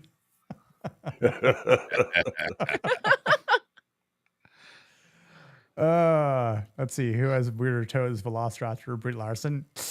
Yeah, Molly's got it. Yeah, it's Brie Larson. Yeah, that is not an evolutionary advantage for Brie. No, yeah. She could probably tap her toenail like the raptor did in the kitchen. Yeah. Later, Shield Wall. Good to see you, buddy. Later, That's Shield. why Like she doesn't Sheila. smile. Yeah. So that's basically the masculinity in Jurassic Park here. I mean, I love that ending shot with Grant and the kids, because obviously it's, Ellie also is She smiling goes at- off and marries someone else and has kids. Yeah. As we Yes. discover Yeah. in She's like, hey, look, Dominion. maybe you'll find a wife now, and maybe you'll be happy. Yeah. At least you Now know that you I've want- trained you for another woman, now you want kids. Right now you can have them. And, he changes his mind. Yeah, typical she just woman. she just opened up an umbrella and flew away like Mary That's Poppins. a terrifying thought. You've learned what I wanted to teach you. Yes. Bye. And then they wonder why they can't find a good man. Yeah. It's true. She's like, I don't know how I ended up divorced after having Yeah, kids. it was I like, have no yeah. idea. Little did we know that Alan Grant was under 6 feet tall. Yep. Yep. He was only 5'5". Well, after Hammond went bankrupt, those 6 figures got up and left too. Oh yeah. But let's go around the bend here and give our masculinity ratings. Sammy, why don't you go ahead and kick us off? Okay. I believe I gave The Patriot a 9.5. Yes. I'm going to give this a solid. I'm going to give this a 7.5. Because there are great aspects of masculinity. Now, for the movie, like the movie's a 10 out of 10. Like, Yeah, there's it's separate from its masculinity. Yeah, the masculinity though, there's great examples of it, but we haven't reached like the Patriot levels of so many like great examples of like masculinity here. I mean, there's wonderful like fatherly examples. There's nature itself turning the dinosaurs male. But Yeah. I'm still I'm going to give this on the masculinity scale 7.5. Okay. Cindy, my dear, what do you give this movie in terms of a masculinity rating? I actually have to agree with Sammy. A 7.5 sounds like it would be very fitting. Had they made the lawyer as cool as he was in the book, as you guys describe him as well, I think it would have gone to like an 8.5. Yeah, if we had Book Gennaro, Mhm. this would be an 8.5, like a 9, because like that guy was holding it down. That is a take, Kalika. But I can agree. Yeah, I will say like The Lost World is definitely one of those movies where like it is not a good film by any sense, but I will go back and watch it from time to time, specifically for like 1 or 2 scenes. And that's Yes, basically it. absolutely. And it's basically with the T-Rex, and that's it. That's basically it. What's his face? I can't think of the hunter. Yeah. Muldoon? No, in in Lost World. Oh. Oh my god, I can't think of his name. I don't know. I like him. He's great and a great actor as well. Yeah. I don't know how he ended up in that movie, but thank God he did, because he was probably one of the only. I mean, that movie would have jumped up like 3 places if you get rid of the gymnastic kid and Oh God, I just forgot about him. New casting for his wife or whoever his girlfriend that he plays, Roland. Yes, dude, Roland was a fucking G. Yeah, Roland. G, man. I think you cast a new wife or girlfriend, sorry, that was dating Malcolm. You take the kid out completely. I didn't mind Eddie and Nick like having like 2 other guys. I mean, it was kind of weird seeing I can't think of the comedian who plays Nick Van Owen. I remember the character's name. I can't think of the actor's name. Holy shit. I don't know. I've tried very hard to block those movies out of my head. And I'm still angry that I had to watch Jurassic World trilogy I was going to recently. say, there's more than one Jurassic Park movie. Oh, the pucker. Yeah, no. I mean, I despise JP3 immensely for a fictional reason, and obviously the non-fictional sense of how incorrect they were with the Spinosaurus, but we won't get into that. But Velociraptor on an airplane. There we go. Yeah, exactly. Talking Alan. raptors. Alan. I mean, Alan. Oh, has anyone ever seen I've the sat cut next to them before. where they take all the Velociraptor scenes in Jurassic Park 3 and they all Place just him say as Alan? Yeah. Yeah, That's pretty I funny. know I posted that in chat the other day, but that it makes me very happy. Goodwin, what you got for a rating for this movie? So the interesting bits for me is, I mean, we have kind of interesting contrasts in the different masculine examples, all of them flawed to some degree. And I think one of the things that really raises the masculinity in this is that all of them go on positive character arcs, at least the ones that survive. You know, I mean, we do have Muldoon the Chad who goes out, you know, he's doing the right thing. He just he fucked around and found out because he was kind of forced into it, right? But you know, of Ian, Hammond, and Grant, you know, they all come in flawed in different ways, and they all, through the harsh mistress of experience, get better, which is something that we're definitely lacking in a lot of movies that claim to be masculine these days, or you know, even stuff in the in like the 80s where it was like, yeah, he could always do those things, he just had to be pushed, and then he just unleashes the beast, and here you go, right? These are, I mean, Hammond, it's why I like the character Hammond in this, and I think it works much better than in the book, because Hammond is naive and wants to do the right thing, and has all the right motives and all that stuff, but he's, again, he's optimistic, and kind of, he self-blinds because he wants something so badly. But even he realizes, right, and he's trying to justify it with Ellie, and kind of this, you know, slap in the face about the illusion is that, you know, control, you never had it, right? That was you fooled yourself, you played yourself. And he realizes that, right? And it's why, you know, when he comes and goes, Mr. Hammond, you know, I've careful after careful consideration, I've decided not to endorse your park, and neither have I, right? So he goes on a good character arc. Ian is, at least, I mean, he tries to do the right thing. I don't know that Ian does change all that much, other than some of his theoretical beliefs and all that stuff. I mean, he gets a good practical, you know, learning in that, and he has flaws as well.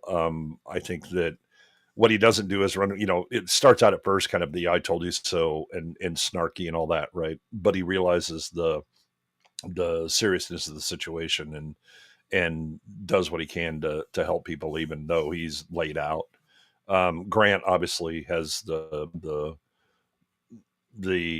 change of just being, you know, locked into digging up the animals, and he really is, like, at first, the audience for Hammond's park, right? This is everything that his life has been built to study and all that, and he is the wonder of the place, and the awe and majesty of it strike him, and he's, you know, at first he's tempted by it, and but he's cautious, right? He's not unlike the other two. He's not, you know, with Ellie and Ian, he's not, you know, just ruling this out of hand. He's like, we just need time. We need to study it, because that siren song, you know, that Hammond is offering with the dinosaurs, which again is his life fulfillment, that tempts him. And then the going through the you know, the reality of the situation, and then doubly so having the you know, burden of protecting children, and having to step up in that level of masculinity to where at the end he's very protective of them, and they trust him, to the point that they're like, "Fuck, Grandpa, I'm gonna be taking a nap on him as Yeah. we fly away." Right? I think it raises the masculinity is a lot better than I think, like Leon said. If you look at First Blush, I think a lot of people would kind of ignore that, but I think there's a depth to character and character arcs for the men. Yeah. That I think I give this like an 8.5, because there's a broad spectrum of masculinity that's there, and that you see, even the flawed get better. Yeah. No, that's a good take, because I mean, I know when I was thinking about this too, and like when I was writing up some notes and wondering like, well, what do I give this on a scale, and because I mean, Leon's right, like this is something that is different to what we've covered thus far, over the last like 11 weeks, and even for some of the other movies that we have on the docket, like I mean, like we are covering Jaws, in a few weeks, which is going to be awesome. But has a bit of a similar, take to it. But I think this is one of those movies where you kind of don't think about it at first, but I think because I've seen it so many times, I just kind of think about it more and go, "Ah, there is something here. Maybe we just need to look at it with that correct lens and apply like our analyzation here." But because it's not like your traditional masculinity film, and I think because I think interestingly it's that we get blinded by the spectacle of the dinosaurs and all that. Yep. Right? But Yep. but if you actually change this to Safari Park, Right. or something like that, right? Ghost in the darkness, or Absolutely. something like that, right? You have Exactly. a very similar kind of. Yep. You're Val Kilmer, right? But yeah, I think trying to put yourself in like again the suspension of disbelief with the fictional dinosaurs being there. You've got, as we mentioned, like the scientific hubris that we're like that these characters are dealing with. And obviously like beneath this spectacle of dinosaurs, we do see like there are layers of the masculinity here between Muldoon, Malcolm, Hammond, and especially Dr. Grant. And obviously, if we would have gotten Book Gennaro, yes, that would have been there. But then we do have Samuel L. Jackson is a good right. I was character. like, he's not Sam Jackson isn't in a lot, but he does he does add to the masculinity in trying to figure out how to crack the code, or being the first one to volunteer to turn the power back on, and he makes that sacrifice, right? Like, hey, you know what, I got to do it, so I'll do it. I know what I'm looking for, so it's fine. If it has to be me, it has to be me. Also, this is a horror film because the black dude did get killed, so then that box does get checked. Well, he's like a monolith of order too. So like, like when you see that Arnold is finally gone, like you realize that everything that we thought we knew about this park was out the window. Yeah, and it's clear he's been warning, right? I mean, he's like the understated competence. Oh, it's one of the best lines of the whole movie. Hold on your butts. Hold on to your butts. Yeah. Yeah, and then obviously with Nedry, you've got a little bit of toxic masculinity, even though he's definitely like a beta, I would say. Man, I think he's more female than Ellie. Yeah, I was just thinking that. True. That's true. Ellie. He's always bitching, passive aggressive. Yeah, what's up, Peter Venkman? How you doing, buddy? Wants you to guess what he's thinking, but expects you to know it. Exactly. Yeah. Job. Yeah. Just mind read. Mm-hmm. Yeah, this was a little bit before that. Yeah. But I think this isn't about being macho in that masculinity sense. Like it's not about physical strength whatsoever. This movie relies, and the masculinity in this movie relies a lot about taking risks, growing in these moments of chaos. I think obviously like the characters have to have a sense of courage here. Adapting and improvising in situations that are wholly outside your experience. Yep. And then having like even like the kids kind of absorb it in some cases, like when they're in the kitchen scene. Like, we learned a thing or two from Dr. Grant. How can we survive on our own? It's almost like they have to. Like, it's almost like they would let Dr. Grant down if they didn't come out of this situation alive. So, like, it's almost like they're continuing and they're surviving because they want to get back to Dr. Grant, and it's like it shows at the end, like they don't want to cuddle up with their grandfather. Like, they're like, this guy saved our lives. He protected us. Like, he was there for us. He didn't leave us. Like, Grandpa nearly killed us. Yeah, we're Grandpa invited us to this damn park to begin with. We could have stayed our asses back home and been fine, but no. Come out to the island. We'll get together, have a few laughs. It'd be fun. I no longer care that my parents got divorced. Yeah. But yeah, I mean, like, he doesn't run in the face of danger, right? Like, he had plenty of opportunities to. And I think for Hammond and, again, building this dream out more than a flea circus, even though it was still that same illusion. It's like trying to do what they could to find the right research and the right knowledge and the right scientists and learning from their predecessors and whatnot. There's still the layers of each of their archetypes that we discussed in the beginning, from being a visionary, being a leader, being a protector, being Think of Velocipaster, Sammy. Think of Velocipaster. Yes. charismatic and having charm and being intellectual. But yeah, I mean, I think there's a lot of humility over hubris that happens here. I think there isn't a lot of ego in this.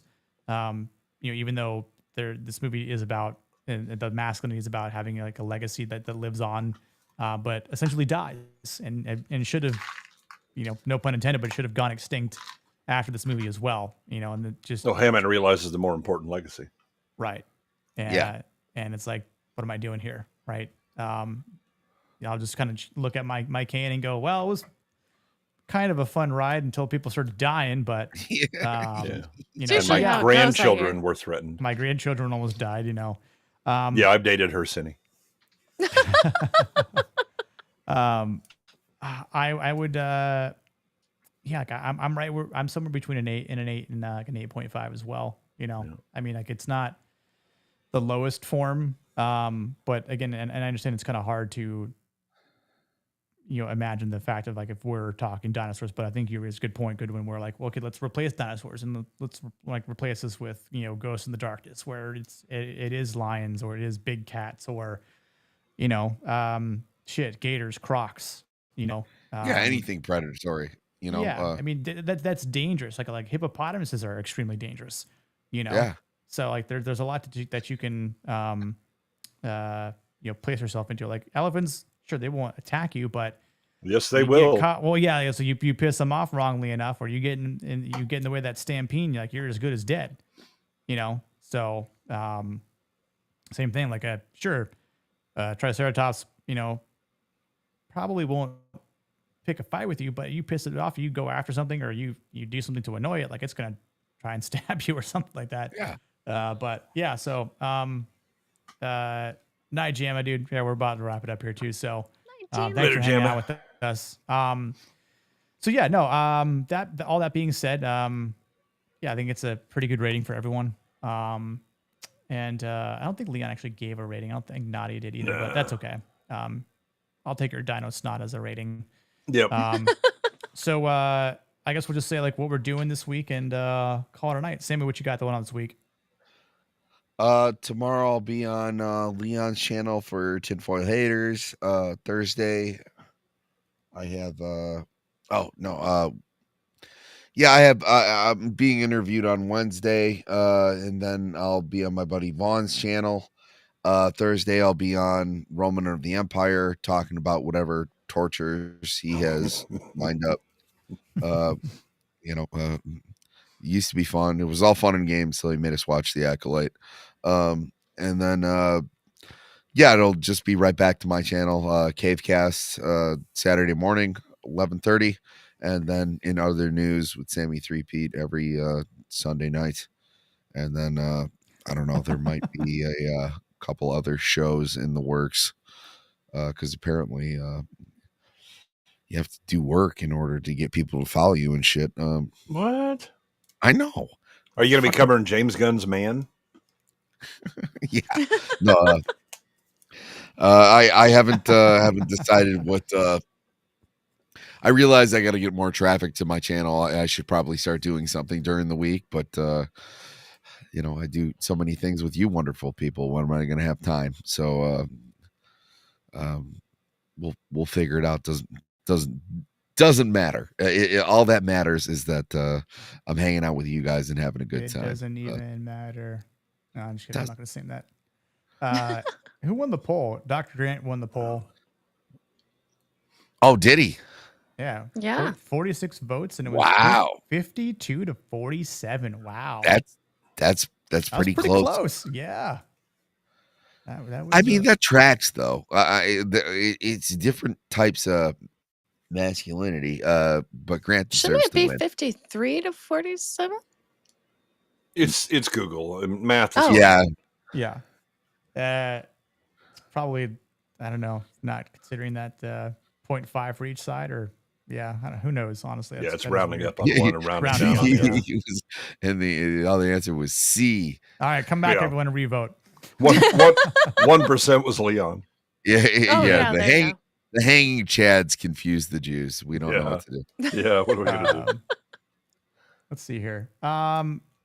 Cindy, what well, actually I was gonna say, I would say to Peter Venkman's fan site. We will be covering Ghostbusters in October. Just thought you should know that. Oh yeah. Yay! Hell yeah. Because there is masculinity in that, believe it or not. Cindy, what you got going on this week? Let's see. I have Tinfoil Haters with Sammy tomorrow, as well as What's Good Wednesday. I have Zach's for Circle of Jerks, and I think I'm just streaming randomly for the rest of the week. Nice. Yeah. Excellent. Nice. Good one. What you got going on this week? Let's see. Tomorrow on Gooch's animation block, we're doing Dungeons and Dragons on the Saturday morning cartoon. Then at 3, I'll be on Trev Retro's channel covering Tron. The excellent 1982 movie. And then Wednesday, Gooch and I'll be doing the 90s cartoons, where we will be doing Cadillacs and dinosaurs. What a theme. Nice. Yeah, Dinosaur Week. Yes. And well, I'm trying desperately to make up for Jurassic World Week that I had with Sergeant Giratani a couple of weeks ago. God, I still hate that shit. Then Friday on Niats, on movie nights with Niat. I don't even remember what the hell I'm watching for that. I'm sure I will in the near future. Oh yeah. I mean, I won't be there this Friday because I'll probably be out of town that day. But I forget too what's on the docket. Yeah, it's a movie. Is it Batman Begins? No. Maybe. No. Well, maybe. I could have sworn that was on the. I don't know anymore. I don't know. Samurai Cop. Who knows? Oh God. Yeah. I don't know. No, he actually changed because we were supposed to do Samurai Cop. I know. And he swapped it around with some other stuff that was more relevant.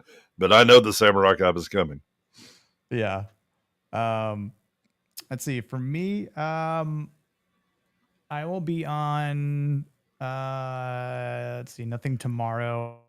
Wednesday I'll be on ABF's Trigger Happy 7 p.m. Eastern. And then Thursday is a big night because we're going to be rocking Helldivers 2 for at least a few hours because of new patch, new war bonds coming out. So we gotta hit the grind. We gotta spread some democracy, kill some bugs, bots, and squids, eat right, kill right, and have some fun. So that might be 8 p.m. Might be starting a little bit earlier, just so that I don't go too late. But then I'll be out of town this weekend. I will probably have a couple different videos dropping. I did another recording on my own Superman like review that I need to edit. I have a couple fan made reactions of some Helldivers and 40K stuff that I just found that I am pretty hyped about. So I'm gonna put that out there as well. And I have an Ironheart video. I just am so reluctant to fucking finish because I hate that show so much. Look, I will not tolerate slander of this year's best unintentional comedy series of 2025. Come on. I know. Oh, I just figured out the other day that Riri talks like young Michael Jackson, and now I can't unhear it.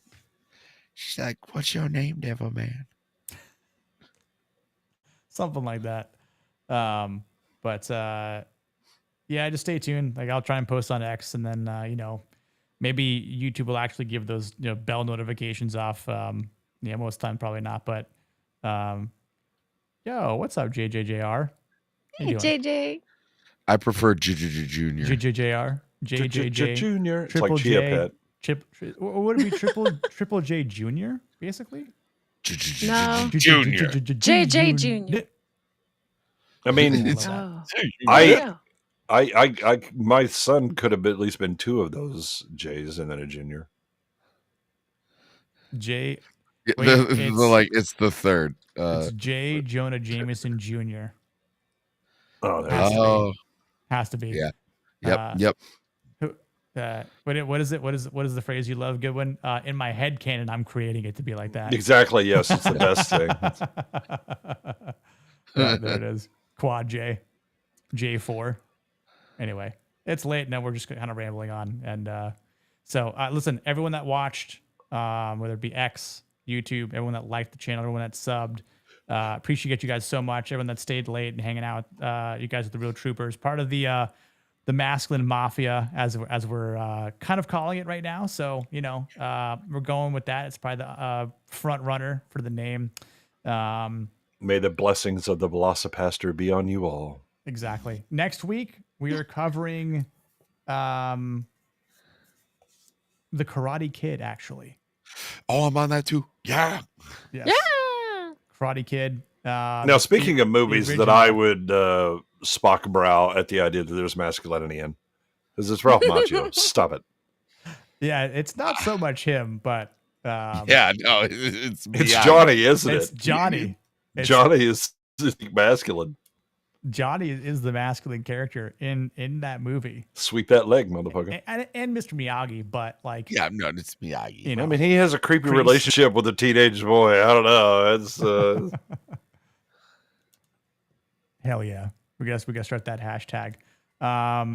Since I can't raid into anyone, people want to go over. I think Kitty's live. That darn kid is live over on her own channel. So if you want to go over there and like throw in like some bicep curl emojis, or like say what's up tank top girl, because she got tank top on as well. Yeah, no, hey, dude, everybody go in and say a testosterone.